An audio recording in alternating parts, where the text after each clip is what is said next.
Hello?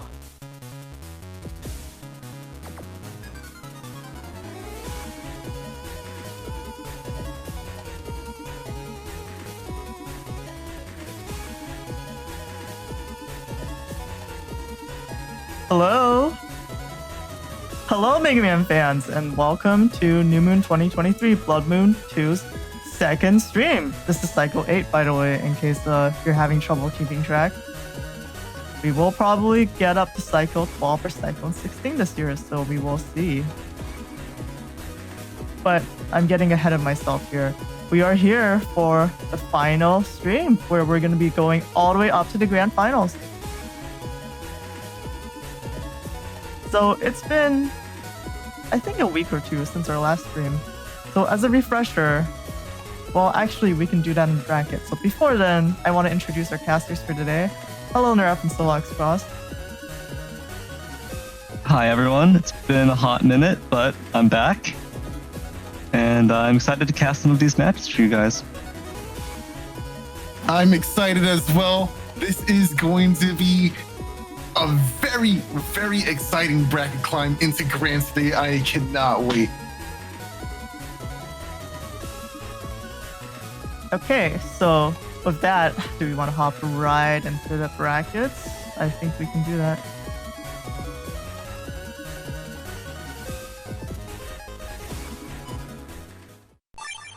Okay, so as a refresher, we had the winner's side played out last time on stream. So Symes, I'm already confused because of Passbyword's icon. It's been a few weeks and I'm still doing it.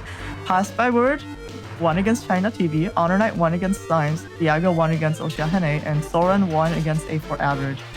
What that means is Passbyword also had an upset against HonorNite actually, and Thiago beat Soren. So after that, we had the winners finals with Passbyword versus Thiago, and Thiago came out on top. I think it was down to the wire in a round 5 in the best of 5. So with Thiago sitting comfortably in the grand finals, we end up, let's see.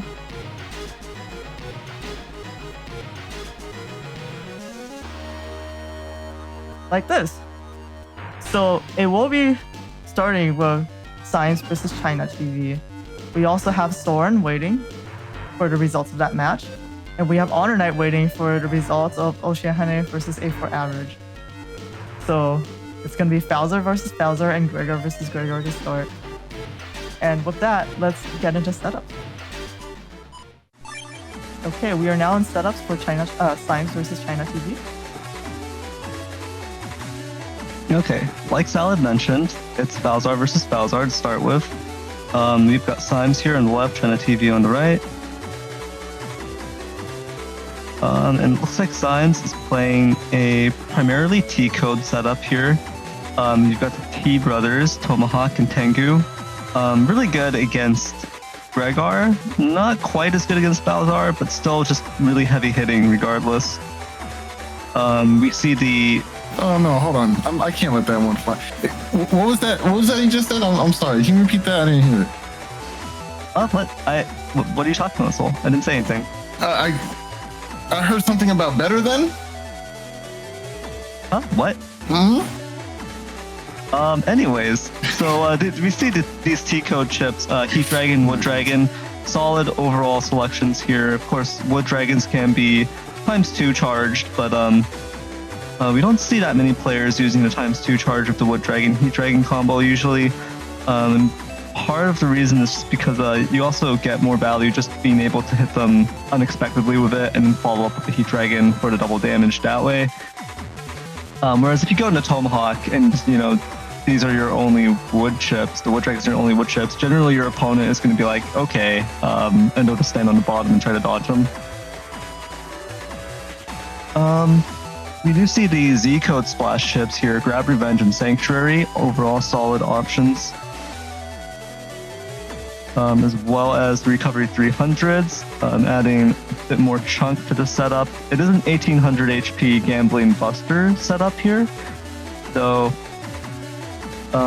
all in all, that extra 600 HP is going to add up 2400 HP total as long as Recovery 300s go through. Meteor Knuckle is the Giga of choice here for Symes, and for ChinaTV as well. The main thing here is actually just the tornado. So that tornado is going to potentially get Giga boosted and just do a ton of damage here. That's the main thing to look out for from Symes in terms of the single chip that really has to land. Honestly, I feel like that combo is very much a vibe check, right? If your car completely caught off guard by it, you will take an insane amount of damage. But it's not the most consistent setup, right? It's really hard to nail that combo, especially on the experienced players who are looking for it. But if Symes can get it off, it's going to do an insane amount of damage. And it's not so bad setting it up. You can always use Erase Man. And of course, the white capsule helps you confirm as well if it's in your build, of course, which is here. Obviously, he has that one tag with the tornado just for that consistency. So it's going to be interesting to see if we can see that come out on Symes' side here. Yeah, for sure. On ChinaTV's side, we see a 1700 HP setup, and it's really missing the buster stats there. It doesn't have the attack max that Symes does. And it does have bug stop here, so there's no gambling buster. I definitely feel like that's the biggest weakness with ChinaTV's build here, is that really low attack. And as we see on Symes' side here, there is a first barrier. So it's actually going to take about 5 shots for ChinaTV to actually just take care of that first barrier, as opposed to like 1 or 2, you know, more like 2 or 3, right? So 5 shots to clear first barrier, and then maybe you have a chance to like do something else, but it's rough. Yeah, definitely. ChinaTV though is running this E-code setup here. It's really Beast Rush heavy setup. We've got the 3 Wind Racks, you have the Elect Pulse 2s for the combo setup, and you have the Elect Swords.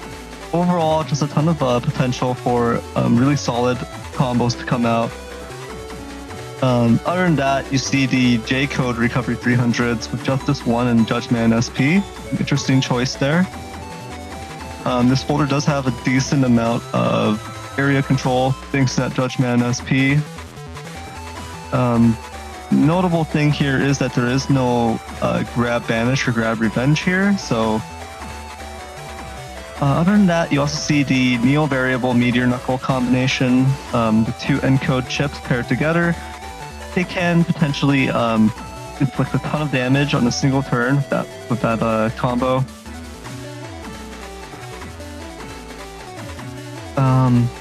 And a little bit light on a defense in ChinaTV's build here. There's 2 invisibles and 2 anti-damage. There is a single anti-navi in there as well, which might end up being clutch against one of Symes' SP navis.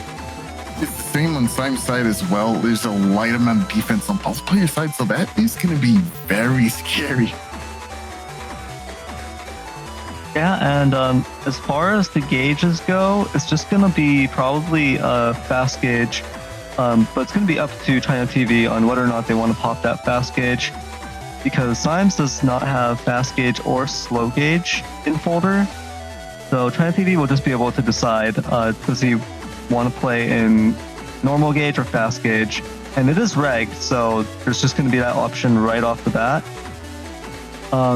Even though ChinaTV's folder is pretty combo heavy, and so getting into the next turn and loading up more chips for your next Beast Rush combo, even though that's advantageous, you can also just Beast charge the 2 fast gauges for some extra damage and for the utility. So it's going to be interesting to see how ChinaTV decides to play this out.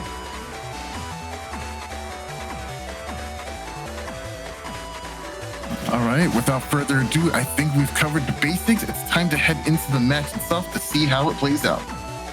Okay, let's see if I remember how to do this. I push the button.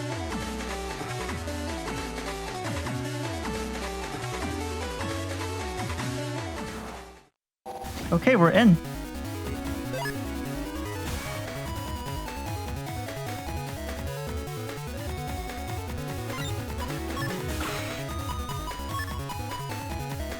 All right after that, we see going immediately for defense.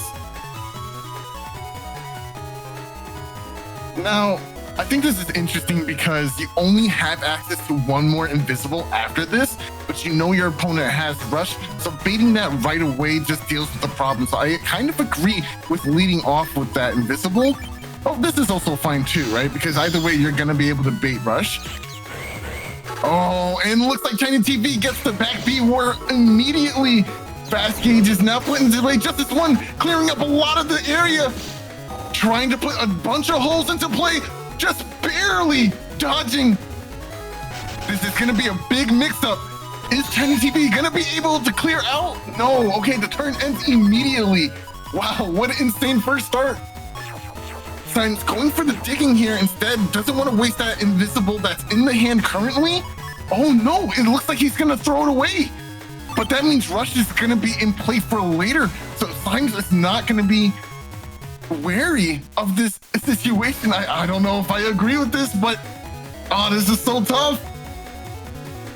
Yeah, you can't forget that Symes could just beast charge the invis later, and just decide, you know, he doesn't need defense. Just throw away the invis and beast charge the second one, and it's all good as long as you land your damage. And there goes the bird, taking away a mega or a giga, but in this case it was a mega. And we hate to see it, but it happens no matter what. When Rack in so, a raised man comes down here. The rock confirms for the 200 as well. Excellent conversion, but it looks like Symes is gonna lose out on that erase man for himself. Or wait, looks like Symes is deciding, okay, no, he is gonna throw away that erase man and go with machine gun instead and try to recover a little bit of that HP back after taking such a huge amount in the last turn. Oh man. This is a tough decision for Symes to make because you're throwing away that value of the erase man. Oh, and there's the punish. What a play! Light Sword is in there for this exact reason. ChinaTV knew what to go for, and now we have a situation where Symes has to use one of these really powerful chips to try and clear out Life Aura, as opposed to going for it with, I don't know, Windrack or Tengu like he wanted to. Oh, another counter hit! And this is insane! And that's it! That's gonna be round one! What a combo! Wow, and we just saw this perfect play from ChinaTV, knowing that Symes is going into Tengu and just looking for that punish, looking for that beast combo. E-Code does not play games, and ChinaTV is trying to get to that next level. Symes has to shape up into this next round or he will be dropped at this point in the tournament. Starting off once again, same time, going for the rush immediately, not making that same decision from last turn, which is interesting. I like this adjustment better. But now Bugfix is in play and Focus will allow both players to dig through their folder just a little bit more. But ChinaTV squeezing out anti-damage and an area grab before LNR could be pressed.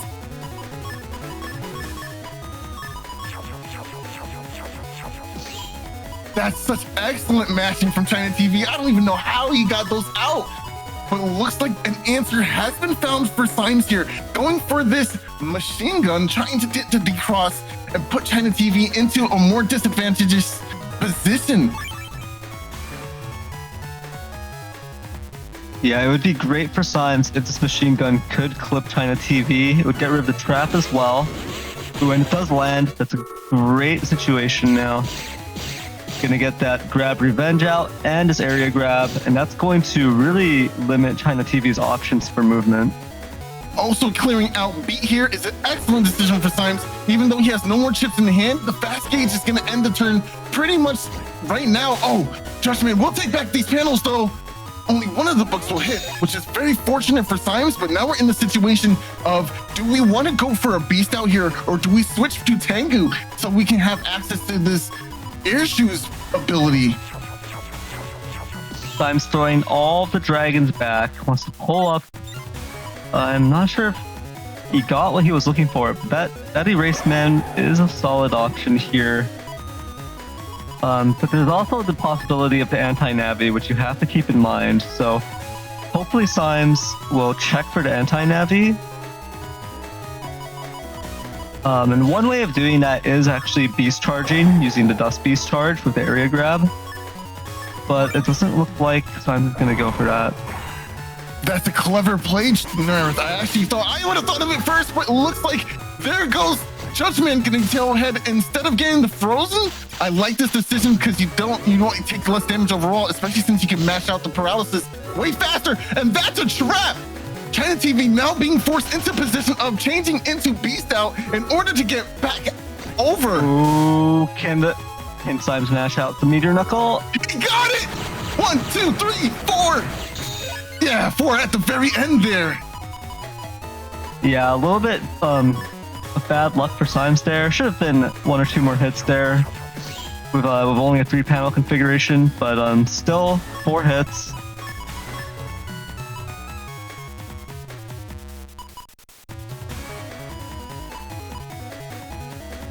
The problem with that play for Symes was that Symes was forced to throw away the Erase Man.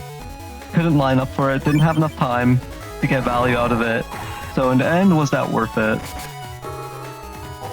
We're gonna have to see in the end if it pays off, but right now, gonna be able to deny an entire turn of damage, which is very good for Symes. Wasting 1 turn of beast out from ChinaTV is a very, very clear win condition that you have to pay attention to. That entire turn is gonna be very pivotal in the long run of things. Especially after such an explosive game 1, this is the right track that Symes needs to be on if he wants to win this game. So due to the exchange earlier, Symes knows ChinaTV doesn't have anti-navi anymore. There's no way to retaliate against this Tomahawk SP and Tengu SP turn. The problem is just getting ChinaTV to step into this. Oh, that is huge! 520. No. Tengu Man in hand as well. Not even going for the beast charge. Decided that's not what's worth. Didn't get the chance. I think if Symes mashed that Tengu right at the end, he might have actually gotten it. Interesting. He wants to kill Tengu. Okay, no, he was still flashing. This charge shot is very important. That was such good. Oh no, it does hit. This Tengu Man is huge damage. It's gonna hit twice here. Oh man, this is a nail biter if I've ever seen one. Putting up 2 recover 300s and going for Tomahawk is a really good idea since you've seen most of your opponent's fire chips out of the way now.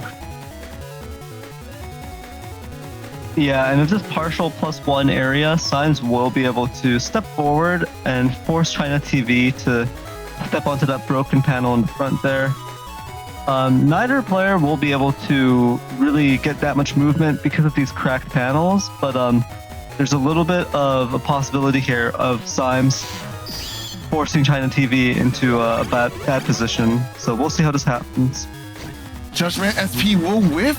Definitely needed some of that damage, and the book's not going to do anything here either, but gets back the area at least. Area grab coming down as well, going to deny the charge shots coming out for Symes' side, but another area grab here is going to be able to at least allow Symes a little bit more movement.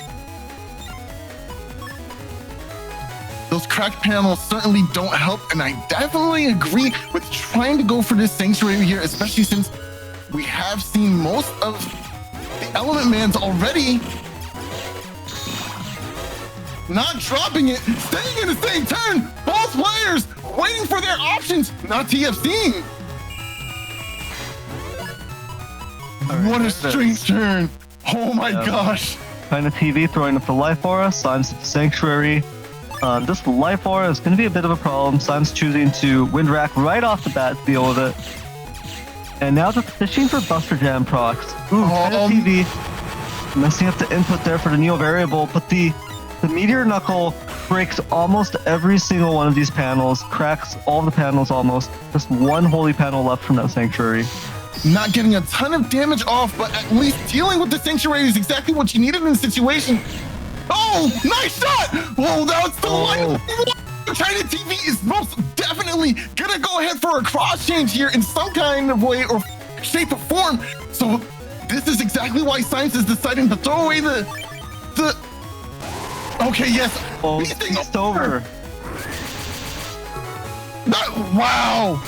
The tornado actually came out at the end there. But is this all you had left?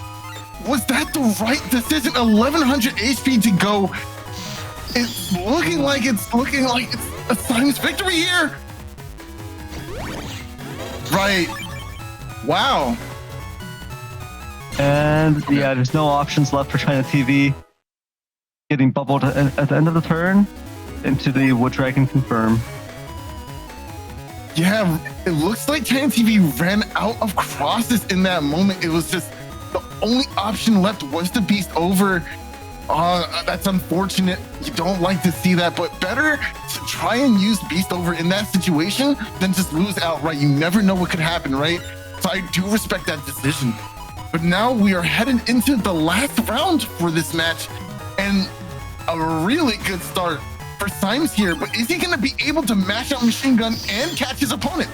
If ChinaTV goes for the back B, which he didn't, not going for the back B immediately like he has in the last couple of rounds will allow. No, but he gets by his own movement. Unfortunate. And now Symes is the one that's going to absorb these rocks here.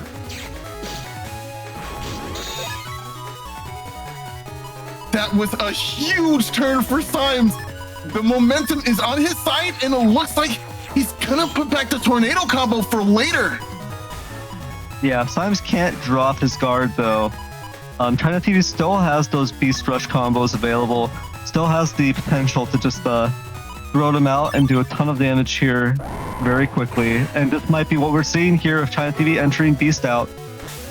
There goes Beat, gonna rip away one of those options as per usual. I hate that bird, but Erasement not gonna make the mark thanks to that life aura here. Area grab is gonna be decent here, but the movement will still come down. Dodging the corn shot, that must be Fireburners right behind it. There it is. Wind Rack at the end there. And that Ice Cube that was sucked up earlier comes out, gets blocked by the anti-damage there. Both players pretty even here, but ChinaTV cannot be feeling good about having one of these Beast Rush turns. Not at all. Just not able to get that much done here. Sanctuary coming down. There's still options for ChinaTV to help get rid of it, but having the damage on this turn was huge. Another wasted, potentially beast out turn for ChinaTV. This is a lot of momentum that they've lost out on in this round alone. Yeah, and that's one of the weaknesses of having this Beast Rush oriented folder. It's just that once you beast out, you're committed to it for the next couple of turns, and you don't really have the time to fish out for your opponent's defenses, take care of your utility chips. You just have to commit to that offensive play. Exactly, and that's the biggest draw to it, right? Counterplay is always there in different ways, and having Dust actually, wow, baiting out the anti-navi by using some damage from Charlie, but still gets crossed up anyway because that was the perfect stream. And now Meteor Knuckle gonna be completely wasted, but not for ChinaTV. Oh, and those were a great amount of hits too. Oh, Symes, you have to match. At least get rid of the anti-damage. No, he can't because he was stunned still. Here's the problem for Symes. Okay, just gonna throw away the Meteor Knuckle because you know that you might actually get deleted this turn. So you're just gonna have to find some way of doing that extra damage, getting that extra value without your Meteor Knuckle. This has been the craziest round one start in a while. Like, I don't know, bro. This is a lot. Okay, going into ground here. Near ground will double. Nice, great defense. Symes pushing momentum here. This is really good. Yeah, unfortunately that Neo variable came out a little bit early. Didn't actually manage to do anything there. You know, this is starting to look a lot more manageable for Symes here. Still has access to a plethora of damage here in the folder with both dragons still in the folder. And of course, there is that tornado in the back on top of these grass panels, it's going to be doing a lot of damage. Yeah, Symes has to be pretty careful of their chip economy here, though. ChinaTV still has 1,400, so Symes has to make sure that these hits land. The life aura that will block the bubble, and it may even matter. ChinaTV move forward, but there is this wind rack here. And a Tengu Man, so this means this shield should be evaporated by the end of this next turn. But we might see what happens. Who knows what could happen? Oh, the counter hit! Oh. That's what could happen! Element Man SP coming down too, just to do a little extra damage, going for grass, maybe wanting to do some more burn combos. Tengu Man still coming through. If he didn't have this champ in hand right now, that life aura would still be up. And ChinaTV actually pulling off such an impressive play there with the E-code combo, not even in Beast, right? So Symes was not prepared for that, was not looking out for that. But ChinaTV just still had those leftover E-code chips to throw together this combo without even relying on the Beast Rush. ChinaTV said, I definitely have the chips to do some damage. You better respect my frames and back out of the area. But Symes unfortunately could not, staying in the range of Elect Pulse and got comboed for it. Judgment coming down, Tomahawk Man, SP gonna exchange some damage. Oh no, wait, still flashing, it's not a good TFC. What's the follow-up? Just a charge shot. Oh, holding on here. I definitely like the dragon for the D-Cross. Symes is definitely on the back foot if you look at their HP, but there's still a way to come back here. You can never count Symes out when he has the gambling buster as well.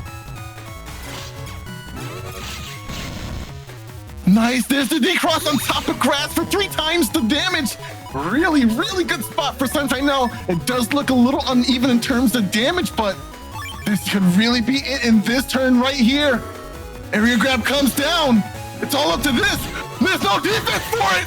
Oh, but he walks out due to the super armor.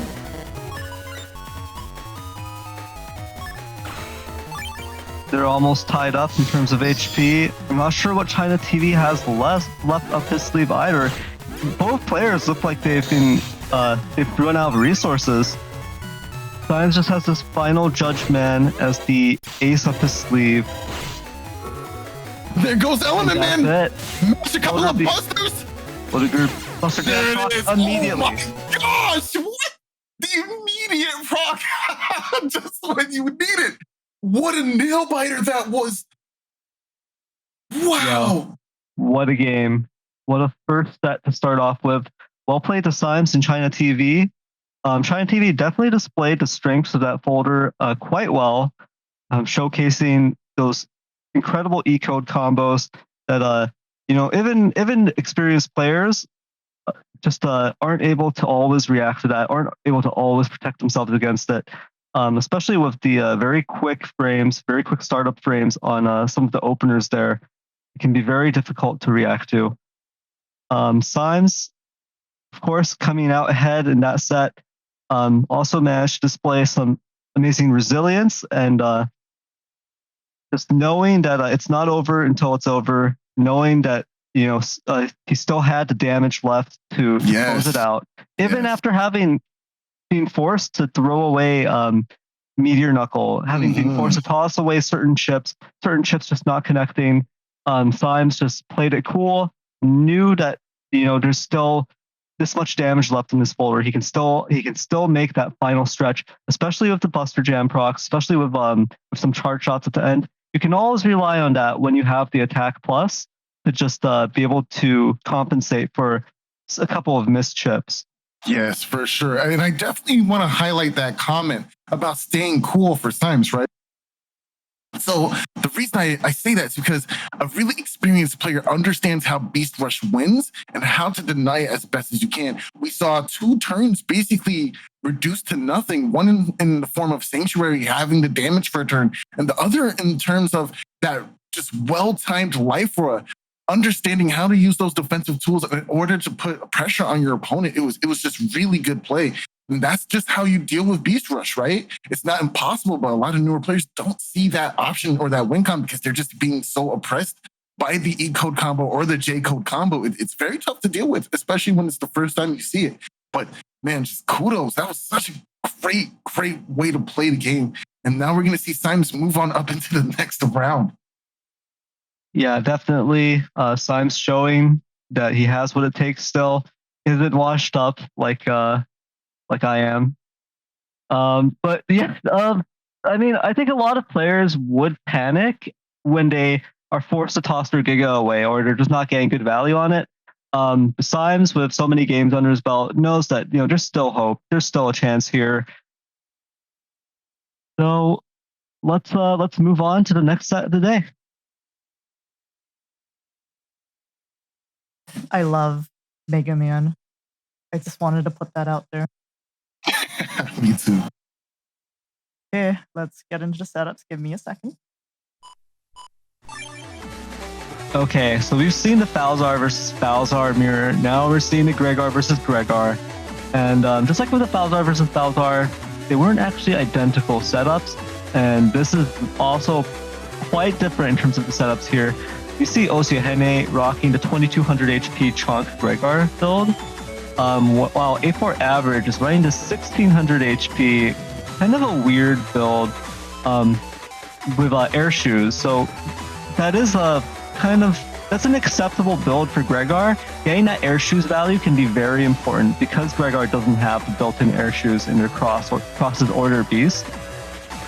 The 1600 HP is kind of an odd HP value, and you can kind of see that it's because A4 Average chose to go for attack 4 in their Navicust, and instead they're compensating in their build by having that Reg Buster up. So they're trading that one slot and that Reg slot, the Reg chip, for that little bit of extra space in their Navicust. So we'll see how that pays off for them. I definitely think it's a decent custom. You get the extra custom in your folder, right? Some folders definitely love to see cut 7 or 8 in their builds, and this could possibly be one of those, right? Because you're seeing the elect plus 2 combos in here in the form of J code, right? Only 2 wind racks. Maybe I would have liked to see another wind rack just to make that combo stick a little better, especially since in Gregar it's a little weird on how you draw things because you don't have Dust Cross, right? But I definitely like what I see here in terms of the Reg Buster up. It's one down on a chip in your folder, but it has the same principle of like bug fix, right? Because now you're gonna have your attack max and everything else on top of that. It's like a kind of like starting off this hub in a way, right? But I don't know, it's gonna be interesting. I would love to see something capitalized off of this crack step here, like maybe the one tagged Summon Black 3 or tagged Summon Black 2 even, just to get some value out of it, but we see Neo Variable here instead. Yeah, and Neo Variable can be pretty good, but oftentimes it's really difficult to get a really good execution out of it, especially when it's standalone like this, right? Encode by itself, there's no Meteor Knuckle to go with it or anything, so you're just devoting one turn to the Neo Variable, and that can be pretty rough. And we'll see if it pays off for A4 Average, because osiahene is running the superior sword chip, which is Muramasa, of course. And it's a little bit easier to justify the Muramasa, especially in a matchup versus Falzar, because that's a potential 1000 damage decross hit onto Tengu.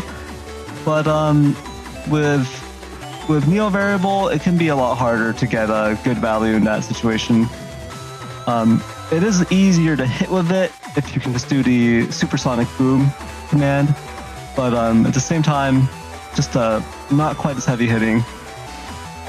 In terms of the actual matchups, they're going to be pretty different in terms of their play style, right? You've got osiahene, 2200 HP, this extreme chonk, but there's a really weird thing going on with osiahene's build here compared to A4 Average's build. If you actually look at their HP totals in terms of how much HP they can potentially get, A4 Average is actually going to be not coming out ahead, but very similar. And that's because they're running the 2 Recovery 300s. And for some reason, osiahene decided not to run any recovery 300s. There's a roll 3 in there, but that's not even close to a recovery 300 in terms of its value, unless you boost it by quite a lot. So we'll see how that plays out. Yeah, there is that attack plus 30 in there, and of course their opponent is playing Rush, so the chance to like trigger Rush, get that anger play with the attack plus 30 on a roll is there. But how consistent is that, right? For a 2F chips and the 30, like it's a lot of situations that you're trying to accommodate for, and I'm not sure if that's gonna pay off, but we'll see in the match, right? Yeah, definitely.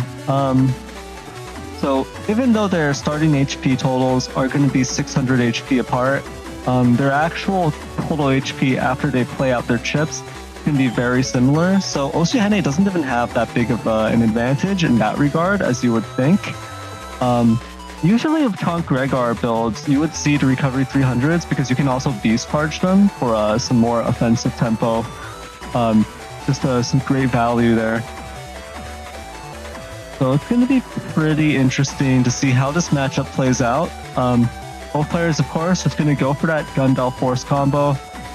So we're going to see if that lower HP, starting HP from A4 average, ends up being a problem because Gundel Force might be able to close it out before the match really begins if osiahene can pull it.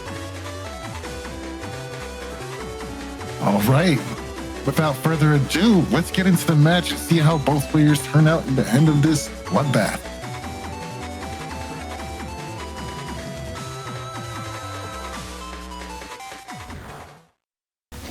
We're in? Okay, we will be looking from osiahene's side of the game, or side point of view, rather, right? But anyway, starting off with the interesting field here, the poison panels in the back. It's neither player having access to floaties here are gonna take some tick damage from those very, very beautiful fruit gushers. Yes, of course. I also have to mention these beautiful purple grapefruit gushers. They're pulsating with deliciousness. So you just want to step onto them and enjoy a nice, refreshing, sugary treat. I know I would just love to eat these fruit gushers right off the floor in the most hygienic way possible. And surely I won't get sick from them, and neither will you. So my advice to both players here, osiahene and A4 average, just take a step back, enjoy the fruit gushers for a little bit before stepping forward to fight your opponent.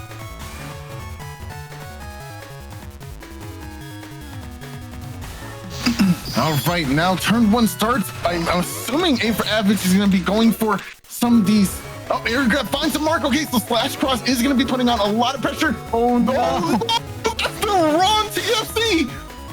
Gonna get punished and take some damage. Oh no! Releasing the charge early. Oh, and A4 average is gonna lose this charge, gonna lose this opportunity to get a charge off here. Get hit by a double damage charge tackle from osiahene. A very surprising turn of events here. Yeah, momentum looked like it was on A4 average's side, but just dropping one charge shot, trying to get that perfect sweet spot for early release, backfired because of the lack of understanding on how long those frames charge for. Hey, even I don't know how long they charge for sometimes in the midst of battle, so I always wait for purple. I don't know. Yeah, definitely. When it's been a while, when you aren't that familiar with the charge time, it definitely pays off to just go in game and just practice it for like a minute or so you get a good feel for it again. Yeah, for sure. And the area is just being completely denied. A4 average having complete control of the field right now. Doesn't matter if the damage is being halved. I'm gonna go ahead and do my thing with these charge shots. You can't do anything about it, so we're chilling. Yeah, it's definitely interesting. osiahene is stuck in this situation, but at least there's these holy panels in the back. A4 average has this complete and total slash lock here. Ooh, man, just to step up to dodge the erase man. That's huge. That preserves the anti-damage. But osiahene is going to fight to reclaim a little bit of area. Ooh. Not quite able to dodge the slash charge shot there. Mashing out the last few chips just to get a little bit more chip with that elect pulse. Gonna pierce through the invis, and of course, anti-navi can't save you from that kind of damage. This is a really, really good showing for A for average right now. All this pressure in just a few short turns thanks to SlashCross. Those sanctuary panels are paying dividends for osiahene though, because their life total is still looking pretty healthy as Life Orb comes down here. But are you really about to throw away these sanctuary panels? Don't press A. Don't do it, osiahene. All right, good. We're good. Just throwing away the chip. All right, that's always scary. Why'd you step back? No. Yeah, and we see those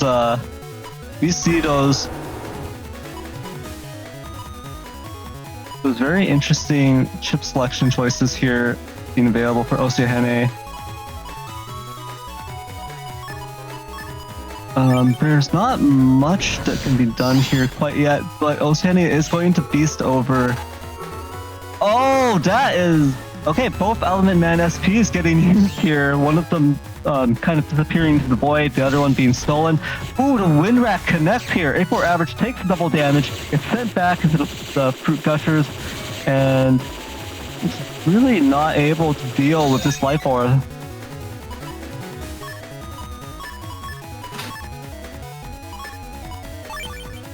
Interesting turn coming up. It's going to be a big one. This Kernel Force can completely end the game, and I'm not sure if A for average is ready for this kind of reversal.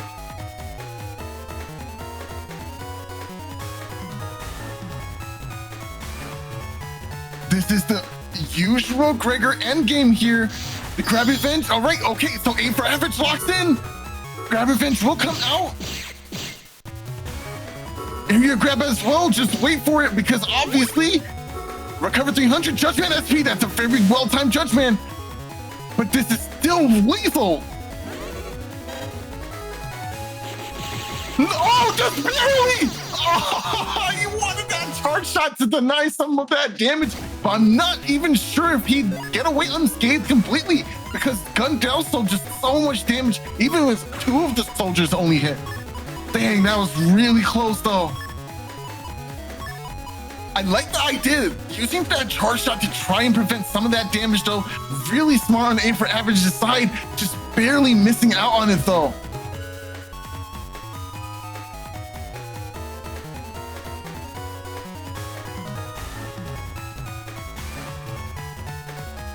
Yeah, and we saw a really interesting dynamic in that last match in terms of the opening. And now we're seeing Erase Man trading into Erase Man here. Both players going to end up paralyzed. E4 average getting a little bit of extra value with Erase Cross. That tiny bit of extra damage. Ooh, here's the Element Man Elec. It's going to break his panels, but A4 average does have air shoes, so it's not a big issue. But it is the issue for osiahene. They definitely did not want to break those panels there, because now charge shots are kind of offline for charge cross. Changing cross here might be a good idea because you're not getting the momentum you really want. Although you are getting those extra chips, so are you trading off your buster damage for these extra chips, or are you going to change? That's the thought process we see here. And locking in SlashCross, that's an interesting choice when you still don't have those shoes. Maybe relying on the timeout and slow gauge to try and push some pressure out there, but I gotta say, I really do think A for average might have access to Judgment or even Grab Revenge in their next upcoming hand, so this might just be a reversal. We see bug fix coming up for A4 average, but like you mentioned, this life aura drop is going to be a pretty big problem. But both players actually playing their life aura this turn, and now it doesn't look like either player has an answer to their opponent's life aura. So they're just going to stand here, wait things out a bit. End of turn, low gauge for osiahene. Throwing away an invisible. Oh, that's unfortunate. osiahene does find a wind rack in hand. Bug fix as well. This is a pretty good turn to have right now. You could even go for that Gundel Soul, rather. I almost said Gundel Force. Windrak coming out, there's no way to dodge it unless you can move up and right in that time. I doubt it though. Yeah, tried to go for it. Nice attempt. Oshiahene's not gonna be able to stand in that ground, being blown away by the Windrak, and now Judgment taking away these panels as well. But Windrak on their side is gonna be okay, and this area grab is gonna put the area right back to where it started. So this is a pretty good situation for Osiahene. And here come the race tails. They're gonna do a good chunk of damage here. Just 2 coming out. Osiahene just ate those 2.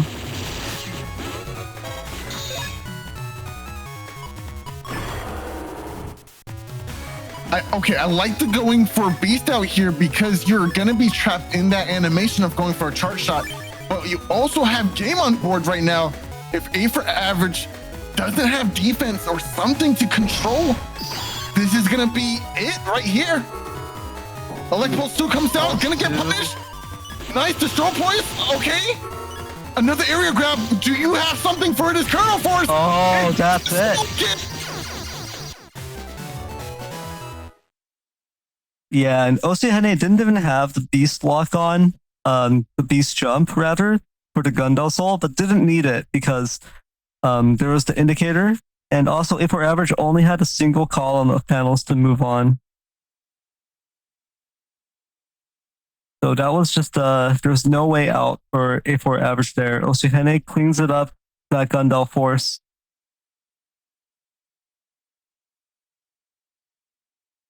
Excellent match between both players, but it looks like Osiahene is going to be the one moving on to the next round. And this is what I love about the losers, or rather, win harder bracket. It's just everyone putting everything they have into these games. And if you lose, that's it. So these players are playing their absolute best in these moments. And this is where we see true champions shine. And I love it.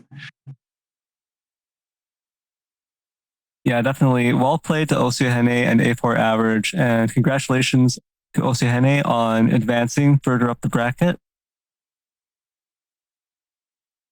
But with that, we can move on to our next set of the day. All right, let's go into, let's see what we have.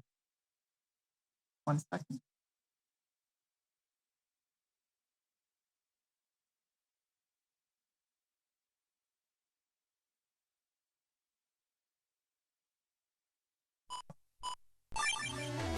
All right, and this is our first Gregar versus Balzar matchup of the day. We're seeing Soren and Symes facing off here.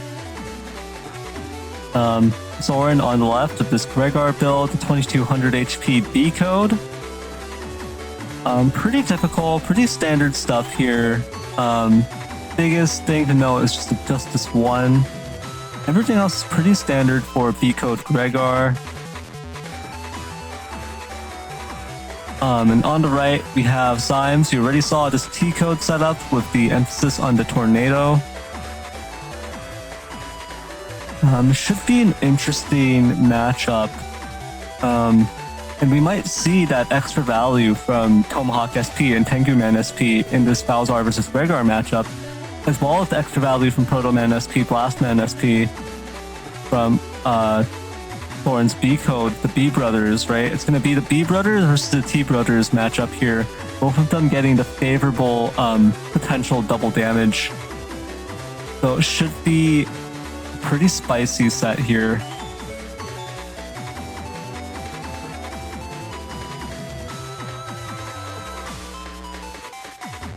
I don't think I have too much else to say about the matchup itself. So whenever we're ready, we can just hop right in.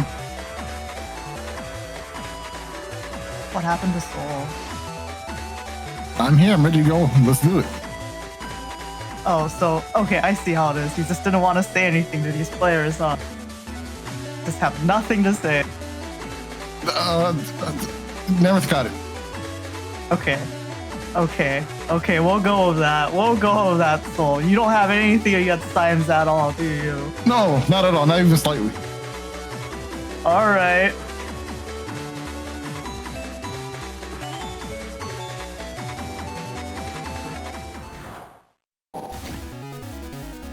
Okay, we're in.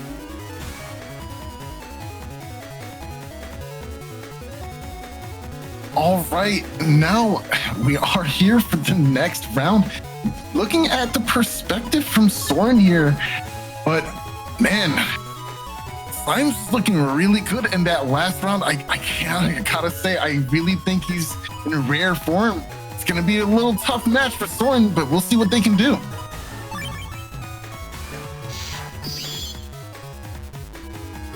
We see the turn 1 Dust Cross coming from Symes. Pretty predictable play here, but I don't think Soren really has anything to answer it with.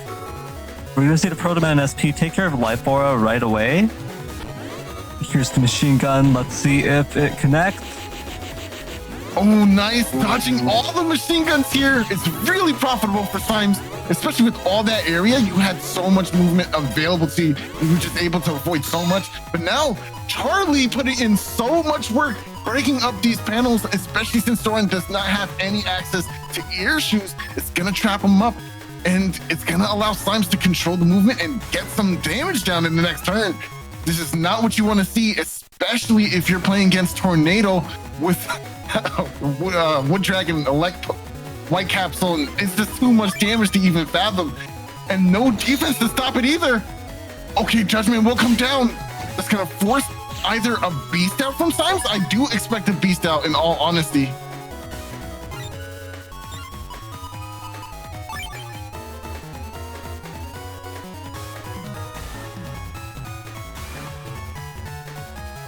Okay, yeah, not much options in terms of decrossing coming out from Soren's side, but there is some damage in the hand, and I believe Bug Fix was found here, so it's not too bad. But if Symes has the combo, it's gonna be a lot of HP that's lost in such a short amount of time. We could even see a cross out to Tango here just for the pull into your Race Man. Yeah, this play is basically infinite. You just have to see if he drew the cards he needed, or the chips rather. Yeah, Symes definitely has a bunch of potentially great plays here available. We'll just see whether or not Symes got one that can really punish Soren and really bring in the damage here. Symes choosing to go Beast. Bug Fix getting dropped here for both players. And Soren probably expecting to take a bit of damage here because they loaded up the Recovery 300. Now they're just able to get the full value out of it. Oh, I like this Elec Man here. Elec Man going for the Elec will do some damage to these panels once again. And I don't like this lineup right now. You can't move forward. And these panels will extend to the next turn. Oh, breaking up even more panels. I don't like this situation that Soren is in right now. Ooh, but Soren does have a great answer to the Sanctuary. This Justice 1's going to perfectly deal with it. Yeah, that's a great chip to have in this situation. Your opponent is in Beast Out, Bowser Beast specifically, right? So it's not going to matter so much for the breaking panels yet, because once Beast Out is over, you will be forced to move around again on those broken panels, especially since Omni Shoes is in effect. You don't break up those panels in the first place, but also dealing with Sanctuary here, just absolute profit. Just this one's seeing a lot of play. It's such a good chip. I gotta say, I don't know. Okay, actually, no, this is perfect. This is perfect. That was a pretty good focus because now we do have defenses queued up. We can get rid of Symes' rush here. We don't expect to keep the barrier for very long, especially if we think Symes has access to that wind combo here. But doesn't seem like it, actually. The holes will deny the charge shots, which is why we see Symes going up and down here, just trying to avoid these Buster procs. But Soren does find some here. Yeah, decent number of Buster Jam procs coming through for Soren. But all in all, not a huge loss for Symes. Able to squeeze through this turn without taking major damage. And there it is, Symes is back in base man form, which means these cracked panels on the sides here are gonna come into play in some way, shape, or form. I'm not sure if Symes has an answer. Oh, well, he could go for Element Man, right? Element Man Grass would make the panels all completely normal again. and he doesn't have to worry about a sanctuary on the opposing side. So that is an option you could try to go for. Although it does make Blastman pretty scary. Here comes the slash lock, but ooh, gonna get denied here. I'm not sure if Soren is buffering this movement forward. No, Soren's gonna lose these front panels and lose the slash lock. Area grab comes down, and that will deny Slashman from being able to do damage. Oh, the Buster procs are so good in situations like this when you don't have the range that you want for your Slashman. Blastman in hand, not gonna catch up. Oh, Meteor Knuckle! Only 3 hits, but that's 600 damage right there. And Soren's gonna lose SoulXCross, lose this this offensive potential. Now Symes is not afraid to camp forward anymore. You know, I actually think Symes not getting the confirmed Buster shot at the end of the turn there worked out in his favor, because now Soren is in this state where he's trapped, nowhere to go, does have access to this panel return, but is choosing to choose it last, right? So you have a few moments to just abuse this positioning. I gotta say this is a tough hand to have if your opponent does have access to that tornado combo. I'm very scared right now. And there's Tengu. That means this could be a possibility. Panel return does come into play. Erase Man is gonna say you're stuck in place. And that is a body that you have right now with Elecross in play. Are we gonna see the Wood Dragon? Tomahawk, that's even worse. Oh, but the TFC. Okay, going for Tengu here. That's a good TFC here. For Symes, gonna still do a lot of pressure. I don't know if I like Elecross in this matchup at all. But you can get this turn of a lot of charge. No, there was a Wood Dragon in the hand after all. Symes waited perfectly for Soren to drop their guard. Just the time spent for Symes just standing there, looking like he was playing defensively, looking like he was didn't have an answer to the Elecross. Kind of just baited Soren into dropping their guard and letting that Wood Dragon connect there. Oh, that's a good cross change for Soren here, trying to deny. Oh, nice, good charge shot, gonna nail right in the center. Good trades here for Symes too. Oh, but this damage, he crossed is so strong. You really don't want to take any of these charge shots. X damage come down. Is Symes gonna step forward? No, it doesn't. So area grab will just come down safely. Oh, machine gun. There is no escape, but it's all or nothing here. We have the whole combo in hand, and there is no life aura to deny it either. This is the penultimate turn. It's all in this one or nothing. I think this is it. Yeah, we'll see if Symes has a good answer here, has something to take care of Soren before this Gundel Force comes out. Because if not, I don't see a way for Symes to survive this.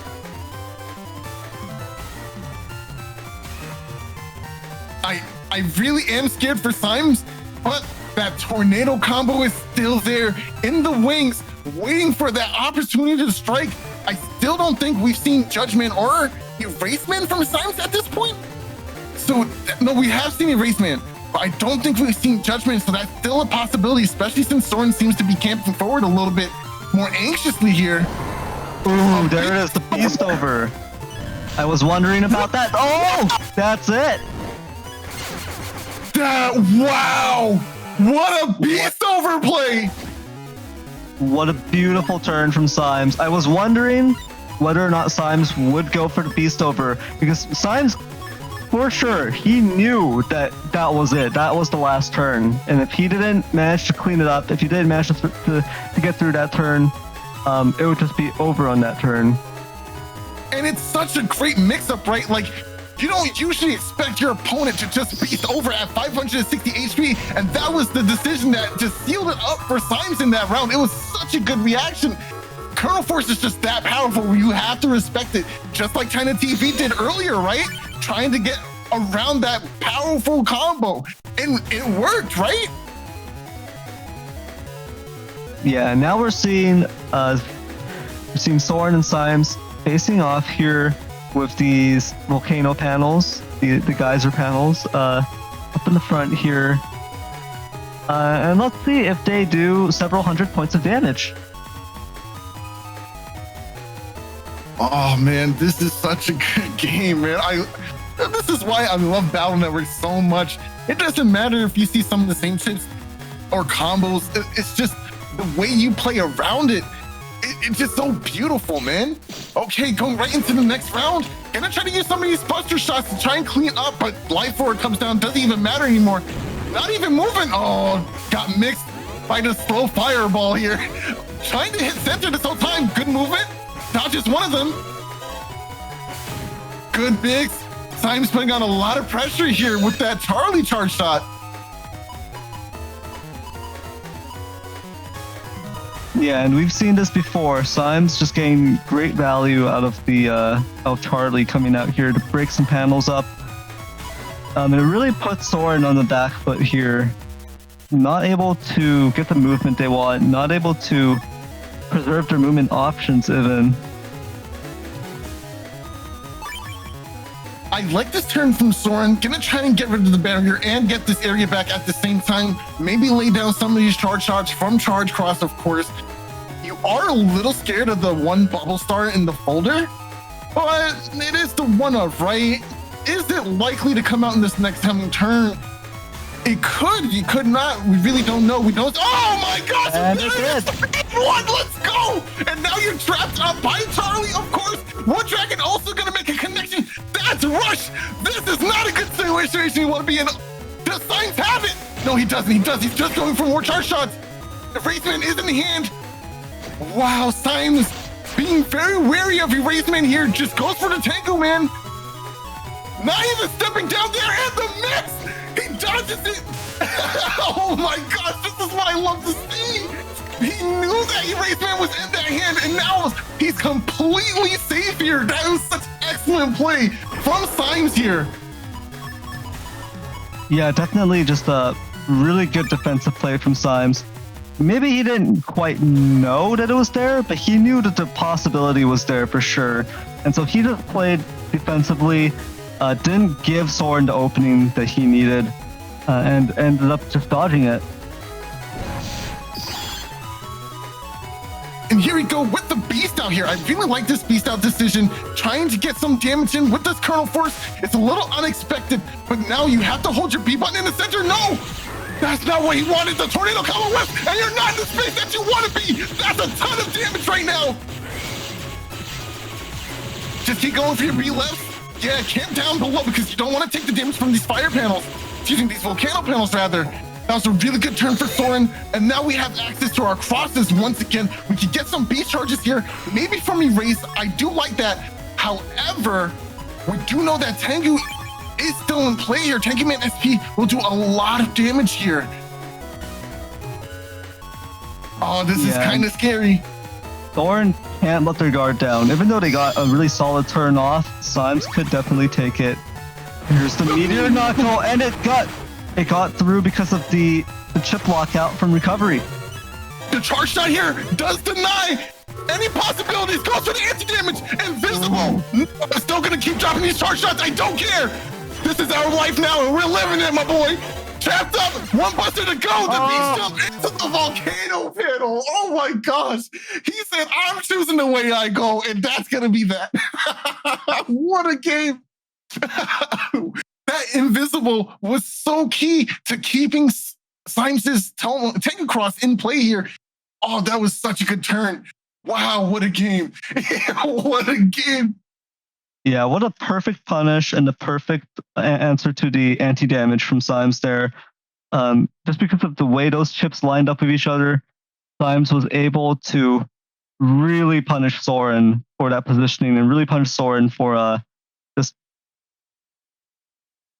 trying to exist, I guess, because even with that Gundam Force combo landing, Symes toughed it out and managed to retaliate so effectively. Yeah, that was just such good punish game. And honestly, I think Soren played so well. That Gundel for Soul combo in the middle of the battle there, going for the neutral beast out instead of a beast out in a cross, right? That was really smart. A little bit of a mix even, because now there's no like beast charge pressure in the middle of that. It's just straight up, my noble beast. Am I going to be going for Chrono Force? I'm not. And then catching Symes in the panels where there were 4 panels instead of just a 3. It was just really, really nicely done from Soren. But Symes, man, making it through another round. Yeah, definitely. Well played to Soren and Symes once again, but Symes is the one who is going to be advancing here. And I think with that, we can head into setups for our next set of the day. Okay, let's see. All right, next up we have HonorNite versus osiahene. We did just come off of a game where osiahene took a very close set against A for Average, and it was just a great set. So we do understand what they're going for here with this folder. It is just general good stuffs for Gregar, using those charge shots from the Gregar crosses, put on a ton of pressure. It's just a really good position here. Yeah, this should definitely be a very interesting set here between HonorNite and osiahene. This is the traditional 1400 HP Salad setup, the Salad cusp, right? And HonorNite is playing Neo Variable Meteor Knuckle, playing a pretty solid overall folder, right? Heat Dragon, Wood Dragon, and G Code, as well as the uninstall and Groundman SP in there. Just solid high damage chips in here with Groundman SP and Element SP. Great flexibility, great cross coverage, just overall really good choices.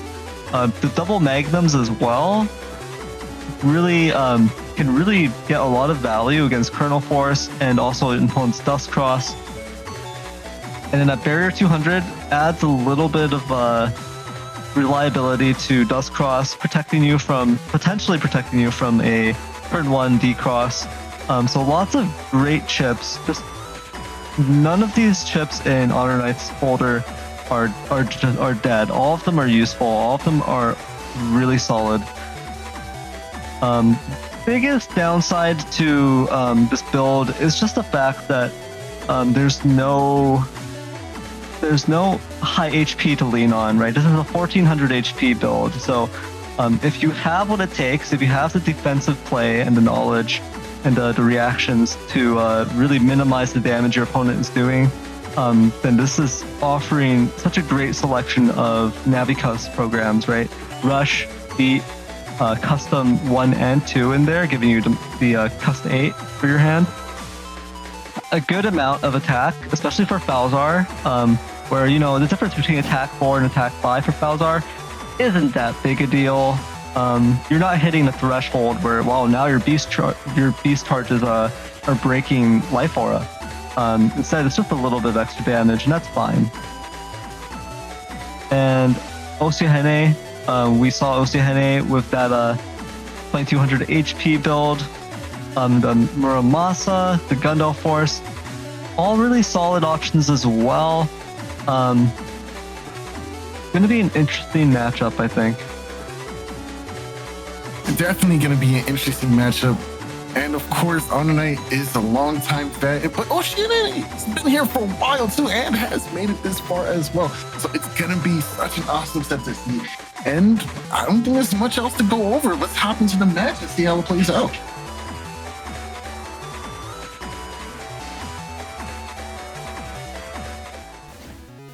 We're in. Okay, here we go into the match. Obviously looking for HonorNite's side here with that low 1400 HP, but that beautiful hand that we have here. And yeah, I know what you're thinking, but there's no damage in this hand. Nah, there definitely is something. It's called versatility. We're gonna see that turn 1 does perhaps just a shift through the hand just a little bit, maybe even setting up fast gauge for the early turn. It's gonna be interesting in seeing how HonorNite handles this hand in the beginning here. I do like the early Magnum to try and break up your opponent's panels and prevent them from moving in certain ways, which could be very strong in the opening, especially alongside a Dustcross when you can use that charge shot good old Charlie to break up some of these panels. Oh, but opting not to go into a cross complete mix.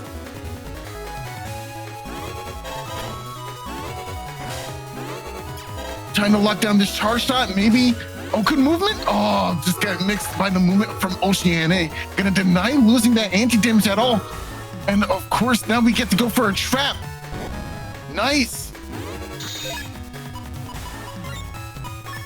Unlike Falzar, Gregor doesn't have access to Beast Out Falzar or even something like Tengu Cross to get access to these shoes. So osiahene is going to have to find either another way to regain movement in the form of Sanctuary or panel return, or they're going to have to maybe go for a different cross entirely, try to put some pressure on. But it looks like they decide to stay in charge cross. Sanctuary does come into play. There it is. Nice. But now HonorNite has the opportunity to answer Sanctuary. That could be in the form of Element Man, which I do believe we have in hand here. Yep, there it is. So Element Man can deny the rest of the Sanctuary panel thanks to that grass option, right? It will just turn everything into grass. osiahene has to be prepared for that.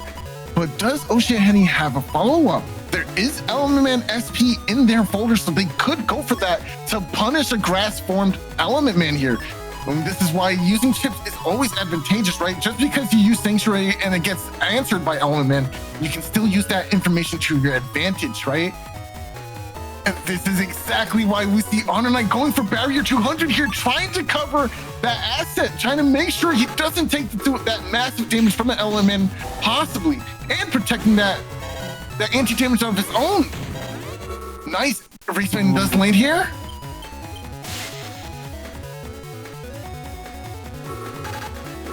Element, it will be met with the TFC. Gotta go for that grass though.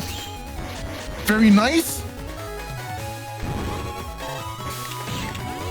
What really needs to happen for osiahene is to get a charge shot down. There just isn't enough time. But yeah, that was one of the big risks here of using Element Grass in order to get rid of the Holy Panels. It is the fact that osiahene is in charge cross, so these charge tackles would do double damage here. And it would potentially be a lot of damage, possibly even a single hit taking out that barrier 200. But HonorNite squeezes into the next turn and has some good answers here, especially a potential punish here for the charge cross. If osiahene steps up, they might get clipped by this Element SP freeze. And that's definitely not what you want to see. Getting a D-cross, freezing, and a ton of damage on top of it. It's definitely not where you want to be.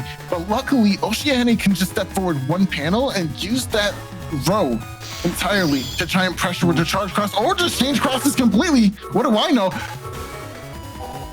Okay, that's going to be that Judgment getting blocked. Book's not going to do any damage. But HonorNite still has the answer to this. Element SP with fire. Ooh, Elec actually is the option to get some extra value, break these panels up. I like the attempt to go for the center panel, finds it, and now these charge shots will land, doing a decent amount of damage, but there is that grass panel, right? Maybe heat tracking could make the mark get to uninstall as well. It might not uninstall any extravagant Navi pieces, but it does get rid of that super armor, which there is no way for a Gregor player to get back unless they beast out, right? So that is the option. Here's my question to you.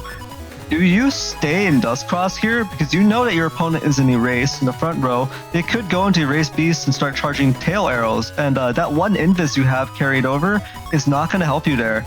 So there's like three options here. HonorNite could stay in Dust, try to get this extra value, and get some extra damage in here. You could go into Tengu, try to get this D-Cross on the Erase, and then now you don't even have to worry about Erase Beast at all. Honestly, I like the idea of changing to Tengu Cross because while you're going to get the ×2 on this fire dragon, you're not going to be able to get the ×2 on the grass unless you chip charge it, right? Oh, and there it is. So HonorNite stays in Dust, uses the heat with the heat dragon with the uninstall. And now gonna try to land all these dragons. All this damage is coming out. When osiahene doesn't have Erase Tails here? No, osiahene had the potential to get Erase Tails but just opted to try to bust her off the barrier 200. Wasn't successful. Ended up having to use the Element Man fire just to finish off the barrier 200. And now osiahene has lost so much of the tempo here. Not able to convert that erase beast turn into anything.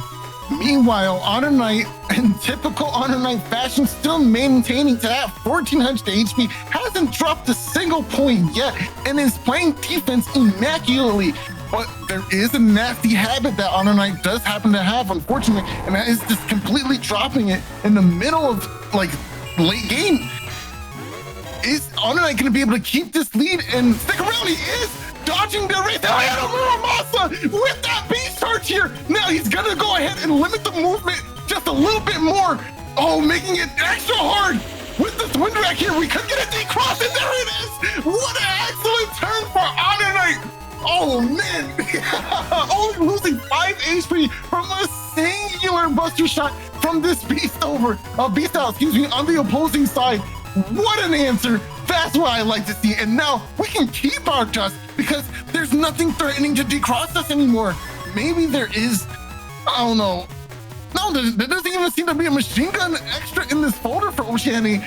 You're in here for the rest of this match. That's so good. I like the cross blast and the counter hit. It's an immediate. I'm dead. I can't. I'm leaving. I gotta go. I gotta go, bro. I'll give you 1 second. I gotta go for a walk. And that's the level of play you come to expect from HonorNite there. Just yeah, HonorNite has always just been a solid player, and seeing this level of play coming out just brings a tear to my eye.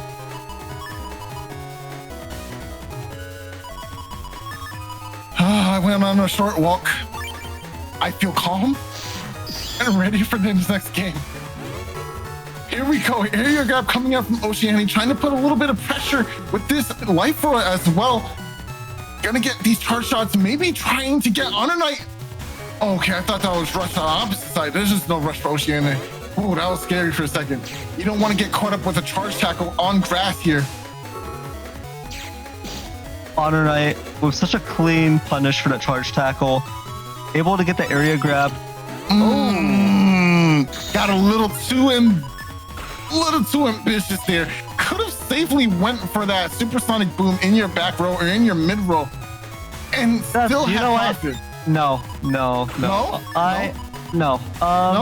I respect HonorNite for going for the double life sword there. Wow. Because that's the only acceptable way to use the Neo variable. And so if HonorNite had stepped back and used the supersonic boom, sure, that's objectively the better play there. Right. I guarantee that you take out your opponent's life aura. Right. At the same time, I would lose all respect for HonorNite. Wow. But because HonorNite stepped forward for the attempt at the double life sword, I'm still on HonorNite's side here. I'm rooting for HonorNite here. I'm rooting for no HonorNite. Bias. No bias. What? Are you sure that's no bias? No bias. That sounded like bias. I'm rooting for HonorNite. No bias. Oh, okay, if that's what you're saying, Neryth, I believe you. No bias at all. But man, bias aside, HonorNite is maintaining a pretty good lead here. Once again, only lost 10 HP so far. It's looking pretty good for HonorNite. osiahene is having a very difficult time finding their footing here. Although they haven't lost much HP themselves, still at a healthy 1900 here. Just trying to gain some ground, but right now, HonorNite's been playing the footsie game really well. The same exact situation from game 1, rearing its ugly head again as HonorNite queues up this barrier 200. This defense isn't going to be enough to outplay this next turn and that next upcoming turn of Beast Out that we know is coming for sure. Eraseman is in hand to try and deny this flashing state. Charlie gonna... Oh, I see what you were trying to go for, but it just was not enough in this situation. Magnum can get a lock here. Very nice. Judgment to get another punish as well.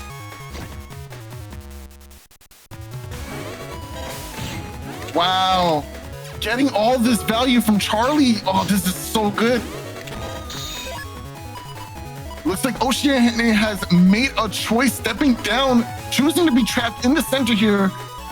I wonder if that means if they found a panel turn or Sanctuary in this upcoming turn. That could be a hint for HonorNite to bring Element or some form of changing panel types. We do see that Wood Dragon in hand, and we also have Groundman SP. So those could be used to change panel types in the same turn in case Sanctuary does come up. And I pretty much guarantee that Sanctuary is going to come up in this next round. And there it is. Sanctuary, here it is. Going to get taken out immediately. Oh, very nice. Very nice. Groundman SP here. Slow gauge. I like the odds for Oceania. Can go for some beast out in. Blocking Groundman. That's huge. Luckily, HonorNite does have that full custom hand. Immediately end a slow gauge turn. Don't let Osiahene get any erase tails or anything out there. So even though HonorNite lost out with the ground beast, or not the ground beast, but the groundman SP, still able to just go into the next turn here.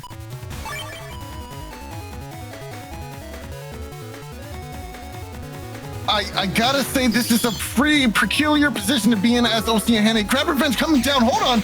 This could be a Colonel Force turn, but HonorNite has area grab. It's gonna completely deny it. Life Roar coming down too, and a fast gauge.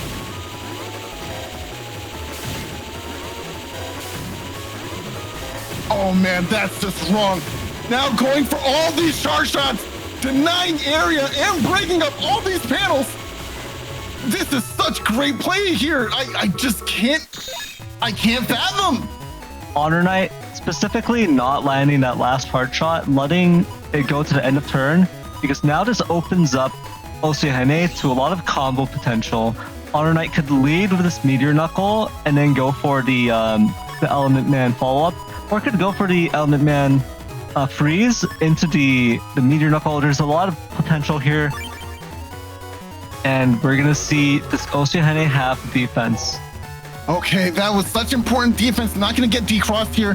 But what will HonorNite decide to go for? Goes for the fireball instead. Interesting. I like the idea of camping forward. 3 hits. Ooh. Yeah, pretty unlucky on a 3-panel configuration, but at least able to burn through that barrier 200. And I just gotta say, look at this positioning, right? Using Charlie to go ahead and break that panel Oceania is standing on. So no matter what, even when these 2 panels fully recover, you're still gonna probably have 2 panels broken on your board. It is not a position you want to be in. Oceania just going for these P shots here. HonorNite low on resources, but does have enough to close this out. Osiahene forced to use this Gunno Force combo without the proper setup.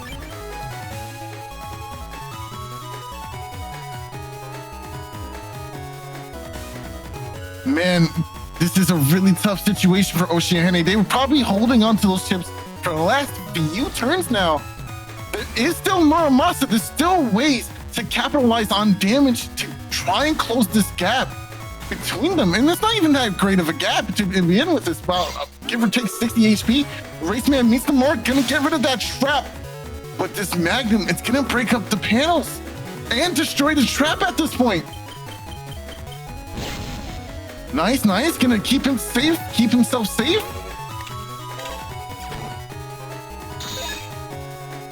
I'm actually not sure if that Magnum was the correct play here. It did get some good value, and now Osiahene is locked in here. So HonorNite could just go for the Element SP freeze here to get rid of these holy panels, which will eventually go back to Osiahene anyways. I think that was a read on movement, but that was not the right read. Okay, dodges that. Makes it to the next turn. I definitely foresee fire in this Element Man as the choice attack option. It's gonna do double damage on this grass, and if Osiahene decides to go into any of the crosses, it's just not really gonna matter here in this position.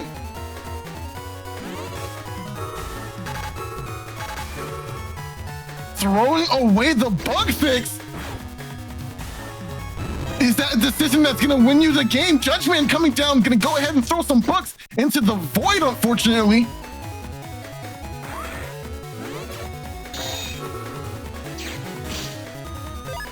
Muramasa! We all saw it! Don't chase the Tengu, just back up.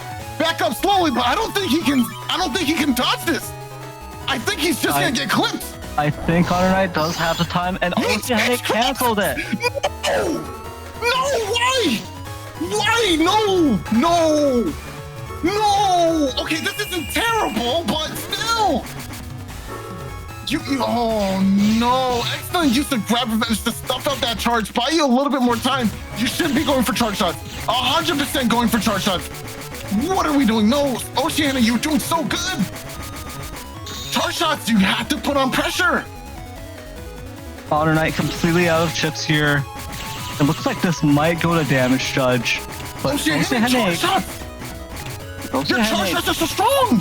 But just let's these spetters connect like this. This is going to be a huge problem. osiahene might not make it to damage judge.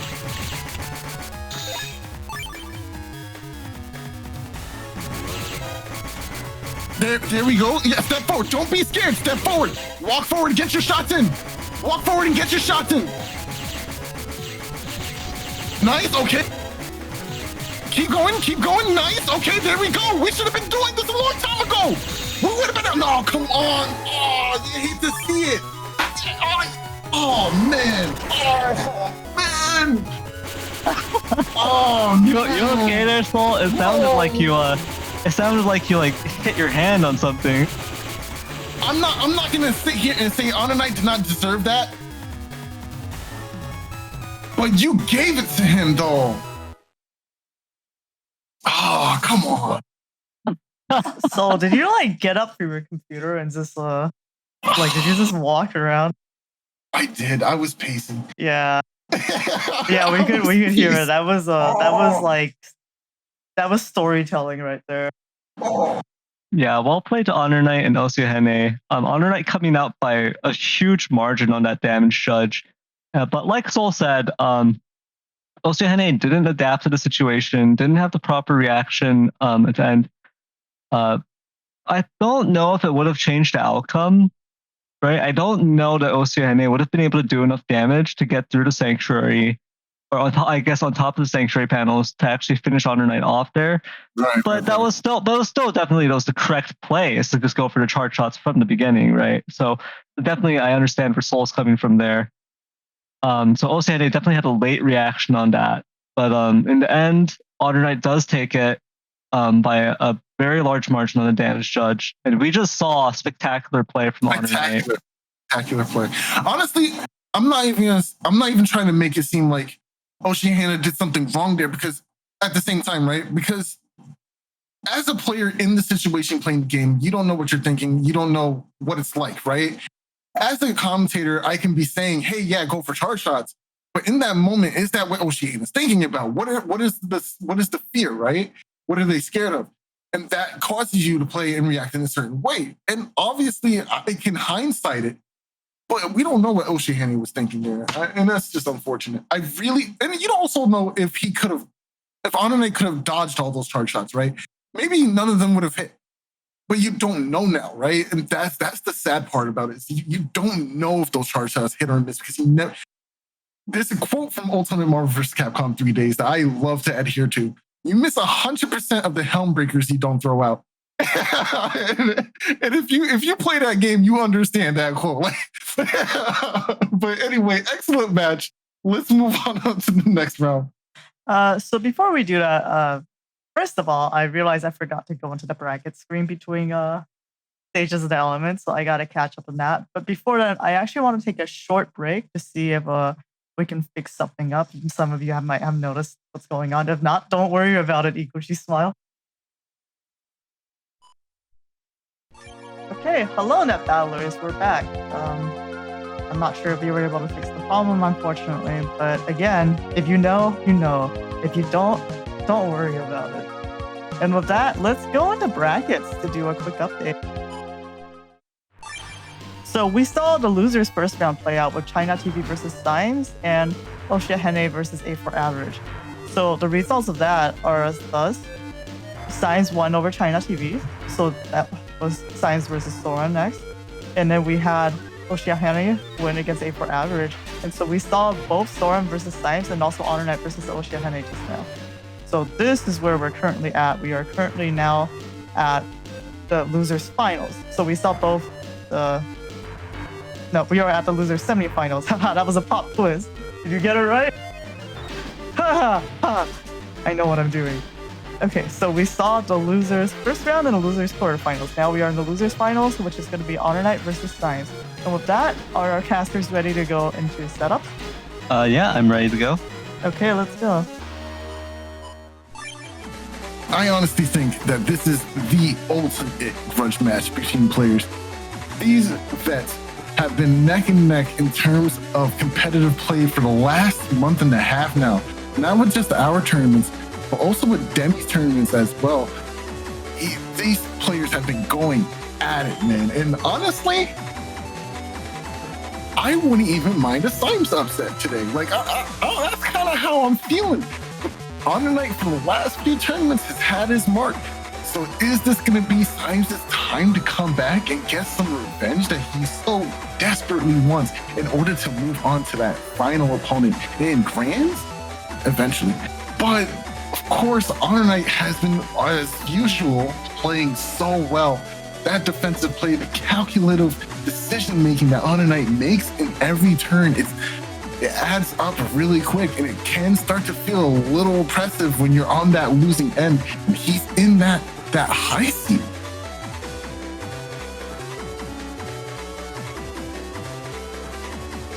Yeah, definitely. It's going to be very interesting. HonorNite and Symes, obviously, both veteran players in N1GP, been here for ages, and have always been both top cut players who have placed very highly, always. So it's going to be definitely a bit of a grudge match between the two. And I think the deciding factor here is just whether or not HonorNite is a coward and uses Supersonic Boom with Neo Variable. Of course, if HonorNite uses Supersonic Boom, that automatically means that HonorNite loses the entire tournament. Whereas if HonorNite chooses not to use Supersonic Boom, if HonorNite uses literally anything else, including Neo Dagger, then HonorNite still has a shot at it.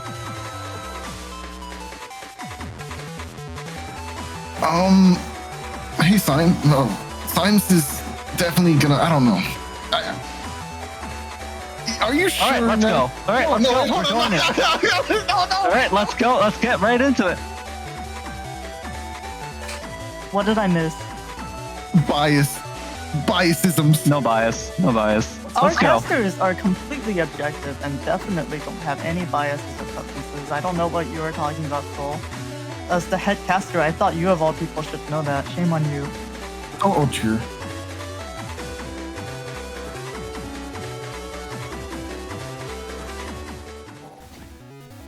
Okay, we are in. All right, starting off immediately with uninstall. That's a pretty big way to start the game. Getting rid of super armor and being able to punish any charge shots is huge on either side. But unfortunately, that opportunity only exists for HonorNite, as the nature of G-Code allows you to splash that in with those dragons. Now, is it gonna hit turn one? Who knows? This is kind of why we don't see HonorNite going for it immediately in the first round. Maybe just trying to bait out options, see what kind of defense Symes wants to go for in the beginning, and maybe try to answer that and then follow up with that uninstall. I think that makes the most sense here. Although going for uninstall turn one isn't the worst either, but against a player like Symes, you can't take too many chances. HonorNite gonna try to buster this barrier off right at the start, able to get one shot in. And like you mentioned, this uninstall is going to be pretty pivotal in this matchup, although not as pivotal as the Neo variable. Like I mentioned, everything hinges on a neo variable and whether HonorNite chooses to use the coward's input or the brave input. Excuse me, wait, what? Huh? What? So like I said, with this beautiful picnic, we see the picnic field with the fruit gushers. Picnic. A beautiful fruit gusher picnic field. Both players can just step forward and indulge in some of this beautiful grapefruit gusher goodness. Oh my gosh. It's a beautiful sunny day. And let's see who takes a step forward first. Well, it seems like both players now have access to their bug fixes. Oh no, actually no, HonorNite didn't draw bug fix. Only Symes did. So, ooh, already getting some delicious value out of the fruit gushers here. Yeah, HonorNite already getting Lifer. Ooh, yeah, burned away immediately, but still, that's blocking 480 damage. So definitely not like lost value there. It did its job for sure. However, this does allow HonorNite to go for that uninstall now. I don't think HonorNite is one to waste chips, so I really think he's gonna lock in okay and use what's in his hand. I would be very shocked if HonorNite ever made a decision to throw them away. Yeah, there it is. He wanted to, but he knows he didn't want to. Like, let's keep it real, HonorNite. That's not how you play.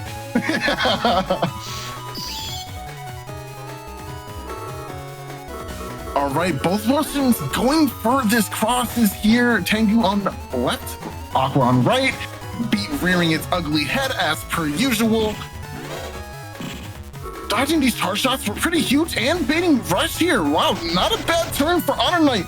And it's about to end just like that. Well, did you just call Beat ugly? Did you just say Beat has an ugly head? And now we are going into the next round with grab revenge and double the area grab. This means that HonorNite can put on a lot of damage with these beast charges even. I think we should all try to appreciate Beat's beautiful feathery head.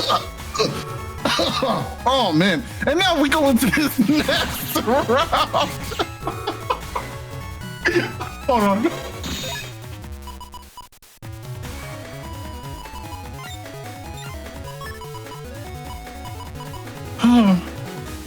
Hold on.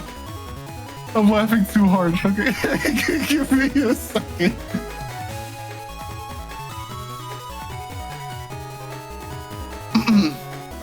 So yeah, we all hate Beat, and now we're going for this grab revenge to get this area back. I wouldn't be surprised if I was muted just now. Whoa! Oh my goodness! What? That was like 4 hits! Oh, whoa! That woke me up. Jeez! Oh, Symes! What happened? Symes has to be kicking himself over that one. That was a brutal way to walk into those extra hits of the Tengu breath. Yeah, he's definitely not. And now an uninstall with this erase man for the paralysis. You do get this area grab up, but does it really add up? Wow, that was so rude. And then the turn with the focus too, forcing Symes into a position of losing across. That is so much value for HonorNite right now. And now he's gonna try and answer what the next probable cross will be here. I do predict a Tomahawk, which is why we did see that element getting queued up here. A Beast Out could also come as well, but I really feel like Symes is gonna go for some grass here. Oh, he got me. I was definitely schmixed.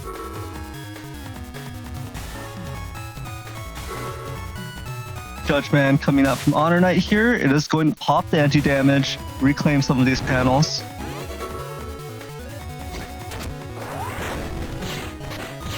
Brown Man doing a significant amount of damage. Luckily, this isn't a Gregor matchup, because that would have been so bad for a Slash Cross, but we can also assume that there's Tengu in that hand now. Oh. Yeah, so I'm just Tomahawk SP there, not able to reach the back. just swinging into nothing there, unfortunately. HonorNite has finally decided to let us know whether or not he deserves to win. We see the Neo variable in hand. What will HonorNite choose to do?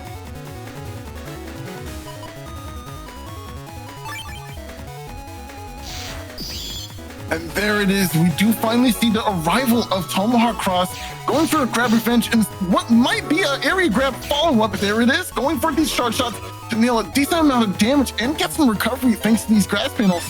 Oh, the Coward's Blade has arrived. Wow, Coward's Blade. He nailed him though. We got him. Now we know for sure that HonorNite does not deserve to win this and assigns the winner by default. Wow. No bias? No bias. No bias, of course. This is perfectly objective. Perfectly objective. Can I ask you a question though? Go ahead. If I start rooting for Symes, is that considered bias? I think it is, but if you start rooting against HonorNite, that's not bias. I understand. That makes a lot of sense. Going for the machine gun, gonna get some flashing here, rather flinching as well. Element not gonna meet the mark. Deciding to keep those panels intact, not gonna make any more grass. Element gonna completely trap up here. Meteor Knuckle's gonna trap up here. Hello, hi. I've been here for a while, I promise.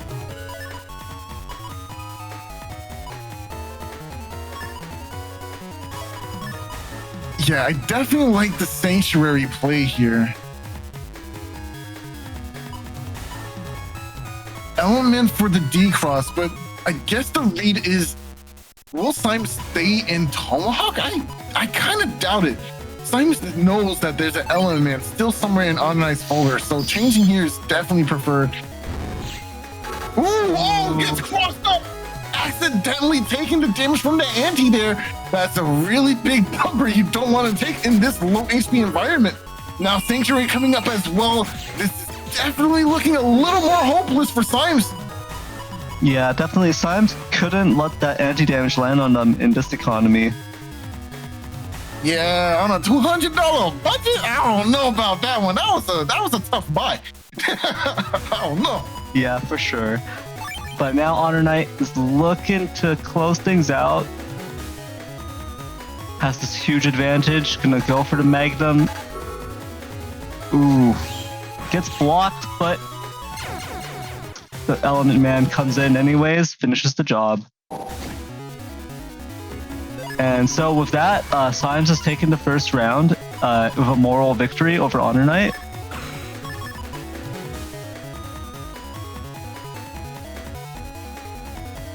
I definitely love the start here. With the Life Aura, you could just get rid of Rush right away, not have to deal with that for the rest of the match. Symes could do so as well, of course, thanks to that first barrier that's in play in the map because such a valuable program. Oh! The stuff goes to HonorNite, he gets both of the cubes and gonna go ahead and take yet another Mega Chip, or Giga Chip, but most likely a Mega Chip because you can't get Giga Chips turn one. That's very important to know. That interaction was very bizarre. Okay, so what's happening here is a high-level mind game. At this point, HonorNite thinks that Symes has something to decross, maybe machine gun or something like that, and is holding on to this Life Aura in order to check what it is, right? No one wants to start the TFC. But that movement, the movement from going back and forth was the out to that possible machine gun, right? So he's playing around two different chips here in order to not get decrossed. This is a very scary situation for HonorNite. But maybe Symes is looking for that. Maybe he's looking for that started TFC so he can respond with some damage. Okay, it was just area grab. It looks like Symes was just waiting to line that up.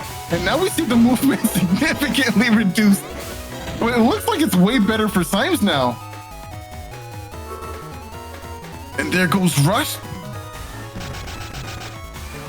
All animal friends are now out of the way, trying to get that that Q to hit and life for. Oh, Symes. Goodness.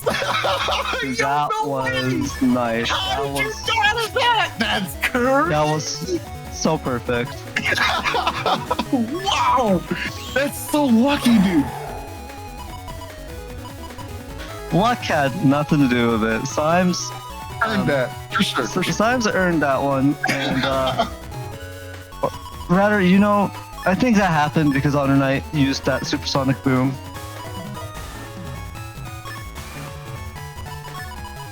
You know what? I think this is like, oh no, this is a self-fulfilling prophecy right now that you're trying to spit out right now. If HonorNite loses, it's not because of that one chip he used in game one. You know what I'm saying? Like, come on now. I'm pretty sure that is the case. Oh wait, hold on. Oh, Hold on. Oh no. The movement was crisp. What's behind that? Oh, fast gauge. Okay, there's no way that's gonna last long enough to deny. Yeah. Okay. That was really smart. HonorNite was trying to deny that B left option that Symes had. Maybe if he delayed it just a second longer, he might have made it to the very end. I don't know. That was a tough call. But even the movement, how fast HonorNite had to move to that back corner in order to nail the erase man in that positioning, that was pretty cool. Oh, hey, look, it's Neo variable. Yes, the Coward's Blade making its second appearance here. Yeah, I don't know if I like your attitude. HonorNite is about to HonorNite about to use the Coward's Blade again. And the best part about it is that even if it connects, you're still losing. You're losing on moral grounds. Hold on! Are you sure about that? Look at that. That is the blade of cowards. No, you can't say that, man. That was the Coward's Blade right there, making its appearance. No, bro. Someone clip that. Oh my. And you know what's interesting? That's interesting. HonorNite used the Coward's Blade, and it hit Symes in the front twice because Symes is not a coward. Did not turn away. Did not try to run away from the Coward's Blade. So it hit Symes twice there. And yeah, that's how it goes. That was, and someone clip that, please. Anyone clip that. We need that for the highlight reel. Oh, that was insane. But now, of course, this is going to be a peculiar situation for Symes because now you're locked into this row. Magnum again here. Meteor Knuckle not going to do any damage. No. You kind of want this. Yeah, there you go. Okay, nice. And dodging the machine gun as well. Also finding near variable. This is, excuse me, Meteor Knuckle is the other end code. Really good chip. But man, this is a really good situation for HonorNite. I don't know. Symes is looking a little rough for you right now, big dog. Yeah, definitely Symes taking that double hit from the Coward's Blade has put him on the back foot here. He also hasn't managed to connect with his heavy hitters here. And I feel like we haven't seen a tornado from Symes in years. You know what I mean? Yeah, actually, that is still in the back of the folder here. That's a whiff. Okay, you know what? I'll take it. It's not the trade you really want, but not taking damage from tanking is a really nice exchange in this situation. I think HonorNite forgot maybe that Symes was still flashing there.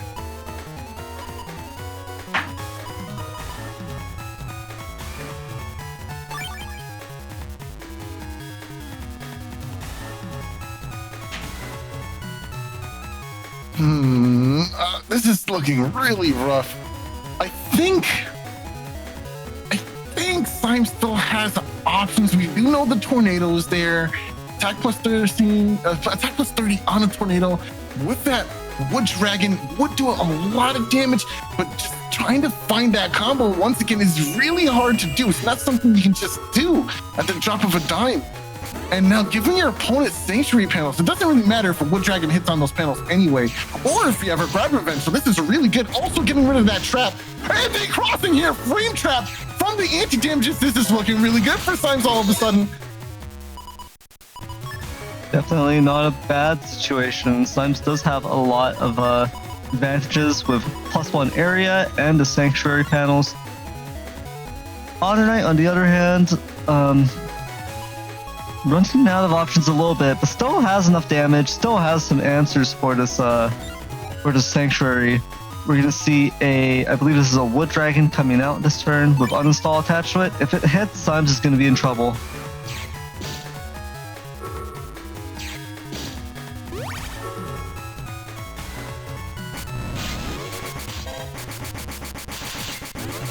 All right, these charge shots getting a decent amount of value. Now Symes is out of that beast out form. Luckily, there are no broken panels on his side of the field, so his movement is intact. But gotta wonder, what do you do in this situation? Your best combo won't hit from this range, especially if HonorNite decides to continue camping those back 2 rows of his. Now, you're gonna have to find another way to coax your opponent forward. Symes deciding to stay in baseman here. I'm not sure what the plan will be. That's a good plan, playing defensively, not taking 420 damage or 400 whatever damage just for no reason. Oh, wow, okay. Good shot, good shot.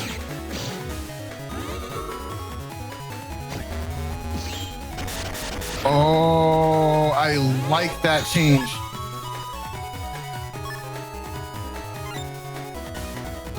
Don't change. Don't change. Keep it. Keep it. Even there could actually be a heat dragon in Symes' field, but I still don't think you change. I think you have to force him to have heat dragon.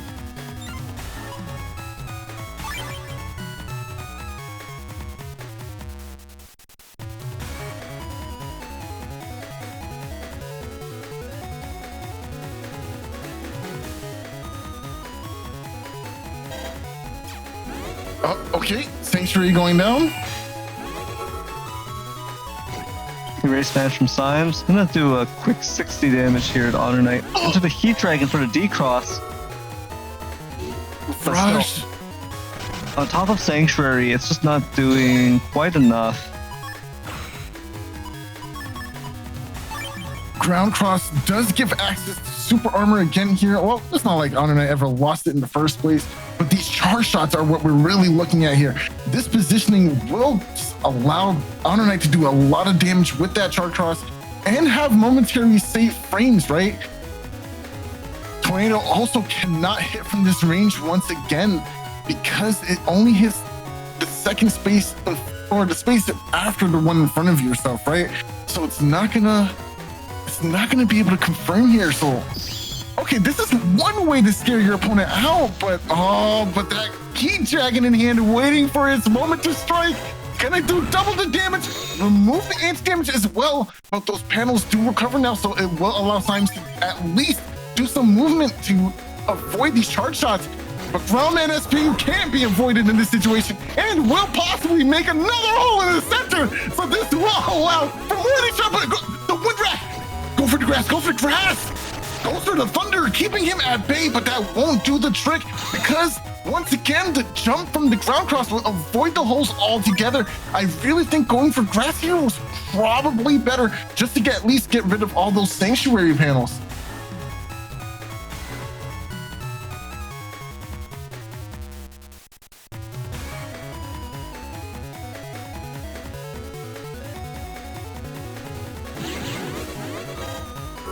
What's the play here? Area grab comes down.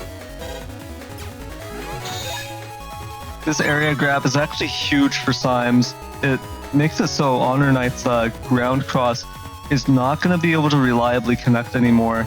And now Symes has access to these holy panels. The only issue here is this going to come down to damage judge? Because that might be a bit of a problem. Ooh. A beast overplay here. This is it. Oh, but he moved. Oh, that's so unfortunate. He actually got the forward buffered movement, and now it's all over.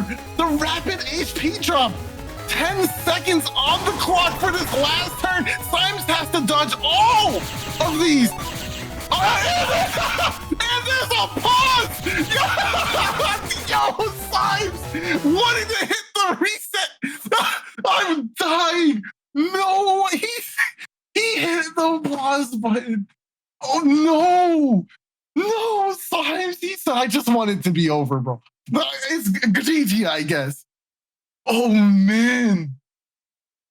Oh, yeah, there it is. There it is, exactly as I was saying it. The GG's early, bro. No, that doesn't make sense because it used to work that way in VBA Link because we had to read inputs like when the app was in the background. But for Tango, it doesn't read your inputs when you're alt tab. So the call out. You can't do that, Salad. Let him have his dignity. Well, just so the viewers know, we do usually disqualify or have you lose a round if the pause is for obviously nefarious purposes. Here, well, he's already dead. We can't really do anything else to him. I'm so sorry, Symes. Let him rest in peace. What are you doing? Don't disturb his body. What are you guys doing? Let his body. Let it rest. Oh my god. Okay, no, like to be fair, I've also accidentally paused in a Blood Moon. I just somehow monkey mashed my way into a pause in the middle of the screen, in the middle of the turn. So we've all done it at least. So yeah, that's why we're a little lax because sometimes it's very, very, very obviously a mistake. But if you're doing the Passbyword buffering to try to like pause buffer your way into a win, then obviously that's this isn't a speed run. Okay, and let's go into the brackets again for the quick update. Okay, so we just saw the loser semifinals. It should be interesting to note that honestly, Symes does have a good reason to be salty because if you look at the winners bracket, right? Symes' very first match in this tournament was up against HonorNite. So 2 previous Moon Masters. They're the only 2 Moon Masters actually that were in this top cut. So the 2 Moon Masters had to go against each other immediately in a bracket. And so Symes got knocked down by HonorNite. He crawled his way up against his other opponents. Some could say quite easily. Your mileage may vary. But he immediately gets knocked out by HonorNite again as soon as they see each other. So some people call that double jeopardy. And some tournaments try to avoid that as much as possible, but we are not those tournaments. This is a bloodbath. I think in terms of the tournament format, we tried, we did what we could, but they're literally in losers semifinals, right? So, yeah. So like, there's no other possibilities. They have to play each other here. So. Yeah, it's basically impossible to avoid, so it is what it is. So, HonorNite once again haunts Symes in the streams. But now everything is over, so Symes can rest peacefully. Until he watches the stream, maybe he shouldn't do that. I don't think we've seen him around since then. I think he's actually on a trip or something. But I hope he's okay. Yeah, on a trip to the underworld, I think. I guess trying to visit Player Zero, yo. I'm trying to get some cheater action. All right, so oh my God. what is that? Is Player Zero like a good luck charm? Like you rub him for good luck? Yeah.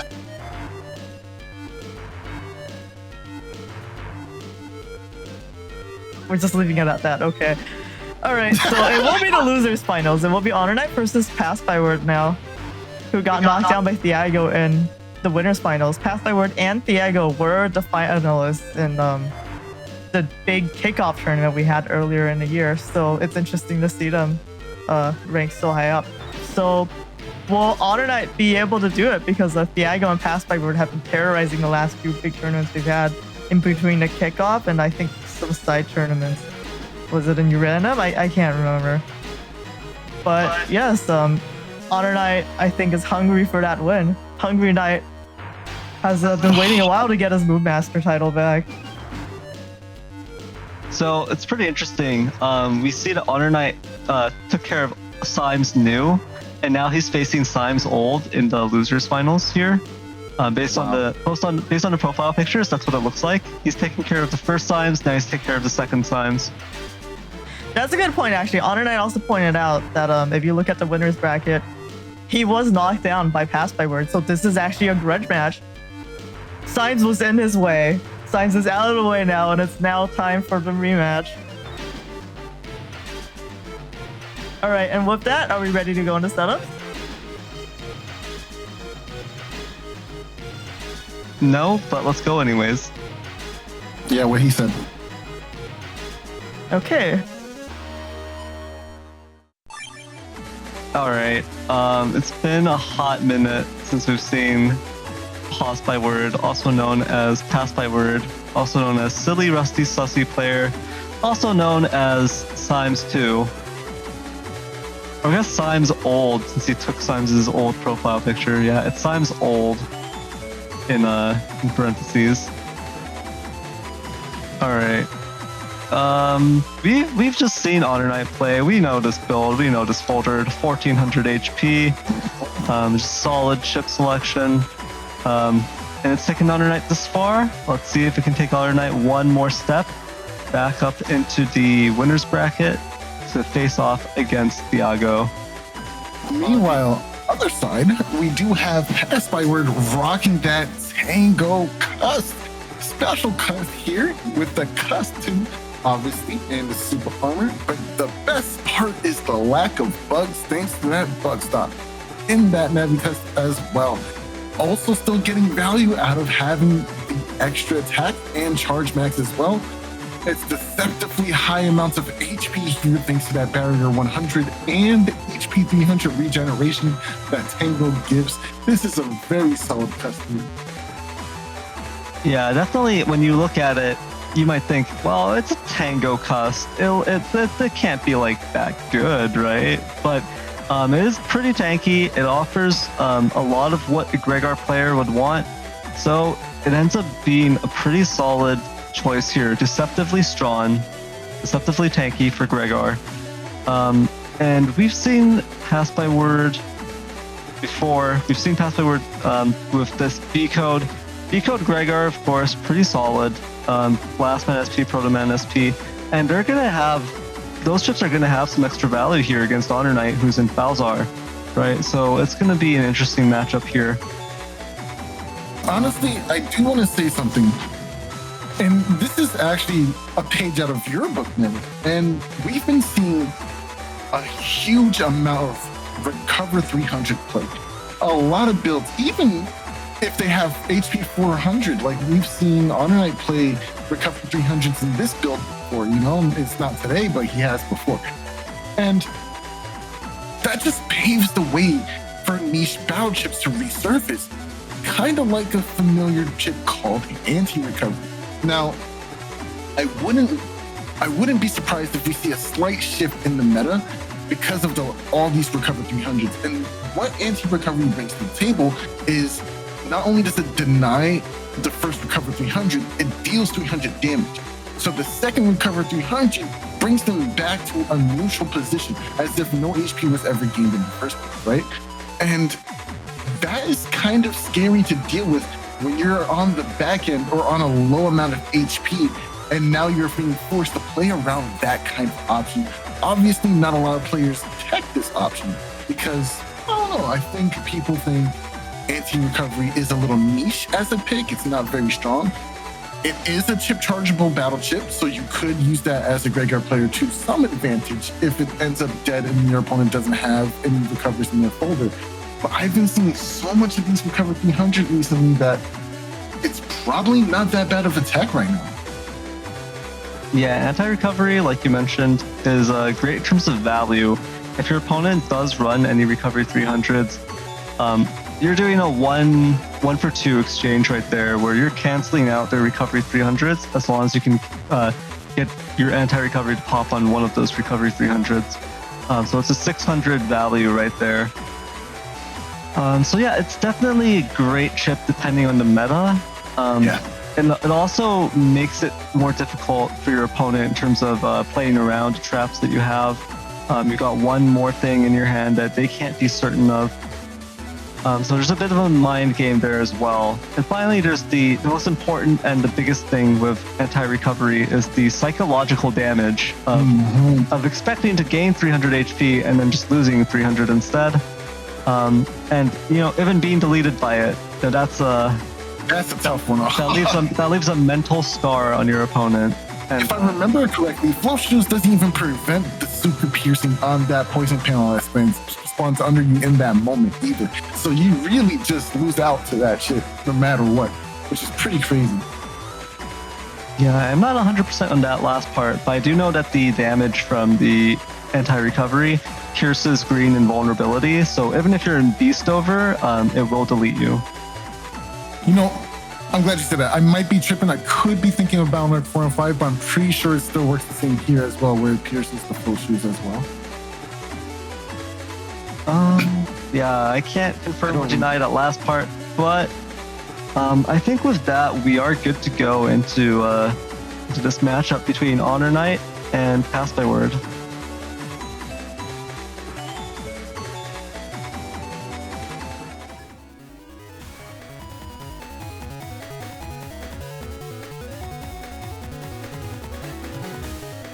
Okay, we have HonorNite on the left here. We have Passbyword on the right here. And we see this partial picnic field. The only thing it's missing is the fruit gushers. But I'm sure our high-level players here can work with that. And we see, of course, the Coward's Blade on the left.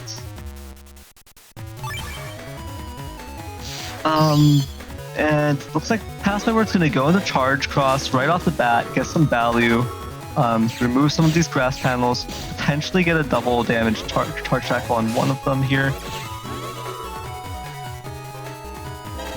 All right, nice. Making the mark on a couple of those charge shots. Going to go ahead and do some damage. Nice extra damage value on those grass panels as well. Ooh, yeah, and that was a pretty good use for the panel return right there.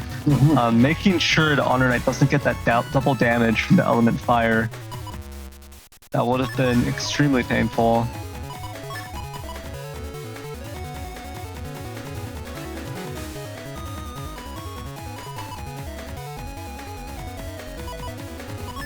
You know, already locked in. Passbyword already knows what they're trying to do with this next upcoming turn, but HonorNite taking a little bit of time before locking in this choice, and I kind of agree. You know, it's a very scary situation to be in. But ends up losing access to that anti-damage that they had safely stocked up. Machine Gun gonna go ahead and take care of that, but now we might see the double life sword situation. No, just barely the turn ends, and now you do lose out on the value from that battle chip here. Yeah, is HonorNite going to toss the Coward's Blade away? It looks like that's going to be the play here. And it's going to go right where it belongs, in the garbage. Instead, HonorNite is going to pick some superior chips, such as this Barrier 200 and this Magnum. Yep. Wow, still getting the Neo variable value. That was pretty sick. I definitely whiffed that 100%. Oh, dodging the wind back. Wow. That was a really nice try from Passbyword though, just to try and get a little extra damage. And now HonorNite retreating to the back, safely getting out of the way, not trying to take one of these charge tackles. And I do believe HonorNite was successful in just sneaking in that anti-damage at the very end of that turn there. However, this next turn might not be so graceful, as we do see that Kernel Force in hand. Passbyword is missing the Gundel Soul 3, does not actually have the Gundel Force combo, so they opt not to take the Kernel Force this turn. Ooh, the wrong TFC in position you wanted here, but at least we do get a chance to deal with this anti-damage for free, and there goes the area grab. Now, HonorNite has to be very wary in the next upcoming turn because there is an opportunity for Colonel Force to come out. However, Brownman might have a different plan. That one panel is definitely broken, especially the one in the back. And now the fast case turn is not going to give you enough time for these panels to replenish, which means Colonel Force is going to lose some of its effective power here. Opting not to go for it, instead trying to heal up SoulXCross might be the better play here in general, especially since we just saw the use of Groundman. But there is the opportunity for a grab revenge play, which we do see queued up here. Of course, there is also the Meteor Knuckle play to be wary of as well, which is probably why we see Passbyword not locking in the SoulXCross and deciding to keep that charge, especially since their life is so low already.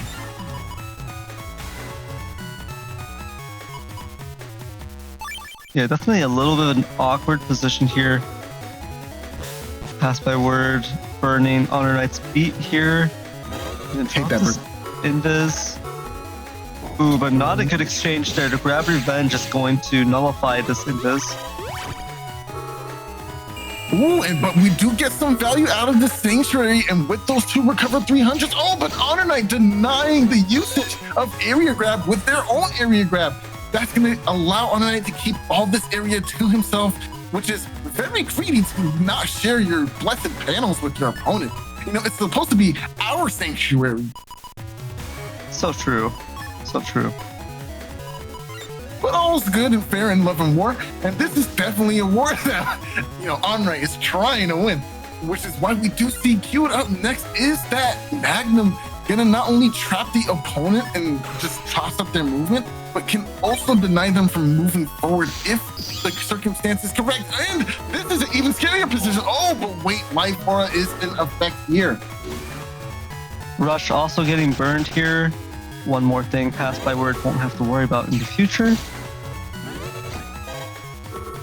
Trying to line up for this Judgment, but now it's been denied a bit. Ooh, still manages to get it. HonorNite remaining calm, not throwing away that Invis, but also not going to be able to use it here before end of turn. Does that mean we are going to throw away either way? It seems like it, as these next few chips look really powerful in HonorNite's hand, and it's going to be kind of unfortunate not to be able to deal with that barrier. Or you could lock in Tengu and hit okay anyway. You are still safe in regards to having invisible in a fast gauge turn setting, and your opponent does not have many ways to pierce invisible or that intense buildable state, right? So this might not be a bad decision for HonorNite either. It does allow you to convert serve some of that damaging resources as well and push a little bit more advantage. But of course, going for Tomahawk Cross isn't that bad either.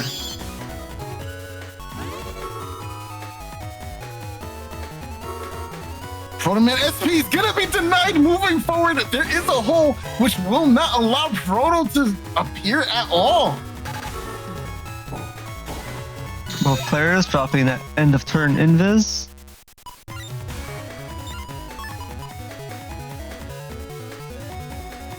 All right, and now Passbyword is the one finding Sanctuary in their folder. But is that Element Man that's up there? Yeah, it is. That could be another way to deny Sanctuary. HonorNite has all the tools to just beat up Sanctuary and not even have to worry about it. And there's the chip charge. Sanctuary coming down, but that won't stop the dragon. Oh, but it does if you move out of the way first. Grabbing back some of these panels, but Passbyword is more than likely going to camp forward and just avoid it altogether. The cuss bug is ticking away as bug fix has not been found yet, but it seems like Passbyword is opting to still take lesser amounts of chips. This can be very dangerous, and that's exactly why. But he goes into the next turn again. Oh no, wait, is that really the end of his hand? Wow, he's used all these chips already? Whoa, this is a really not so great situation. We definitely know now that in the last few chips has got to be Colonel Force, so HonorNite just has to plan for that. Which is why we also see them holding on to that very powerful chip in the form of Meteor Knuckle. It would destroy a bunch of panels, especially when used correctly, and that would help deny Colonel Force all together. This is not looking good for Passbyword here. Panel changes first and then double the damage. Very nice. Windwreck to get them off. Nice. And the area grab. Excellent play. Blastman won't do anything here because of that Sanctuary panel. Camping forward is inbound. Very good play. And it locks into the next turn just like that. Windwreck will be able to remove the life aura, of course. But once again, in hand, we know what's coming next. We will deny the entirety of this upcoming turn just by pressing our A button. HonorNite trying to get the corner knuckles here, trying to bait out Passbyword's movement. And let's see how this happens. And there it is. Oh no, both hit anyway. Oh, but the gun also doesn't hit its mark, and Tango comes into play here. That's a really nice amount of HP, but this is a trapped situation, which means This is huge. Back B into the Tengu charge. No? Yep, just hold forward and hold your buster. Oh wait, but you're out of feathers now. That beast out is gone. Alright, I could have sworn that the proper play there would have been to beast charge the fast gauge, but looks like that didn't end up happening. Both players did use their recovered 300s. Oh wait, no, HonorNite doesn't even have recovered 300. This is definitely in HonorNite's favor. this no doubt. 1700 to 600, and HonorNite takes that damage judge by a large margin. HonorNite has been looking really strong today. I don't see him losing. I honestly think he might take it all the way, but that's yet to be seen. Passbyword still has at least 1 or 2 more games to go. He can reverse 2-0, change up the situation, and just win right here. Anything can happen, folks. Let's see it.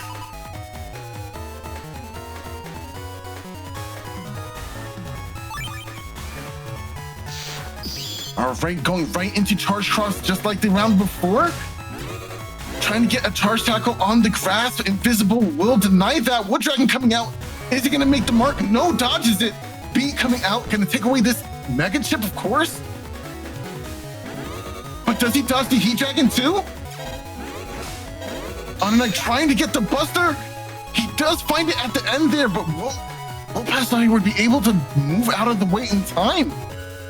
It does look like the shot already went through. He might not be able to dodge that, even if he tries to cross cancel. Yep, there it goes, and Wood Dragon will follow up, waiting for the opponent, and dodges it with the charge tackle. Excellent, and Life Orb now goes up. No grass panels for Heat Dragon to remove it, and this is looking like a really good momentum shift for Passbyword. Anti-damage comes up as well, and now you feel extra safe to go ahead and lock in a possible slash cross.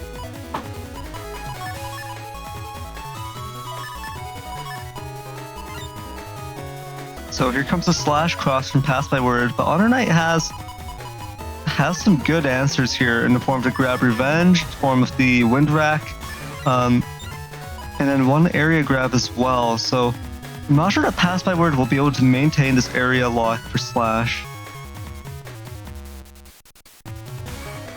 The only way he does keep the area is if he doesn't get affected by big push and moves back forward in time. Oh, there it is. Grab Revenge will come down. There goes the trap as well. Area Grab is going to come down as well. Oh, holding on to it. Wow, the patience from HonorNite is going to pay off here. You can't touch me if I stay back here, my friend. Ew, running up on his area anyway. That's so rude. Can't touch this. That was so rude. Oh, but you know, he had to show that respect by moving back. Okay, but Passbyword is in a situation where they can get the area back, but is deciding to lock in Erase Cross anyway. Is he reading that Dust will come into play? I don't know. Yeah, it's a bit of an awkward position here for Passbyword. We'll see how HonorNite chooses to react here. Looks like it's going to be a fast gauge into mostly defensive turn here. I do think that this will mean that HonorNite wins the gauge war. Ooh. Yeah, that ground man SP does get blocked there by Invis. Oh wait, okay, nice. This slow gauge will defeat the fast gauge. I actually kind of like this positioning. Nice, get some damage in. Oh, just if you held it a little while longer. But to be honest, I feel like HonorNite would have held on to that anti-damage, even if he was like trying to dodge those charge shots, right? And he would have waited to be flashing, purposely probably taking one of the erase charge shots, then using the safety of that to bring up that anti-damage anyway at the end of the turn. So that was a tough situation to be in. I think Blastman was never going to hit at that point. So we see these recovery 300s in Passbyword's hand here. Question is, should you even use these straight up, or should you just try to beast charge them? Because I feel like Passbyword might actually just get a lot more value out of going into an offensive beast and then using the beast charge. I definitely have to agree with you at that point. Well, there goes the barrier 200. Now, gotta find a way to take that off. Oh, Erase Man gonna take away the trap. There it is, it's gone. And this will allow for a Judgment follow-up with that being left for the quick conversion. Can you get the charge shot? Yes, you will. Facing, trapping him in place with the Magnum. Just wait for the frames to end. Boom, there it is. And that cross is gone. It is a slow gauge turn. So this turn is gonna add up a ton of damage for HonorNite into the focus and just barely allowing time for Passbyword to move out of the way, which means you can follow up with literally anything like a meteor knuckle. Yeah, this might be a brutal turn here. There was such a heavy punish for that Tengu. And now, let's see. Oh man, not gonna do enough to break the barrier 200, but it will reduce the damage on it. And just like that, 5 hits, that's actually a very rare hit count. Here we go, game 3. Remember, the finals are usually best of 5. Anything can happen.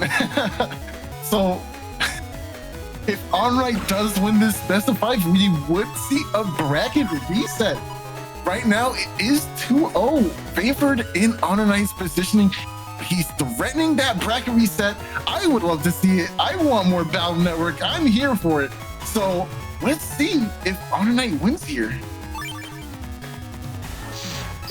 And it's going to be a very interesting starting field here with these conveyor panels. I don't think there is a bracket reset for losers finals though. So please ignore Soul. Soul is just getting a little bit hyped up ahead of time for the grand finals. Bro, I forgot Thiago's the king, man. That's my fault.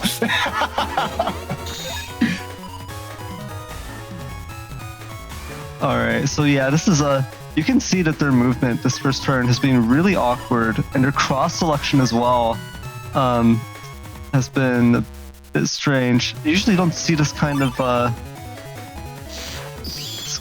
of situation pop up, but because of the conveyor panels, it makes movement just so awkward on this field. We do see that grab revenge coming out, and there's the punish. Wood Dragon just takes care of Passbyword's Elite Cross, and now Passbyword is losing some of those options that he's gonna want for later in the game. Yeah, especially in the form of that really nice slow gauge that was in hand. Throwing it away will mean you only have the one now, so you're gonna have to use that in a very particular position in order to maintain a lead, right? It's gonna be tough, especially since HonorNite has options with both fast gauges still in the folder, and of course, This is just a tough position to be in. Already on the back end in the beginning, but the right cross call will change the tide of the battle as he race into dust. Looks really favorable for the Gregar player here.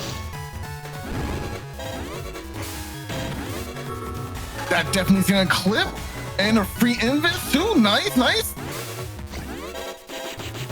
Great movement. HonorNite completely avoiding the machine gun there. Yeah, definitely not what Passbyword wants to see here. There is still Erase Beast potential for Passbyword, but in his current position, it is rough because you can see that Passbyword's trapped in here thanks to the conveyor panel.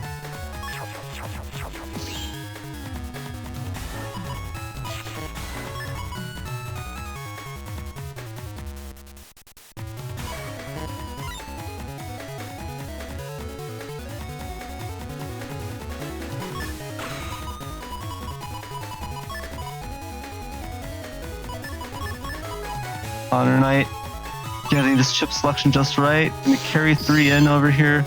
Anti-damage, invis, and I believe this is Magnum. Oh no, that's not good. Oh. Yeah, it's really not good. That's a ton of damage you just took. 580 from that Protoman SP. You're seeing the power of the B code SP navies when playing against Falzar. Excellent defense, at least from HonorNite here. Gonna avoid the charge shots coming out from osiahene here. Thanks to that Magnum. Now, it seems like Passbyword is in a position of, do I move up and get locked into this side? Or do I move down and get locked into the other side? Or do I just stay here and take whatever punishment HonorNite decides to throw down this line? It's a very tough call to make, as we see HonorNite going for life orb this turn. Interesting, not being as aggressive as I would predict him to be in this kind of positioning. And looks like we're gonna see some beast charges here. HonorNite wants to even out this HP, bring Passbyword that much closer to deletion. And the beast charge is going to be very useful for that purpose. Oh, the conveyor belt timed out at a great time. Now the movement is a little bit easier to manage now. Thanks for Passbyword's use of the holy panel here. And also finding the wind rack as well. Excellent timing. Sanctuary. Oh, this is a great hand. But HonorNite does have access to both Element Man right now. So you could go ahead and possibly deny Sanctuary this way. Luckily, Passbyword opts out of using Sanctuary right away here, which is going to be good because now it forces HonorNite to use something like Element Man to answer a holy panel as opposed to answering the entire Sanctuary itself, which is pretty good. Slow gauge pop down here by Passbyword. Ground 9 SP going to come out for HonorNite here, and it's going to do a good chunk of damage to Passbyword. Uninstall. Oh! Haste Pulse Tango activates! That Tomahawk Beast carrying a lot of weight there for HonorNite. Great awareness, using the barrier 100 to go ahead and trigger Beast Rush right away. But now HonorNite denying even more area, but the blast, man! Wait, no, that's the anti-damage, unfortunately. And now we're trapped, but not for long. Oh, we're still not in a great position.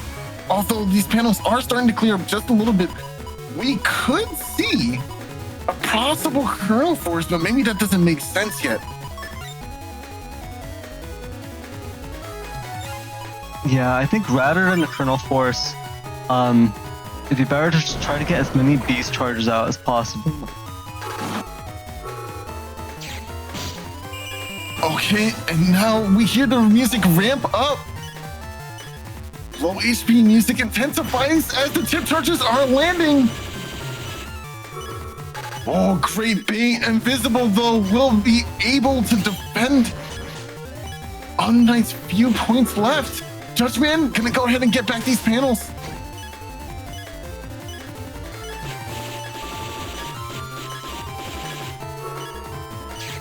Airy grab comes down. The second airy grab also comes down. This is gonna reduce the power of Colonel Force, which is exactly what HonorNite needs, especially since they're about to lose Tomahawk Cross. Oh, Here those are we the see- perfect shit. Here we see the Coward's Blade making its appearance. Can it accomplish something here?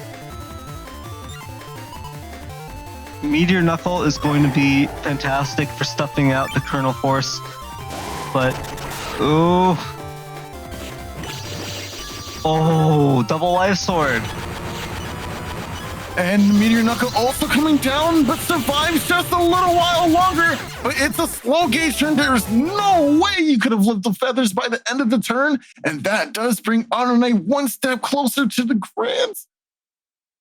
HonorNite has climbed their way out of the losers bracket, also known as the win harder bracket. And HonorNite has taken out Symes new and now Symes old. Passbyword, unfortunately, will not be progressing any further. And now we have our final matchup of the day, our final matchup of this Blood Moon, HonorNite versus Thiago. Okay, let's get into setups. Well, actually, before then, let's get into the bracket screen. Because apparently Soul forgot that Thiago was sitting comfortably there, so let's help remind him. So yeah, we saw the results of that. Passbyword is out for good. You can see it's been an absolute bloodbath. Everyone was in HonorNite's way. He is still hungry for that win. So with the conclusion of the losers bracket, we are going back. So we are here in the grand finals. It will be HonorNite versus Thiago. And with that, let's get into the setups. All right, we're finally here. The conclusion that we've all been waiting for. HonorNite versus Thiago. We've seen HonorNite's build countless times today, but we could do with a good refresher on Thiago's here. Thiago is running the Zoo Cust, the full Zoo Cust, Rush, Beat, and Tango. The full circus has come to town. Yeah, all of the performing animals. You've got Tango with their Barrier 100 antics, replacing Life Aura. You have Beat, swooping in, snatching away those Megas and sometimes Gigas. And you've got Rush, the dog popping up and nipping you in the bud when you try to use your first invis. The three animals are here in Thiago's cust, and we'll see how much value they get Thiago today. What makes the cust really shine here too is the uses of Hub Badge. Hub Badge allows you to get that attack max, that custom max, gives you a shield. It has so much value packed into one battleship, which allows Thiago to safely neglect putting things like charge max or attack max in his standard cust in general, right? So it's a really good battleship to have in the folder for custs like this. However, that does mean you lose out on the damage versatility of something like medium or base anomaly. So now it's going to really put Thiago into a position of trying to make sure most of the damage in his folder sticks. Because if it doesn't, he could find himself on the losing end very quickly. Yeah, and it's easy to forget, but we have seen Thiago's custom play many times already. Not today, but earlier in the tournament, and it's a deceptively tanky folder. This is a build that is probably going to go to damage judge. You've got the 1900 HP built in. You've got an extra 300 HP from Tango to punch it up 2200. Then you have the Barrier 100 from Tango, giving you 2300 HP value, or a little bit more depending on how much that Barrier 100 blocks. And then you've got the Recovery 300s for a total of 2900 HP value, right? So this is actually really chunky for a Falzar build. And Falzar does have certain defensive utility and options from the air shoes and float shoes and so on and so forth that's available to them. So we've seen Thiago's build go to a damage judge more often than not, and so we're gonna have to see how HonorNite plays against this, and it's gonna be a battle of attrition. I feel like I would not be surprised to see a lot of damage judges in this matchup. Yeah, what really facilitates, or rather helps facilitate that damage judge aspect is those two fast gauges, especially on both sides. Like we're both playing it. That is a lot of HP to burn through with such a short amount of time available to you. So, depending on how HonorNite plays, honestly, this could favor him. He has a lot of early game pressure. He doesn't have to wait around for Hub Bash to do damage. He doesn't have to wait around for combo pieces to show up or to align his shit. He just starts pushing on damage immediately. And if he can play his defense as well, this should be a slightly more favored matchup for HonorNite. However, Thiago has beaten HonorNite time and again in other previous tournaments with this exact build. So it really is anyone's ballgame. Yeah, the important thing to note here is that Thiago in this matchup, because Thiago managed to stay in winner's bracket the entire time, managed to win all the sets up there, HonorNite will have to win 2 sets here, 2 best of 5s in order to take the title. So let's see if HonorNite can pull this off. Okay, are we ready to go in? Yeah, I think we're good to go. Yes, let's do it. Okay.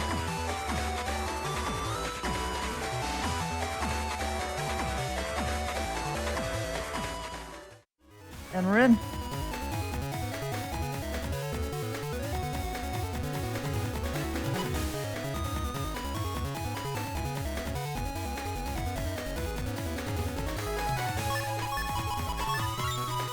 All right, now looking from the left side, we will have HonorNite's point of view. Looking on the right side, it is Thiago's. Thiago already locking in what he wants to do in this first turn, and that is go dust and start digging.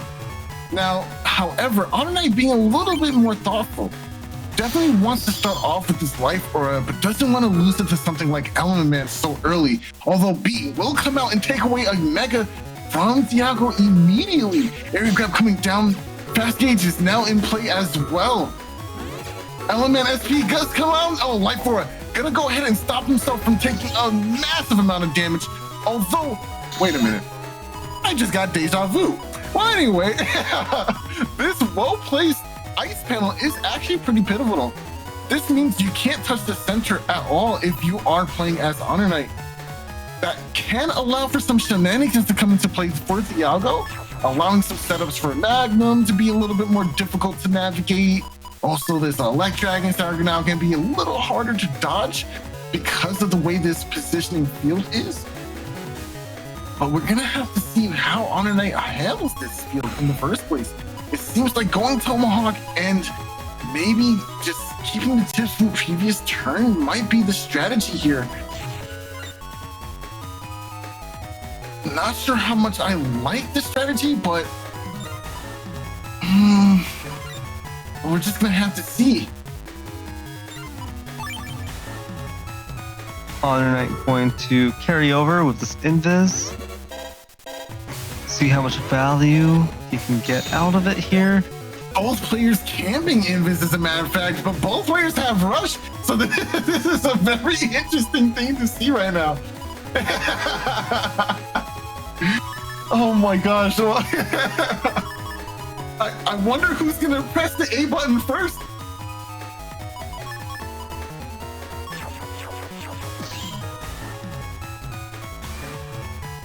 Yeah, this kind of situation probably gonna come up a couple of times in this matchup. It's a huge question in terms of the value game, and both players are trying to squeeze out maximum value from their chips. There it is. Rush is going to come out. this is actually very favorable for Thiago because he can now continue to camp this Invis and maybe punish a Magnum or some kind of play like that, like Element even from HonorNite's side here. And we see a huge dig turn for Thiago. However, because it's Cuss 5, it makes wanting to clip. Okay, decides not to bring Hub Badge, and it's locking in with the previous chips, as I aforementioned.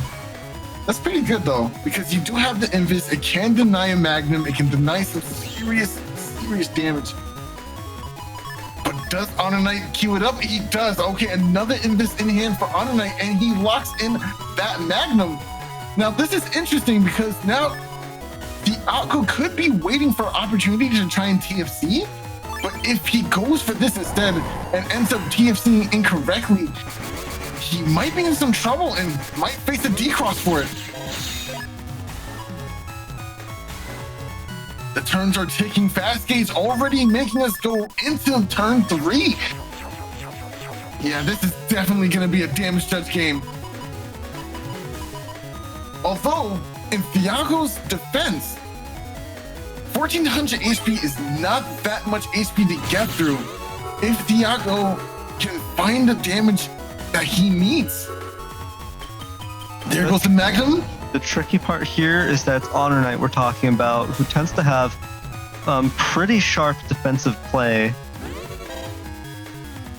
So it's a possibility, but I wouldn't expect it to happen more than once or twice out of all of these games. I really love that option that that HonorNite chose here, going for the Beast Charge.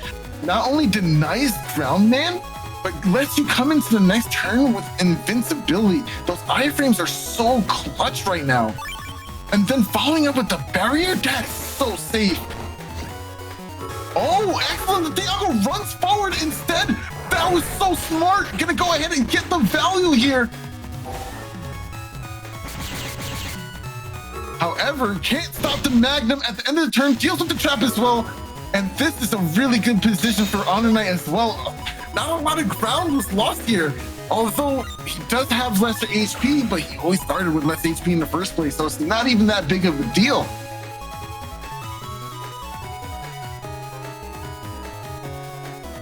Yeah, it's not likely to become an issue here. I disagree with this decision making right now. I think, yeah, okay, there we go. I think you have to lock in Hub because you're not doing anything with your charge shots. You're not doing anything. There's no pressure. Yeah, it has to be. It has to be judged. There you go. This makes the most sense. Yeah, and staying baseman, it just makes the most sense. This is your only win con. You gotta play towards that. Hub comes into play. Erasement will punish here. This will allow HonorNite a follow-up. What's it gonna be? It looks like it's gonna be Neo variable. Going for the cross flash that does give anger though. Nice. TFC's the invisible. This means Thiago can follow up with a really powerful attack. There's that Muramasa. That's what gave HonorNite the biggest headache the last time. So HonorNite's gonna be paying very close attention to how Thiago tries to use this Muramasa in this matchup.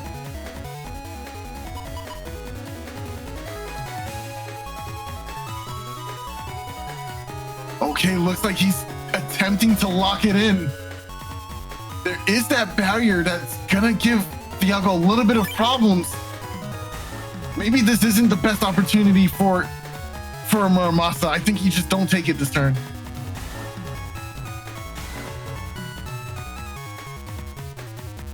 Yeah, I think you want to burn through some of your opponents, some more of your opponent's defenses before you lock into Muramasa. And I think Thiago agrees here, decides to go for just this invis while trying to fish for the anti-damage, but that invis just lasts too long.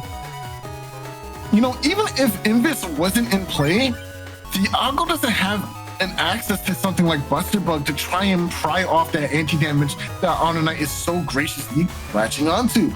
But Erasement does make quick work of traps and invisible states either way, so this could be it. We could possibly see a 1,000 damage play in the next few seconds. Decides to keep this invis. You see, this is really good for HonorNite. He's not losing any ground. There's no pressure. He has the life lead. You have to do something, Thiago, and it looks like that something is gonna take the form of Magnum into Bubble. I kind of like Magnum into Bubble with Elect Dragon, but no, just deciding to camp more anyway. It's turn 10 already, and both players have a lot of offensive options left in their hand.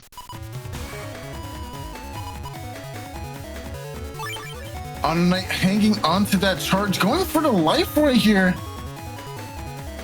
Yeah, this is not a really great situation for Thiago, I think. He's not doing damage, and it's turn 11. Like, it's not looking good for you, fam. HonorNite's not even trying to trigger Tango either, just playing around that entirely. I have the life lead, I have the positioning, there's no reason for me to overextend myself. Nice, goes for the Buster proc. Gotta take the damage, that's fine. Good anti-damage, just completely playing around everything. Do you throw away the Bubble Star? I know someone who's gonna be really happy if you do. Going Stalk is not a bad play, wow! And there goes your opportunity to do the damage that you needed to with that Muramasa. I mean, 500 damage, you're still gonna be really solid amounts of damage to do, but oh, that was a possible win con strategy that now might not be such a win con. Yeah, and both players are carefully examining their hands here. With only a few turns left in this match, it's gonna be pretty difficult. We're gonna see a last-minute scramble, and that's what it's gonna come down to. What we see here is a really cool tech. If there are holes on your field, if you don't move off of the hole you're currently standing on, you can continue to move on those holes. But I think Thiago was trying to use that. And there goes the Muramasa. That's 500 damage that you're not gonna see. Wow! HonorNite made him think that he was gonna camp the holes just to stay safe. But in reality, HonorNite just said, you know, I don't even need this area. It just moves casually up and down anyway.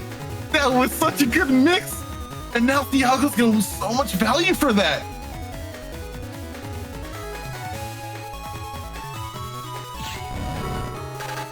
Anti-damage comes up to Judgment.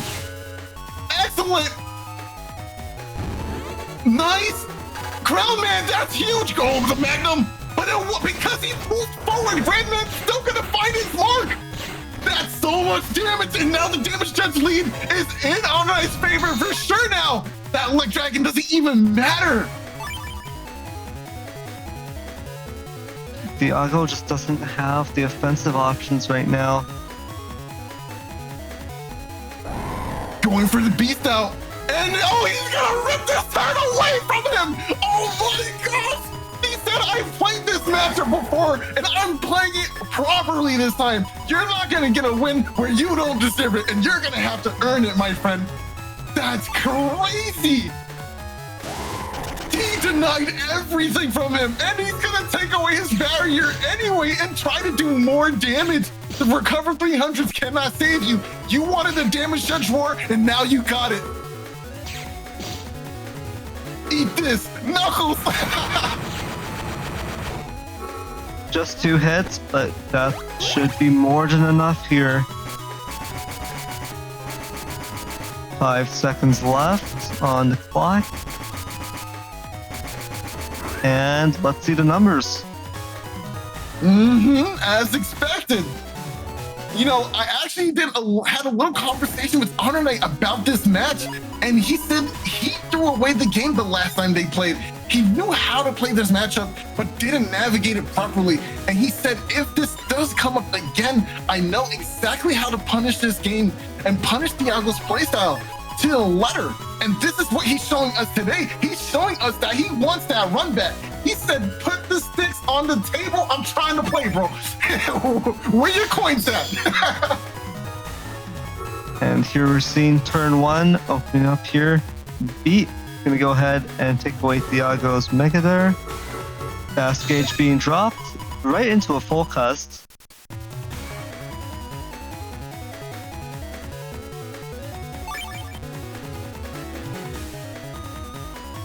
Man, now that I'm seeing this this match play out, Honor is really adjusted to this matchup now. This is kind of scary for Thiago. You saw what happened in that first game, and now you have to make those adjustments. What does that look like? Pray tell. How do we go ahead and push pressure? Like Thiago's really thinking now.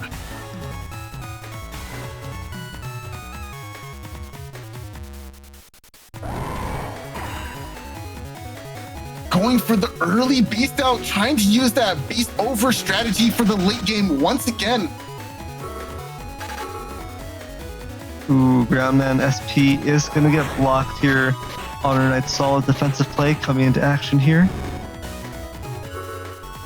Now, Erase Man will get taken away by Thiago's beat. And the area grab will take away the first barrier as well. Oh! Just a second too early. I think that's what HonorNite is acknowledging when he threw away that saber there.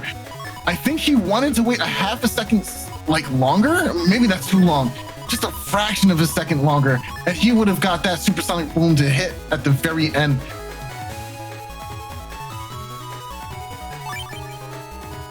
Yeah, but unfortunately for him, the Coward's Blade does not see play here. Okay, there goes the beast out on HonorNite's side. Maybe we'll see some chip charges. I do see that anti-damage in his hand. Okay, no, goes for it. The double magnum, getting the D crosses is not what you want to see if you're Thiago. You need that hub to put pressure into play because you don't have the attack stats. You don't have the damaging Giga. Another magnum will make it mark. Oh, and he gets it in the wrong spacing. Oh man. This is a little scary for Thiago, man.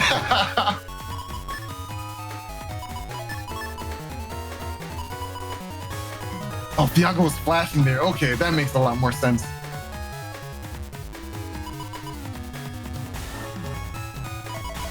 Oh, okay. So in YouTube chat, I don't even have to specify it in the chat. HonorNite says what was actually happening was he was using that magnum to deny Erase Man as a countermeasure, so that he could be a little safe in the upcoming turn.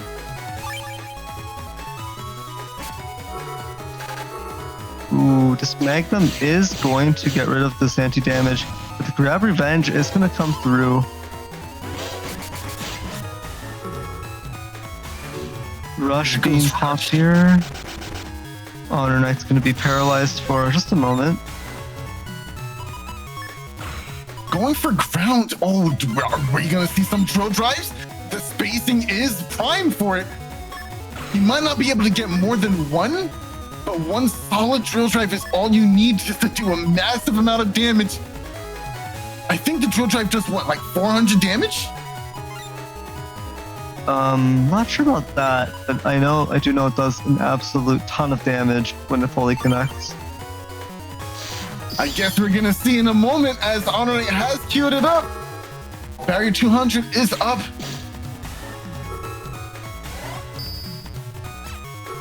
Judgment coming down, gonna get the area back. Hub Bash came at the opportune time. Tried to mix it up there, just didn't get it. Shield makes it safe into the next turn for Thiago. That's a really good decision to go for.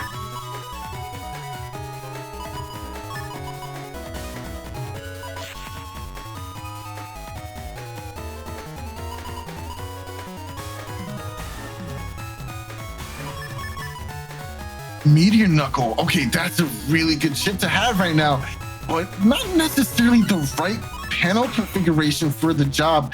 However, going for a B left in a corner could allow that configuration to be met. Yeah, definitely getting corner knuckles here would do a lot in terms of tilting the damage judge in HonorNite's favor. Go for grasp, nice, no flashing, which means Meteor Knuckle can just hit. Life Aura. But you get the trap anyway. Oh no, no trap. That's right. Hub batch is in place, so Omni Shoes are in effect. And just like that, you see the immediate value you get out of having a hub. However, I think Thiago made a grave miscalculation as uninstall finally finds its way into HonorNite's hand. That completely nullifies the use of that Giga Chip if used at the proper timing. Well, Yeah, I guess not. I wouldn't say it completely nullifies it, but it does get rid of some key pieces that you probably want. Still, the buster stats and everything still stay, so Thiago will still have that benefit for this matchup. Yeah, I think the things you get to keep are, of course, undershirt, custom max, and the attack stats, right? But you lose out on the shoes and super armor, if I remember correctly. That's how it goes.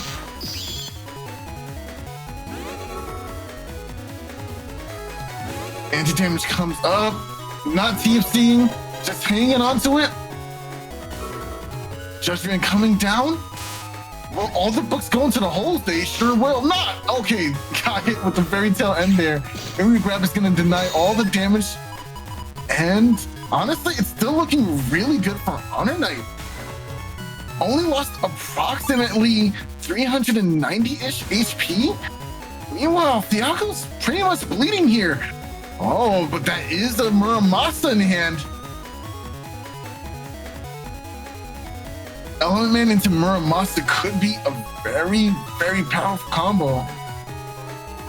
But Erase Man, okay, Erase Man can't cause the paralysis because it's Tengu, excuse me. But you can attempt to trap. Oh, but there's the life for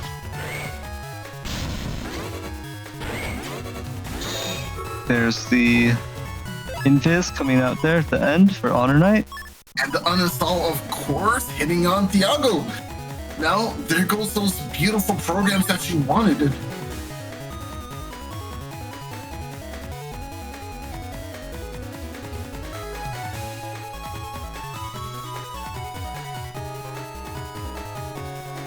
Did he manage to get rid of Tomahawk? Oh no, Tomahawk Cross is still there, so that means the paralysis just won't do anything. Nothing will do anything if you just full cuts like that too. Oh, look at all these battleships in the hand here.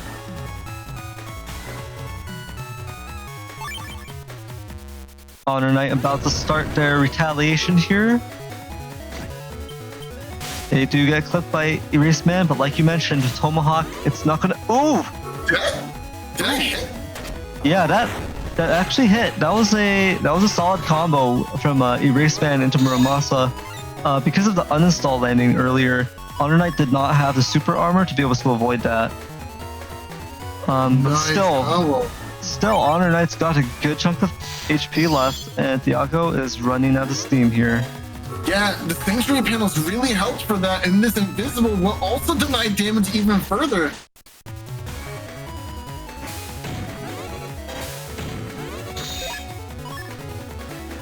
Oh, that Element Man could be huge here. We do have a Bubble Star into Elect Dragon combo though. If this hits, it's gonna be a massive amount of damage that could even up the odds. It's gonna come down to this. Are you gonna be able to dodge it? The Bubble Star moves very quickly, but it is very dodgeable if you know how to react and what the pattern is. Nice. Excellent movement. Only's gonna take the damage here. That's 240 on the board. It's looking pretty good here.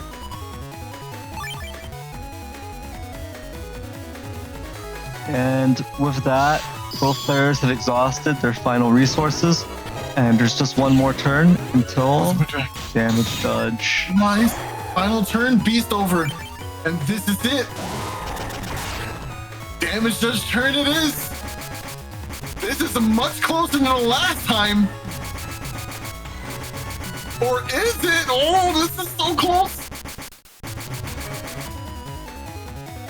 Another victory goes to HonorNite. It just isn't even close. Game 3. Is this gonna be the run back that HonorNite wants?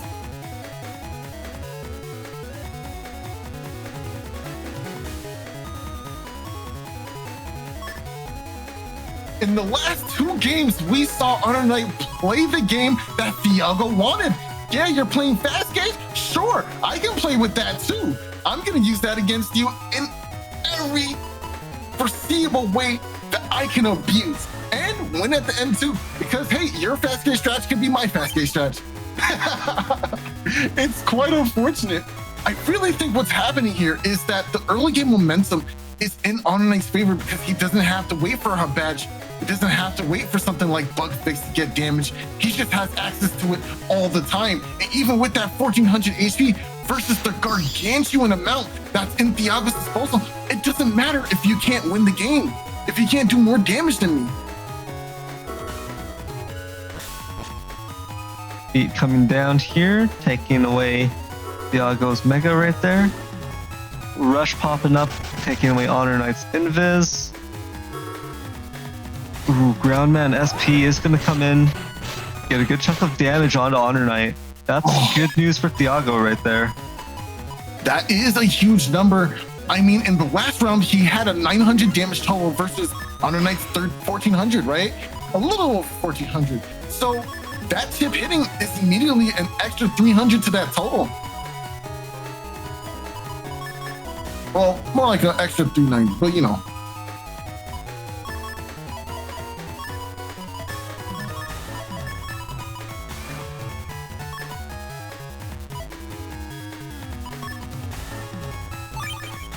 You know, honestly, that groundman hitting is really huge. Thiago just has to find the mark on the other battle chips now here too.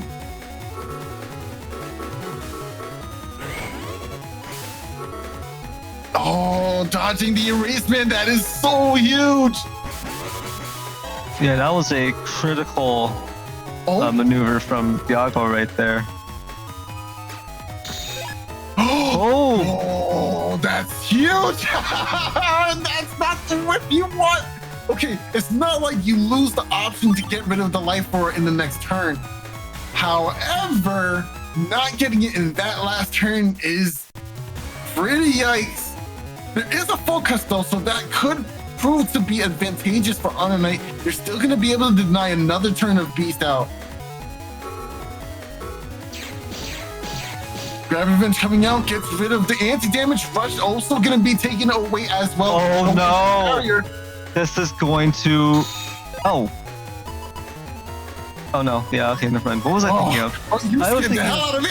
I was thinking of an anti-sword, because the anti-sword gets triggered through the life aura. That would have actually taken out Tengu. That would have actually... horrible. Yeah, but because it was anti-damage under the life aura, I was just like, oh, okay, never mind. That was a jump scare for you. The inferior trap doesn't have the option of getting the decross there on Tengu. Oh, good Magnum DFC there. And takes out the barrier, doesn't get... Oh, this is looking really good for Thiago. All of a sudden, the momentum has completely shifted. Now, with the life lead and not taking a single point of damage to his name, Thiago is looking very strong right now. Yeah, definitely. But you can't count HonorNite out quite yet. You have to keep in mind, with those damage totals from the earlier damage judges, technically HonorNite has only taken 770 damage so far, so there's still some hope left. There's some fuel in the tank for sure. A lot of chances for comebacks here.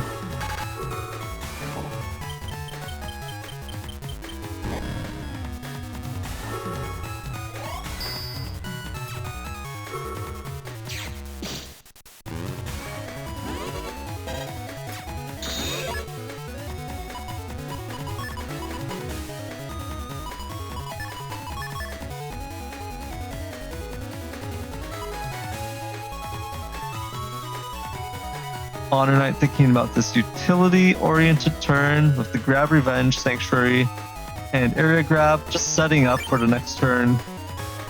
Getting some value out of these chips, getting some more defensive power here from the Holy Panels. On the other hand, we've got a pretty aggressive turn from Thiago that could be poised to perfectly counter HonorNite's defensive turn.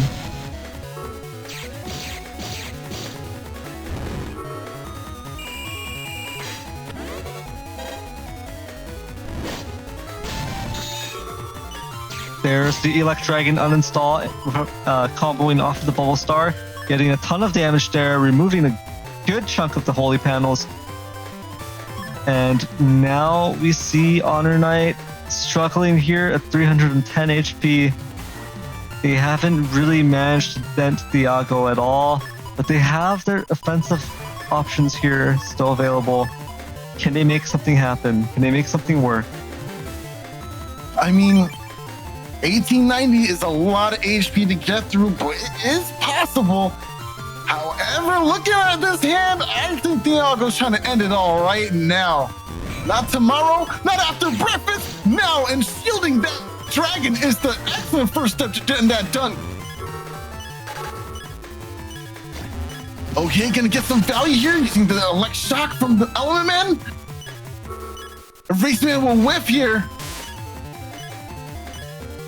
Now, if HonorNite just stays back, shielding the other dragon. Okay, hold on. This shield game is looking pretty nice right now.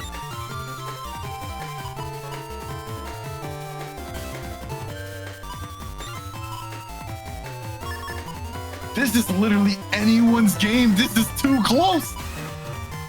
Oh, not really, I guess. 1890 to 210. I don't know, but it's still kind of, this is getting me really worked up right now. Yeah, I don't know about it being close, but like this is definitely heavily in Thiago's favor here. The question is just whether or not he can he can close it out right here instead of letting it go to damage judge.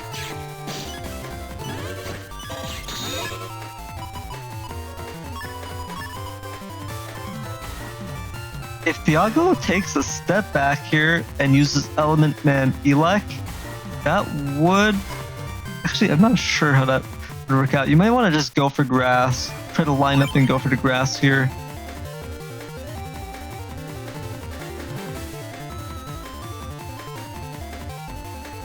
Anything can happen. Anything can happen. It's true. Thiago could die of a heart attack right here, and HonorNite wins by default. That is a possibility that we have to keep in mind, Soul.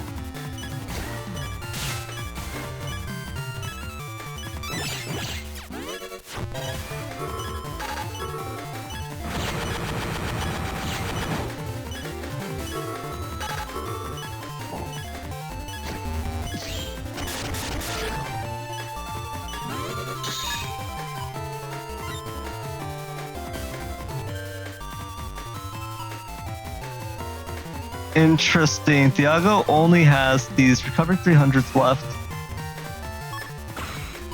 And HonorNite is down to this assortment of offensive chips, but these are heavy hitters. This could actually be pretty interesting.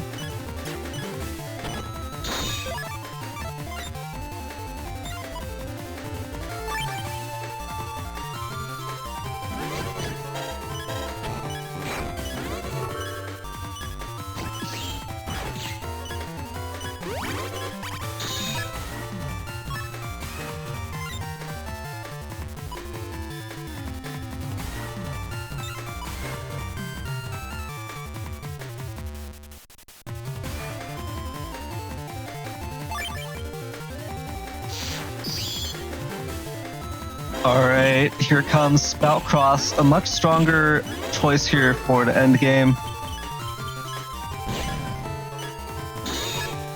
Ooh, Magnum's coming down, putting in a little bit more damage onto Thiago here. Oh, Ground Man SP, this is closing the gap.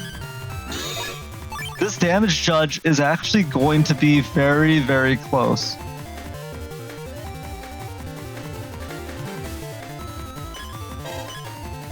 This is actually going to be a crazy damage judge.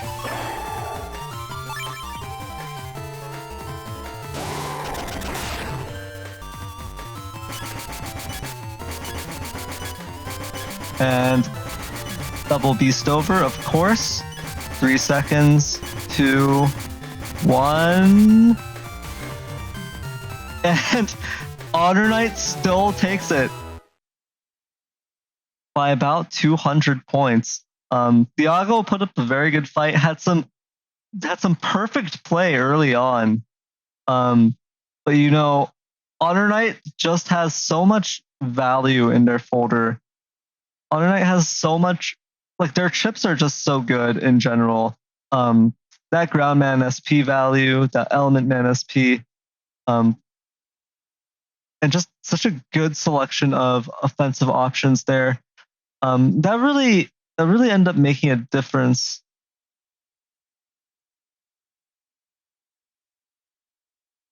And that does conclude the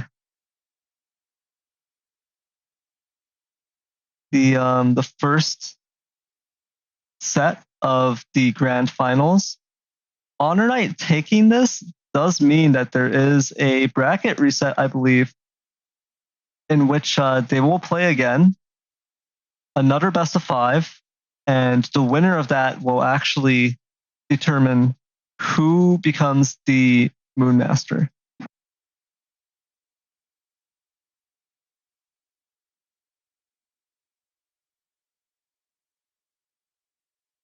So just give us a moment here, and Six Salad will be moving us into the next set.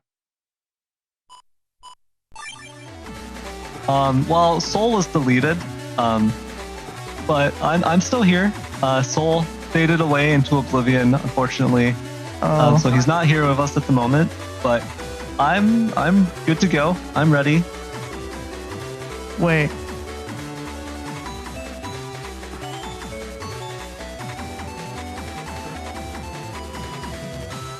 Wait. Wait, you weren't kidding. He really wasn't deleted. His internet straight up died. He's really upset right now. Yeah, Salad is the new SoulXCross, and Salad also doesn't exist anymore. There's no more Salad, as you can see from the commentators list.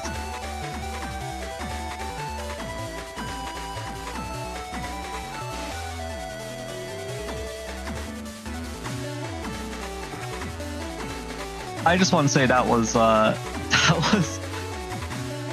what a reversal, because Thiago really took like 10 points of damage in those first few turns, while just unloading all of this damage into HonorNite, managing to play almost perfectly early on in that final match, and still it just wasn't enough.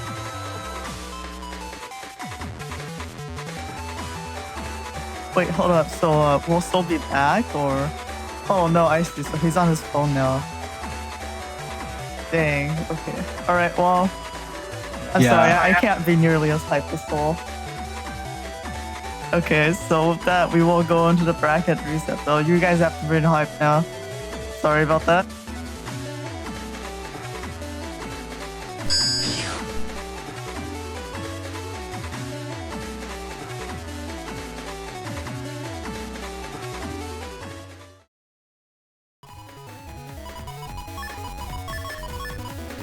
All right, and we've got fruit gushers in the back.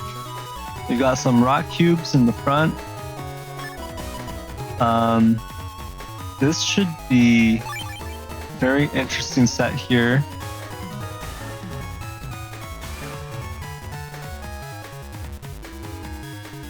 All right, so Neo Variable is objectively a bad chip. It's just one of the worst chips of all time. If you look at the average damage inflicted by Neo Variable over the history of Battle Network 6, it's just, you're gonna see that it's like a little bit above 0, but just a little bit.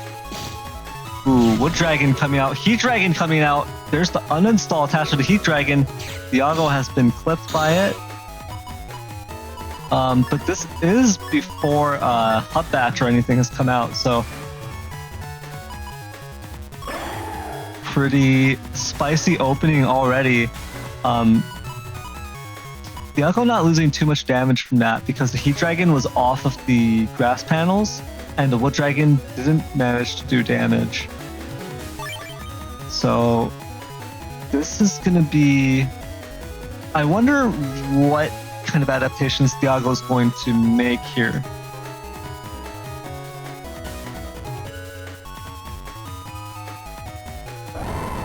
Ooh, double beast out here. Although HonorNite is going beast with no cross. There's the barrier 200. And here comes the Magnum. It connects. Thiago takes the D-cross hit. And there was a beast charge. So far, Thiago's offensive chips have been falling flat against HonorNite's defense. Not able to break through anything and actually score any damage yet. Whereas HonorNite has been putting in a little bit of work, done almost 600 damage already. So this is gonna be Hot Dash coming out on this next turn for Thiago. It's going to bring his Buster stats up, bring out that Cusk space, give Thiago a whole lot of options here to play with. And we see the cheeky little grab revenge coming out from HonorNite. It's going to send Thiago all the way back to the back of his field. Meanwhile, Sanctuary also pops up on HonorNite's side. There's a rush being popped here. There's the fast gauge and also Invis coming out for Thiago here. Both players at a similar HP level, but we've seen that every single match so far has ended in a damage judge. So what's more important here is not their current HP level, but how much damage they've scored. And HonorNite has scored a pretty significant chunk of damage on Thiago. Here comes Element Man Grass. And both players putting on their layers of defense. Anti-damage here coming out. Judge Man missing from HonorNite's side, so that is not going to be able to take care of those defenses. There goes some beast charges. Single beast charge from HonorNite, rather, taking out the anti-damage from Thiago.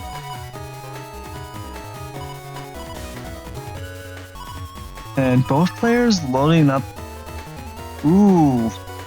HonorNite thinking about this being a Neo variable and Meteor Knuckle turn, whereas Thiago is just choosing a pretty standard assortment of defensive chips here. HonorNite really considering making this the big offensive turn. Because he sees that Thiago doesn't have any defenses currently active. But this might be the best window.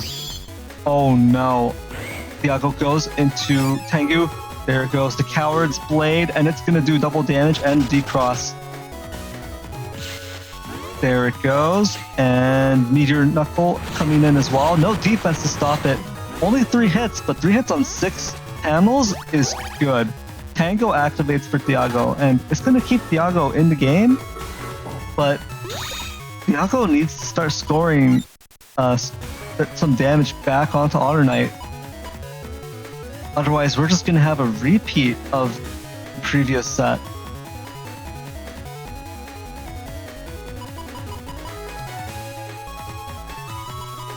Hello? Hello? Soul? Hi. Soul? The rumors of my demise have been greatly exaggerated, but I am back and I'm here to cast some more Mega Man Battle. Have the rumors of your demise been exaggerated, or the rumors of your resurrection just been downplayed? I think more the latter than the former. But anyway, we do see this element, man, coming into play. He's gonna go ahead and get rid of that barrier effective immediately. And now this Magnum is prime position to possibly... No, it doesn't make it. That flashing... Okay, that must have been an Invis then.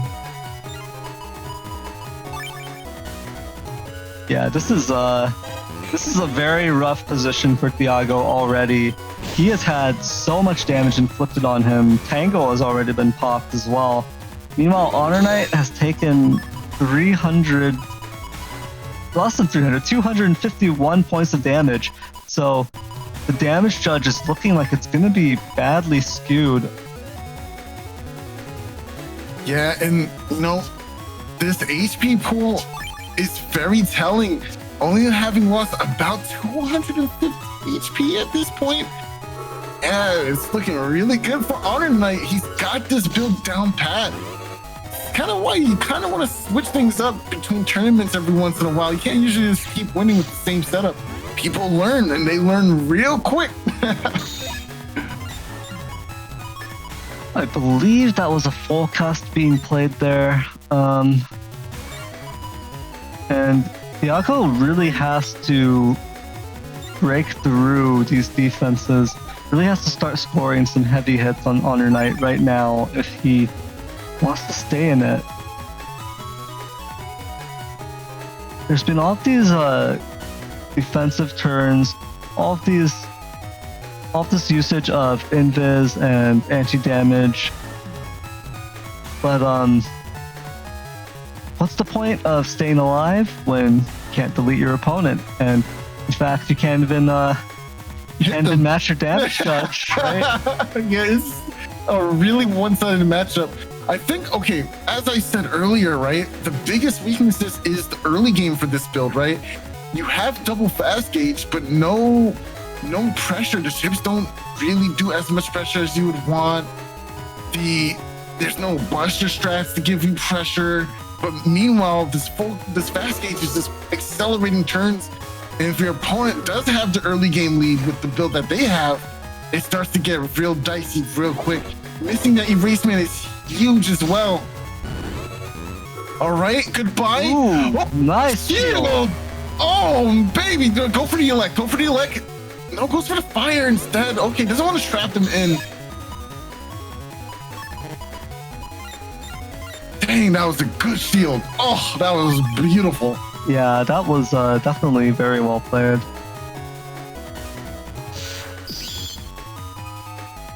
Okay, I like the adjustment here. Doesn't get there in time. I know you pressed up to try and body block. I know you did. Yeah, it was a nice try. But does find the anti-damage and gets rid of it. Oh, MSP! Gonna meet the mark, not on the grass panel. And just like that, the damage is in their favor once again.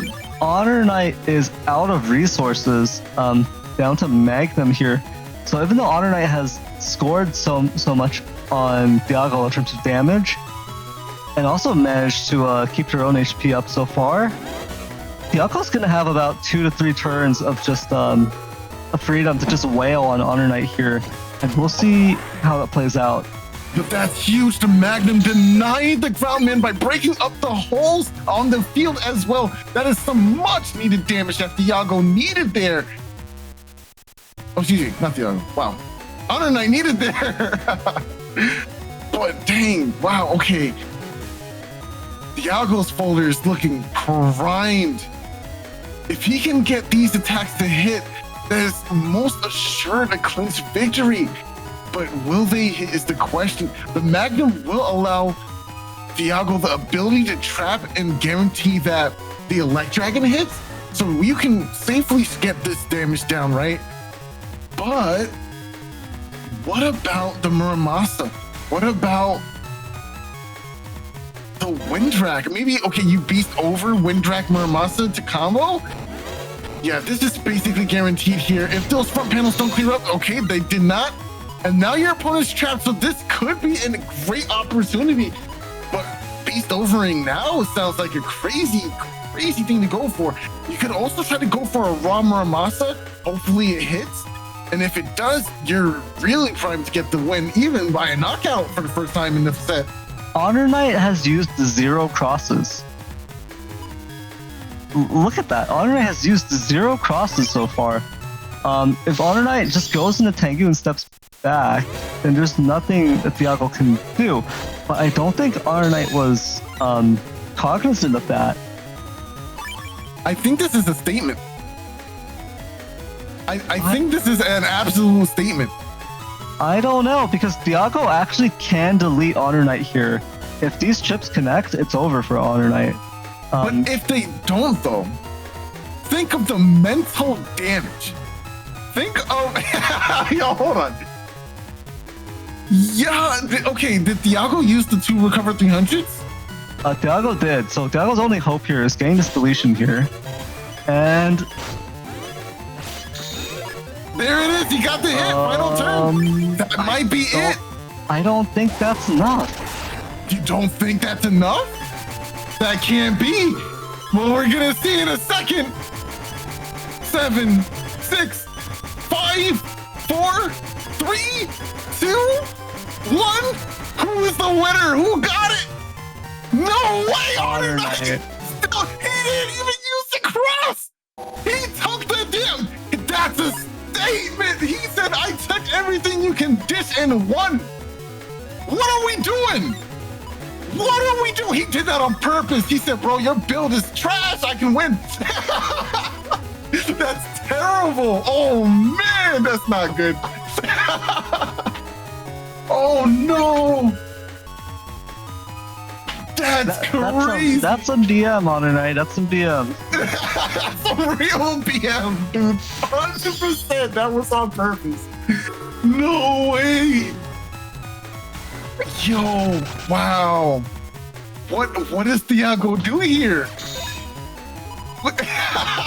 Yo, you know what? After that, yo, that's scoop phase for me, bro. You got it. I don't even want to play the rest of this set, bro. If I couldn't even get the damage judge and you didn't use one single cross the whole game, he was baseman the whole time, bro. That's wild to me. You can't do that. Oh, nah. Oh, nah, bro. You can't do that to me, bro. Wow. All right, we are seeing HonorNite in Tengu here. So, are we gonna get some juicy back Bs directly into the volcano panels? Ooh, Magnum is connecting here. Gonna get a little bit of damage onto HonorNite. Wow. Going for the There it is. volcano panels. What is this game? Just controlling his puppet like a marionette master. Dang, that's really unfortunate.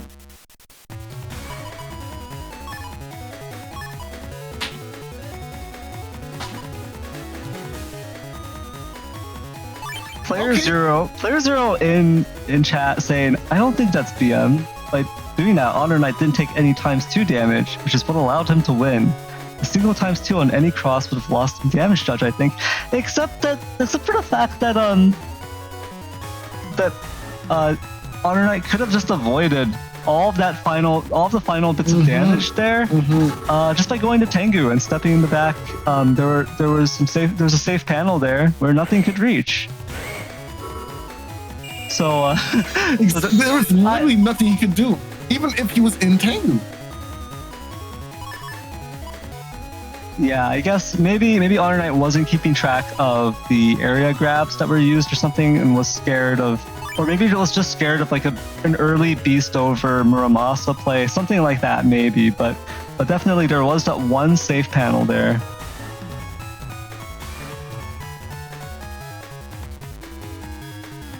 All right, so we are seeing these holy panels, the holy dream right here. Sanctuary and Life Aura paired together. Gonna give HonorNite some pretty good defense.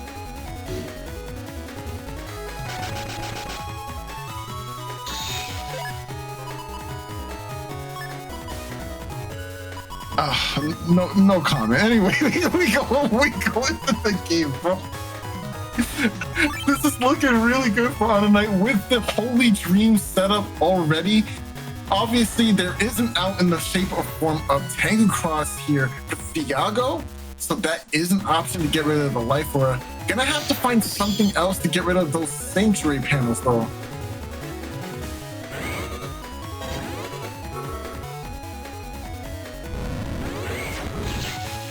Oh!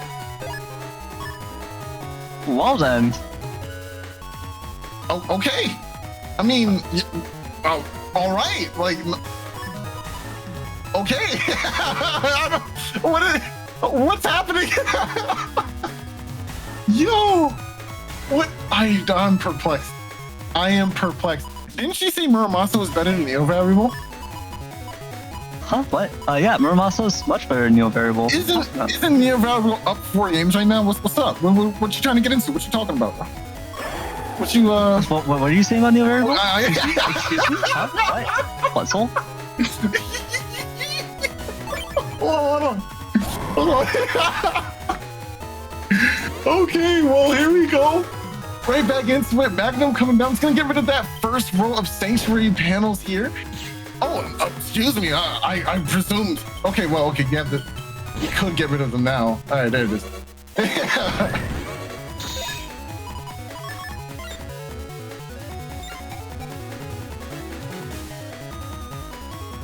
What I will say is I agree with that in chat.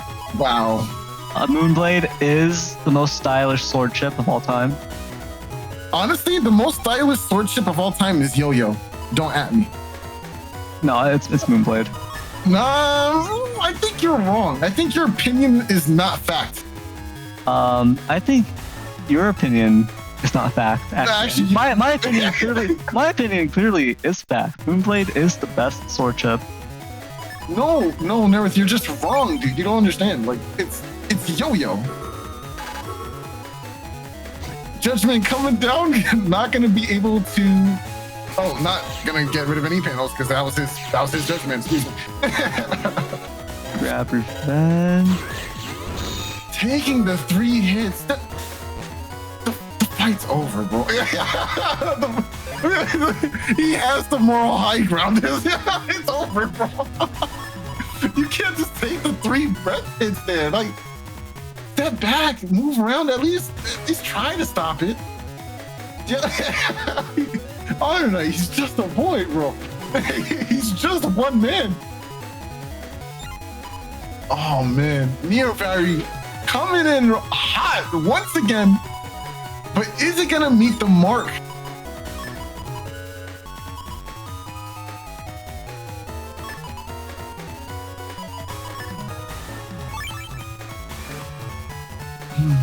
Okay, area grab coming down for Thiago here. Another one might come down in a second as well.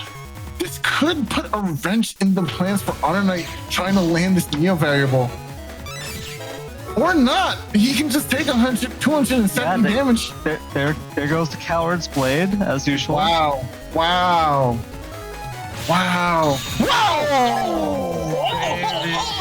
There we go. Hey, it's settled. There we go. We're done. Yeah, the debate's over. Flag on the play. It's over. We don't talk about comparing Muramasa and Neo Variable anymore. It's over. Thanks guys, but the debate's done. Go home. Yo, oh, that was cute. You did 270. Hold my beer, bro. Yo, that was so. You know what? That maybe the last game wasn't BM after all, right? Maybe HonorNite really was scared of the Muramasa, and rightfully so. That's why he didn't go into Tengu, because he did not want to get caught up by Muramasa. Oh my gosh. Yo, you can't do that to somebody, bro. What happened to his HP? What happened? Oh my gosh. Oh, my cheeks hurt from laughing so much. Hold on. Ow. Ow. All right, so like we were saying, HonorNite is in dire straits with 150 HP. HonorNite's gonna struggle to make it through these next 2 turns, I think, and really have to fight hard, try to fight back here a little bit. Oh, it's looking really bad for HonorNite. Just one misstep and everything's going downhill. It's just like the dog meme where he's just sitting in the fire and he's just saying it's fine, but it's really not. HonorNite fighting back though, gonna get the Nice. ×2 on this. Nice, that's basically 4 hits. That's a huge amount of damage. Is he just gonna win right now? Nope. Tango. No, Tango. Blood. That's a really, really deceptive amount of HP there. Judgment isn't gonna be able to deal damage here, but the books will, and that anti-damage will as well. Oh no, wait, he's flashing? Oh, the wind rack into the volcano panel just now. Gets crossed up, hits a 50, 100 to 346. All of a sudden, we got a ball game, ladies and gentlemen. But that meteor knuckle looking kind of friendly right now. The question is Thiago gonna decide to camp forward? He is queuing up double anti-damage. He knows what's coming. You have to shoot off this anti-damage before you can go for anything. Only 100 HP left. Everything is threatened now. Invisible, that's gonna tank it. Okay, but you have to clear out this anti-damage. Wait. Oh no! No! HonorNite! You had one job! Okay, the fight is onward! Yo! You know what? Look at Thiago's hand right now. Look at Thiago. Yeah, look at Thiago's codes. Look. Low. Low. Lol. Low. Okay, but this is a really, really good barrier right now. Go for the charge shot. Yes. Punish the shield. Punish the shield. Okay. Nice. Life Roar is going to go ahead and take up this damage. And you still have chips in the back. That shield paying dividends right now. The single heat dragon, Thiago. If you go into a cross right now, I swear I'm not gonna be your friend no more. Thank you. Thank you, bro. Nice, gets the damage on the stall. 1 pixel. What? He survived. Do you beast out here? What do you do? It's only 1 buster gun. There's no way. There's no way. There's no way. Okay. Oh my gosh. And just like that, 1 on the board for Thiago. Fighting back, showing signs of life. That's what I love to see. That was a scramble and a half, and all thanks to 1 chip. 1 chip caused a grand reversal in tone and shift indeed. That was so good. Yeah, so we never talk about comparing those chips again, right? It's over. No, you got it. It's over. I formally apologize to you. I didn't mean to disrespect you or sound like I knew more than you. You know what I'm saying? I'm sorry. All right, it's fine. All right, it's all right. Let's move on. Okay. Thank you for being the bigger person here, and no, thank you, Neryth.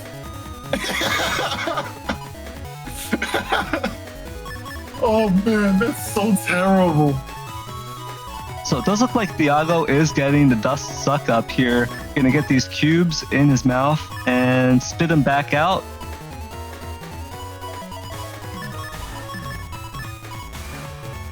But HonorNite is not gonna take it lying down.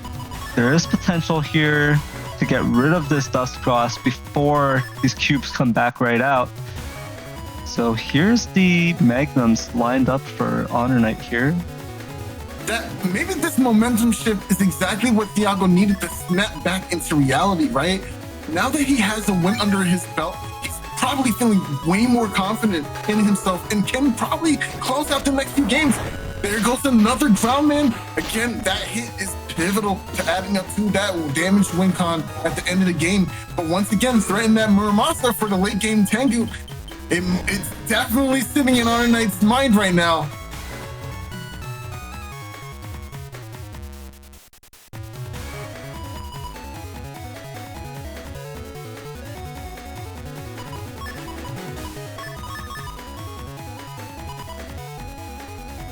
All right, here we go. Is HonorNite going to cycle all of this away? We do have a good setup here. Yeah, this is a pretty good setup for an offensive turn, but HonorNite's just going to go in with his previous hand, play for value here.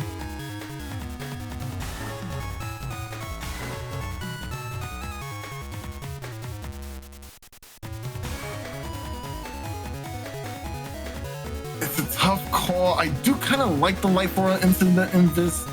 Still haven't triggered B on the opposite side. You know, it's looking pretty good. This is pretty safe.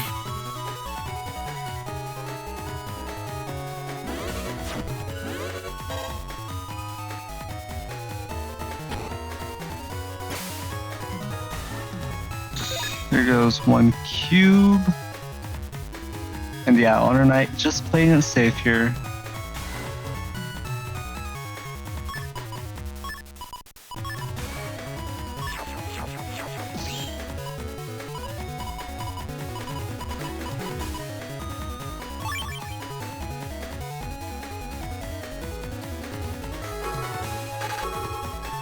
There's the Magnum, but it's blocked by Life Aura.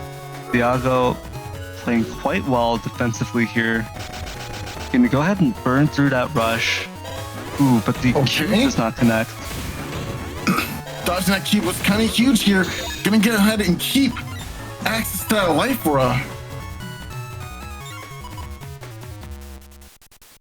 Yeah, the barrier 200 is still up, so HonorNite doesn't even need to replace it with this Life Aura.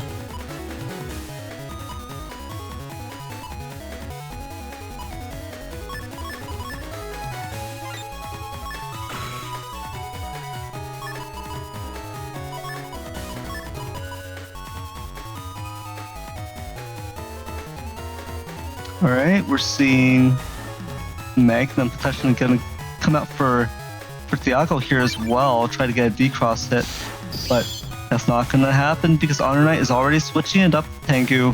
Going to go for the back B Life Aura removal instead. Ooh, and this is actually a Tengu lock. This is a not the situation you want to be in at this point in time. That's not going to help you either. Rush. Not gonna trigger thanks to that Life Aura. That's the Erasement in hand too. This is a lot of damage. Goes for the Erasement. Double the damage and a V-Cross. Gonna step right back into the center and continue my onslaught. We got one more in there. Nice. Ooh, actually queuing it up for the end of turn like this, so it's gonna hit at the start of next turn. That's actually going to stuff out any potential chips Thiago wants to use at the start. Take the Neo value. You have to make a statement. You can't let him do what he did to you last game. You gotta make a statement. Take the Neo value. Take the Honor. You know, HonorNite. If you do take the Neo variable here, if you do take it, you do actually have the opportunity to use it in the only acceptable way, which is for double life sword. So, I would consider taking it here. Consider taking it here. Wow, he didn't lock it in. That could have been Omega GG, but wait. Are we under fast gauge right defense? No, I don't think we're under fast gauge. Thiago has no defense for this next turn, so this could be an 8-hit Meteor Knuckle. If HonorNite took the Neo variable, this could have just been a deletion this turn, I think. Oh my gosh, the damage! Without it, I don't think there's enough. Oh, good area grab. What are you doing? Why did we come here? What was the purpose? You were fine where you were. You didn't even have to move. Yeah, a bit of a misplay from Thiago there, stepping out of their safe spot. And now that safe spot is broken, so there's no going back for Thiago. Thiago does still have Muramasa available, but that's not something you want to gamble on here. You're gonna have to break through this Life Aura. You're gonna have to remove that trap. It's gonna be a multi-step process if you want to go for a deletion on HonorNite using the Muramasa. And HonorNite already snipped it out. It's just like, all right, I do not want to stay in Tengu anymore.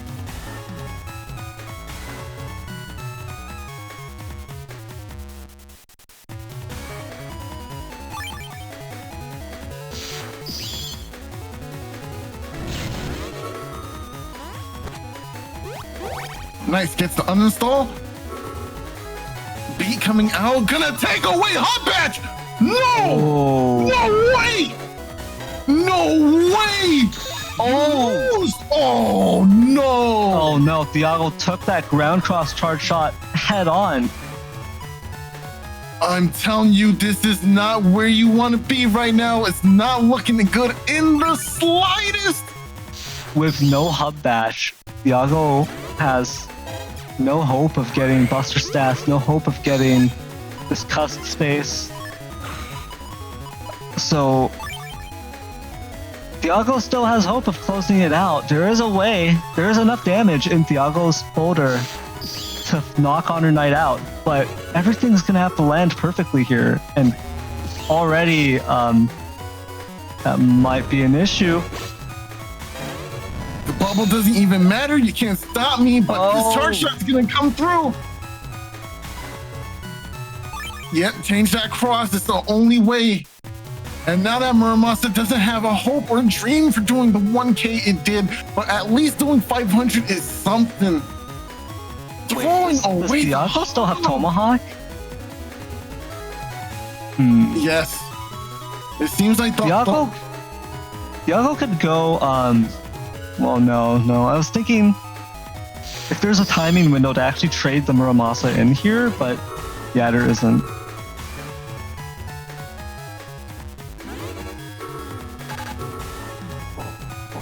Okay, the defense is up on both sides. Judgment's gonna go ahead and pierce Invis though. Not gonna do damage because of that beautiful Neo variable area grab. That's a really good way to deny some. Oh, just throwing away the. Okay then. The Neo dagger coming out there, doing the average amount of damage for Neo variable.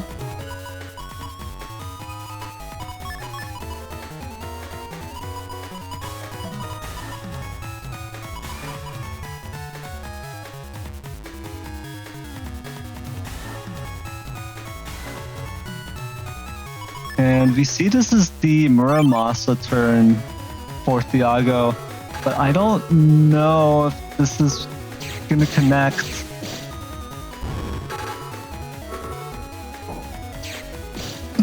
There goes the Invis again. Oh no! Raceman. It was early. Too early, in fact. Nice Sanctuary coming into play as well. Judgment gonna whiff.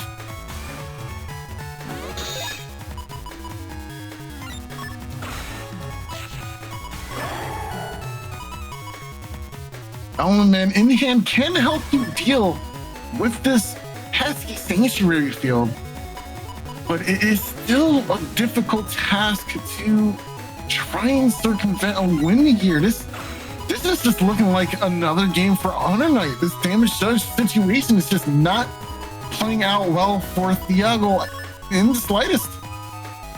Yeah, Thiago really needed to land this Muramasa before the Sanctuary came into play and before all this defense was being thrown out here. So like it's really hard. It's hard for Thiago to find these windows where the offensive chips can be played to their maximum effect. And the fact that it's just permanent fast gauge is definitely not helping.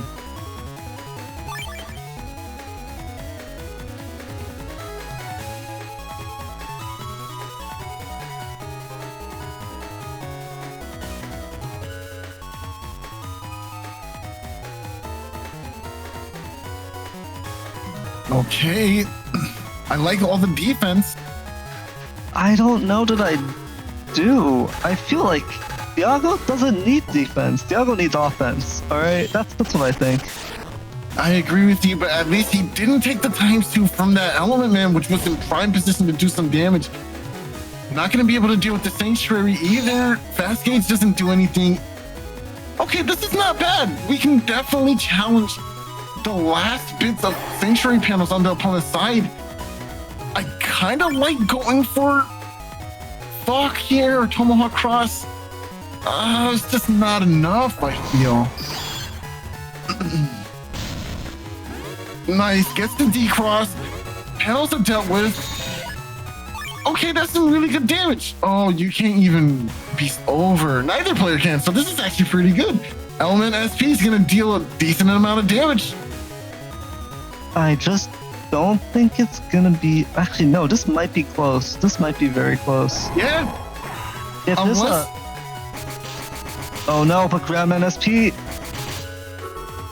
And he no. needs to mark. That's it. That's it. That's gonna even things up and let HonorNite probably comfortably take this. Yeah, Element SP. Gotta go forward.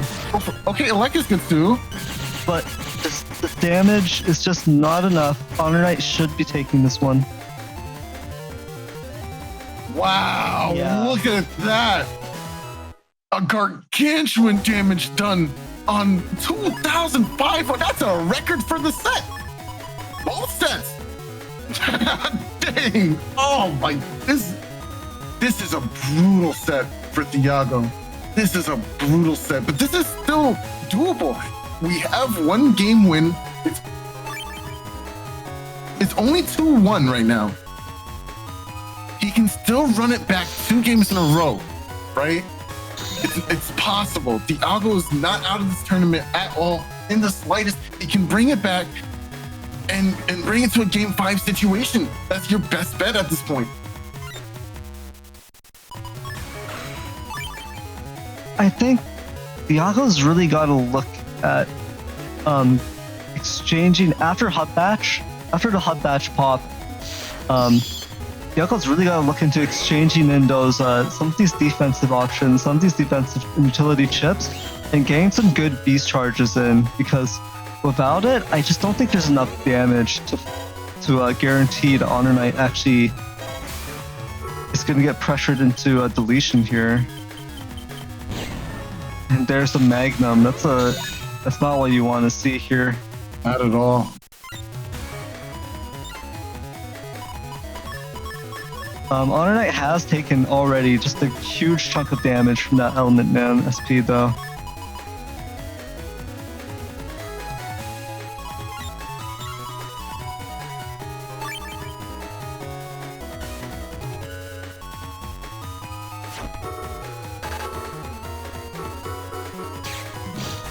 All right, yeah, the area is here, but that grab banish is just gonna say no. That's actually that's a huge amount of damage to be taking. It sure is, and it can matter. It could end up mattering greatly, actually. Yeah, the grab banish, it's 20 damage per panel, so at 6 panels, it's actually a 120 damage retaliation from the grab banish. And HonorNite's already actually down to 800 HP.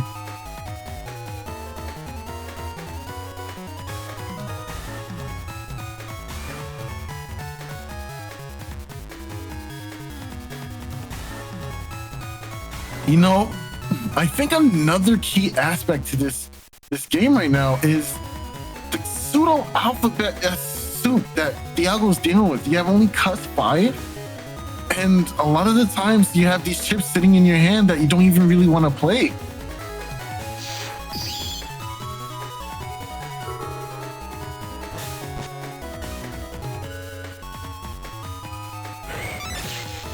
Ooh. Ah, The Coward's Blade strikes one more time here. get out. Just leave it. The Coward's Blade strikes one more time here. Leave Tengu. Just leave Tengu. You don't need to be in here anymore. You did the job. It's true, yeah, get out, because this is you want to get out, Tengu. That is true, and HonorNite knows it. Look at HonorNite looking at the crosses, just being like, all right, I know I don't want to be in Tengu anymore. What should I go into?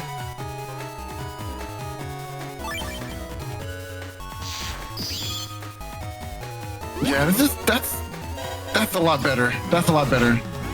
A lot of pressure. My charts are now hitting for some great damage. And there's nothing you can do about it.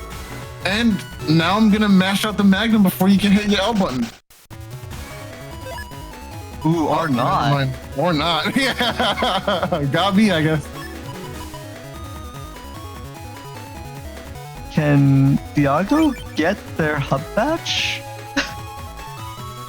Well, I don't know if that's a thing, but you know, if this Muramasa lands, actually, HonorNite's going to be down to 313 HP as well. So, but getting it in through all of this defense, that's the hard part. That is most assuredly the hard part. Nope. denying you damage. I can't let you get your traits. Ice is irrelevant to me too. I really don't even care. And there goes your beat. I lost Groundman SP though. That could be impactful in some ways.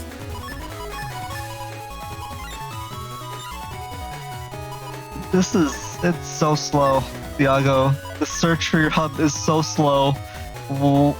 It's painful. This is very painful. This is really bad. You don't have dust anymore. I can't sit through the folder. This is really bad. How many turns are you spending with Cust 5 and no buster stats? How long can you do this? You need to get that chip damage in. You need to just start hitting HonorNite. For something. You gotta get something, G. Anything, bro. I mean, what's really happening? The painful part is he's got this 500 damage from Muramaso waiting to be used, but like there's no setup for it. There's nothing to do with it. There's just nothing. Yeah, dude, like Thiago's gotta burn through the tomahawk, right? But how can you? What's even left in Thiago's hand that can do it, right? I think Element SP has already been used. So you're waiting for what? Element Man Star? And that's it?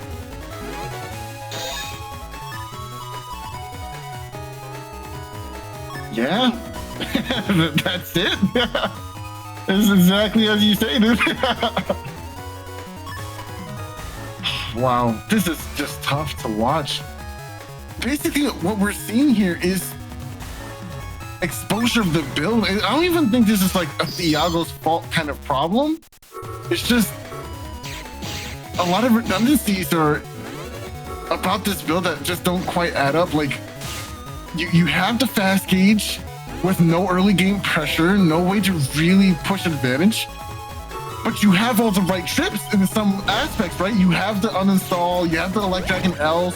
It feels more like a slow gauge folder in that regard, right? Controlling the field. I think Thiago's folder here, it works fine when Thiago can Find hub? Can find the hub early, right?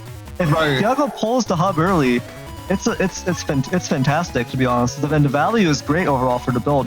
But when Thiago can't find hub early and loses Dust Cross, when the hub is just nowhere to be seen, you can see how it's just being grinded down here.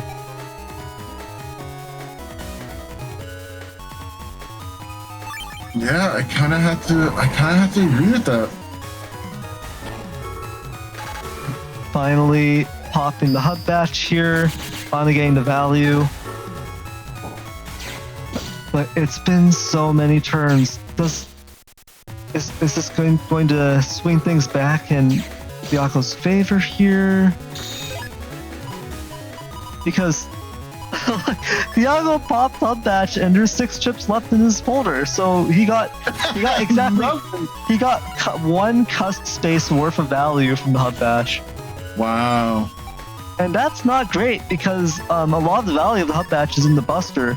So it's the fact that you can pop it, then go into Beast cross combination and start using Beast charges, right? And you're getting attack 5 of that.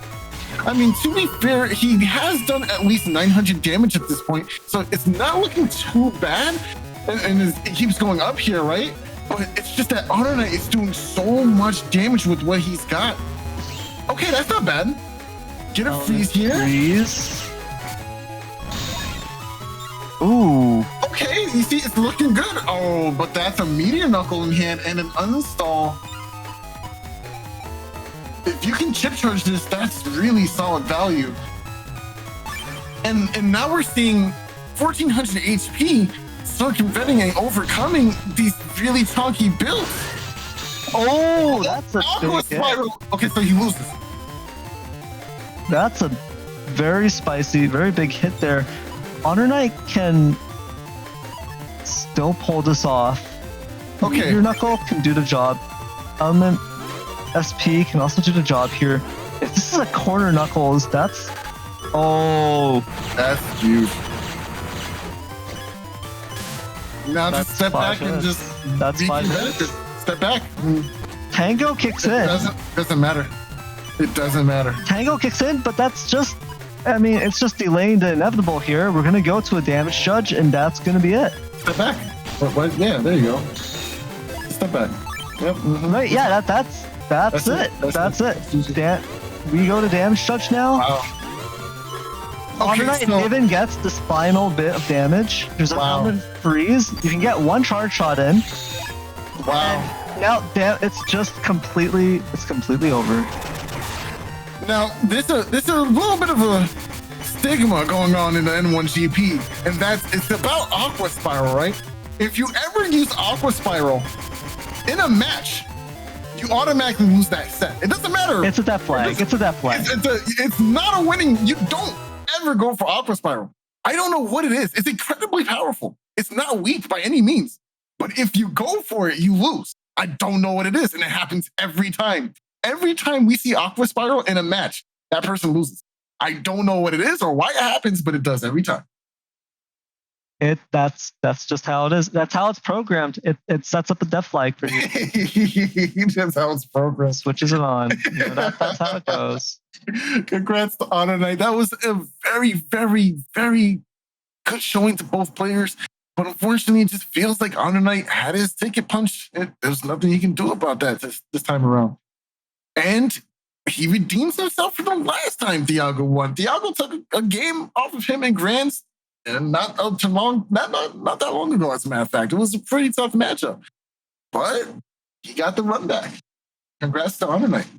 Yeah, well played to HonorNite and Thiago. That was a good showing, but we definitely saw what happens when Thiago isn't pulling the hub batch early, when Thiago is running into like HonorNite, who's got two magnums in there, right? Able to deal with the Dust Cross pretty early on. And just the way those two folders, those two builds matched up with each other.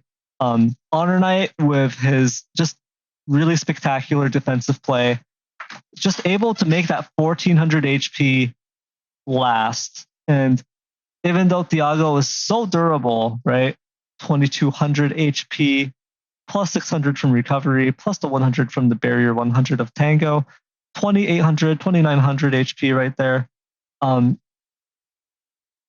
Even with all of that, Thiago just couldn't win the damage judge. And I think there were some adjustments that could have been made. But it was too little too late by those final games and that final set. It was too little too late by then. But I think there were just adjustments. If Thiago had played a little bit differently from the get-go, I think he had a much stronger chance and we could have put up a much stronger showing.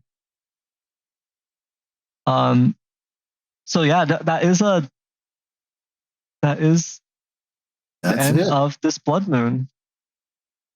And oh wow, Shadow in chat saying, I was hoping to see a fast gauge folder rip through the turn meta. Yeah, I mean, technically, yeah. I mean, because HonorNite's running double fast gauge too, right? Both players here running double fast gauge. So I mean, yeah, it happened.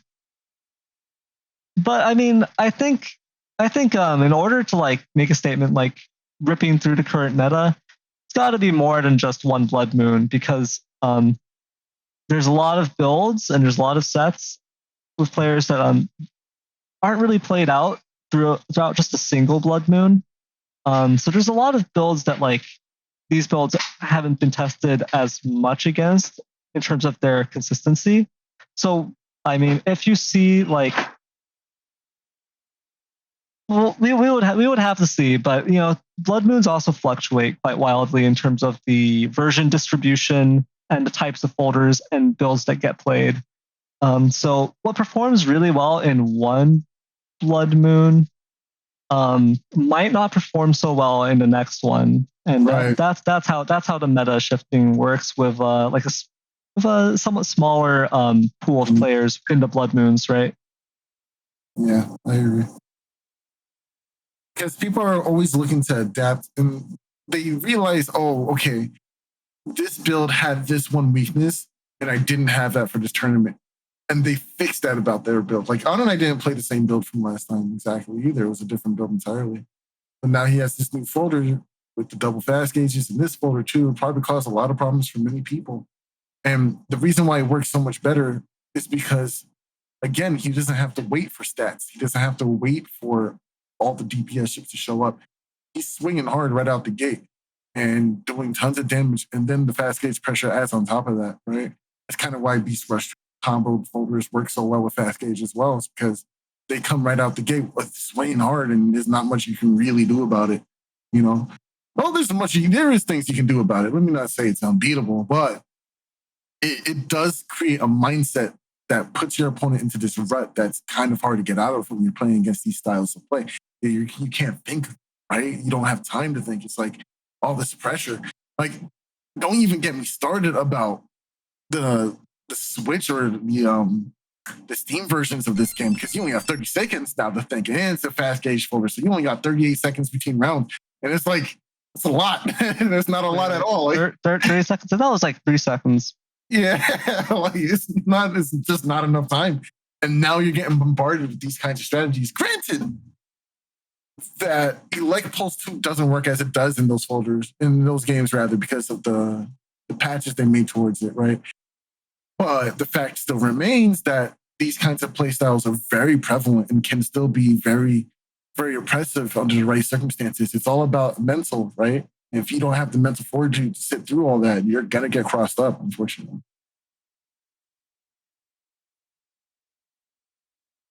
Thank you to A4 Average for the $5 donation.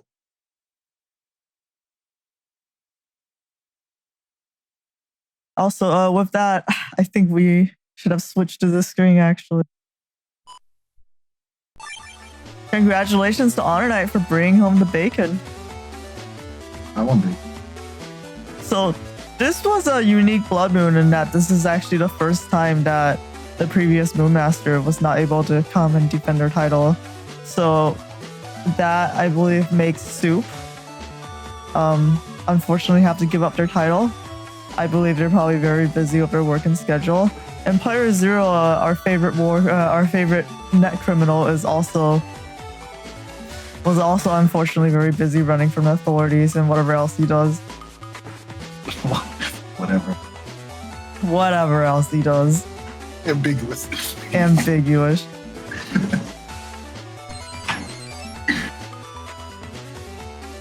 Thank you so much, speaking of Soup, for the $40 donation.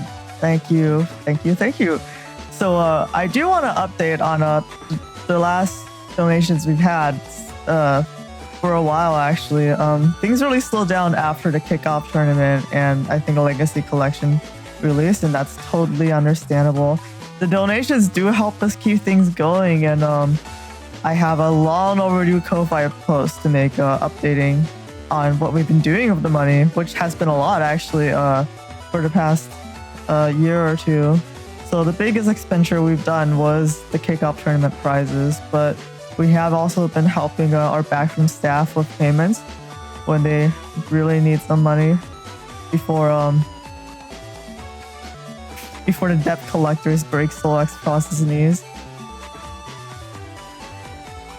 It'd be like that. It'd be like that.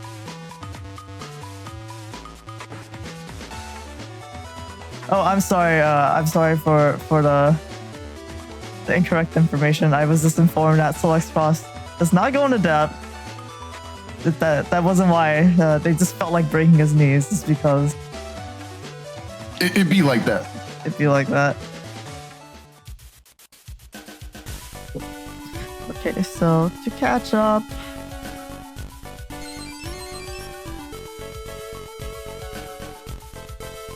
Thank you to Cal with the $3 attached. I'm pretty sure I know who this is. Dorman, why do you never submit your submissions as Dorman? I'm just gonna call you out right now. Alright.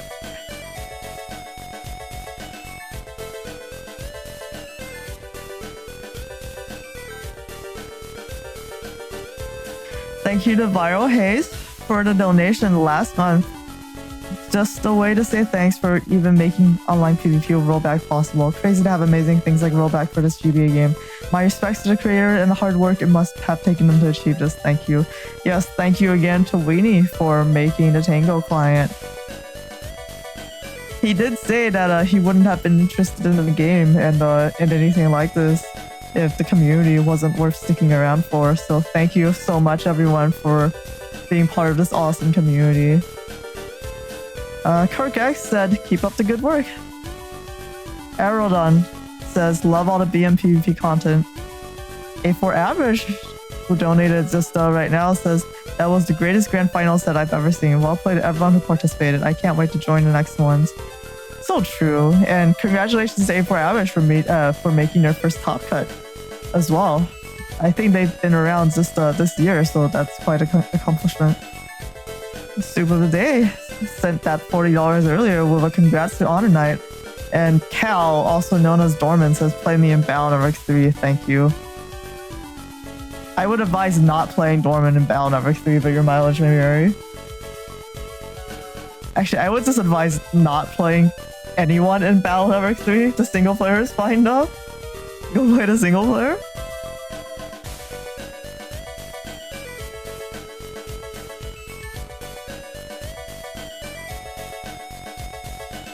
Yes, but you can play a BBN3, which is Lars's Balance Passion. That is very fun and compatible with Tango. And speaking of Tango, actually, I do have great news for those that are missing it. And even if you haven't joined us in playing yet, the Bingus patch, which is what we use for these competitive tournaments to ease out some technicalities between host and client interactions, is actually now compatible with the music patch. What that means is in upcoming streams, you will be hearing those banger tracks from other Battle games once again. So Soul might be standing for the Battle Network 4.5 anthem. Darn straight I am. 100%. So there's no particular reason I'm saying this, but if anyone ever asked about a BBN6, they will be banned on site if I'm around because the game is already immaculate. Wait, I thought we were doing that. What? I mean, I could see the merits of having BBN. A BBN6. If that's happening, it's not sanctioned by me, so be careful if I'm around. You better watch yourself. Oh, I think I hear someone calling me. I'm gonna go.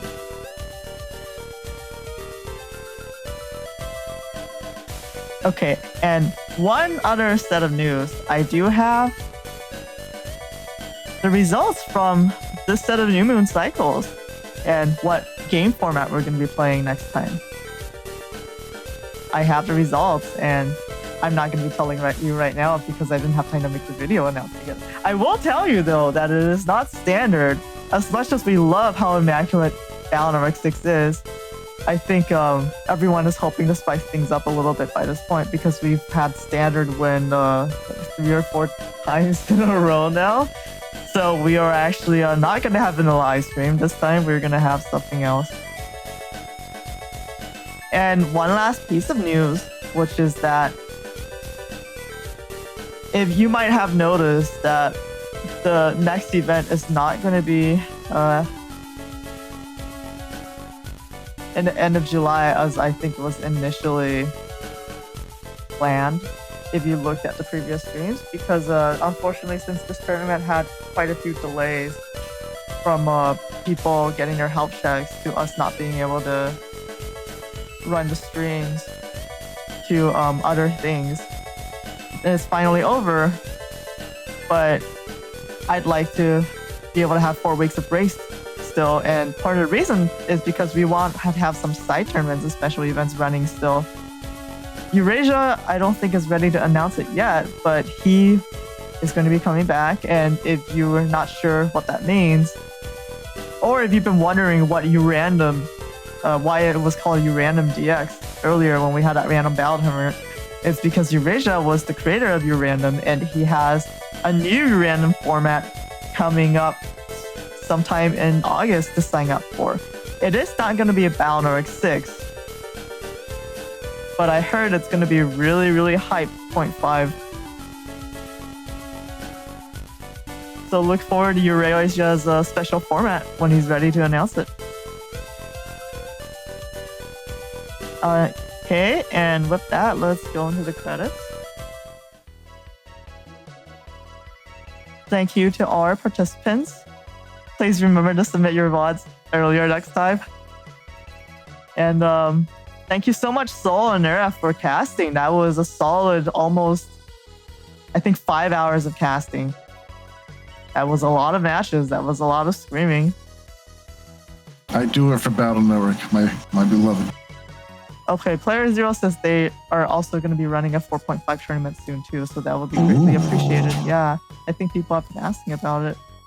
And we might have a Enduring Ray run PA Palooza again.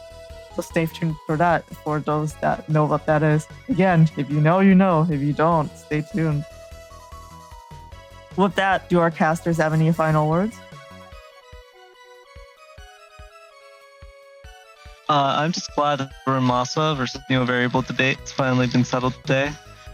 Yeah, we figured out that Neo Variable won 4 straight games, and then a 5th and a 6th game versus the one that Muramasa won. Yeah. So it makes sense that Neo Variable is the best of the sword chips. Yeah. I'm sorry, you were cutting out there, Soul. I think I agree with what I think you said, which is that Neo Variable is absolute garbage and that only cowards use it, and that using Supersonic Boom with Neo Variable instantly marks you to be hunted down by CIA drones. Okay, well, I have more important information actually other than that. I unfortunately always forget, but thank you so much Starlight and Yumland Hero for their monthly donations. So in case you're not aware, Ko-Fi does have a subscription option that lets you automatically send a little bit of money to us every month. So thank you Starlight for the $10 monthly, and thank you Yumland Hero for doing a $6 monthly that you have been doing for quite some time. That really helps out.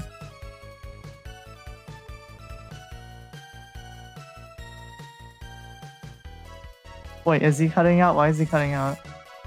I'm not cutting out. He's a liar.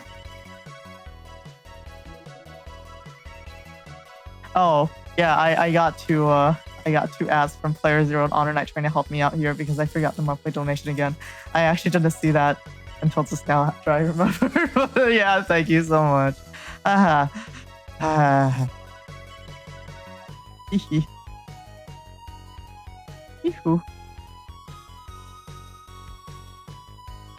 Okay, bye.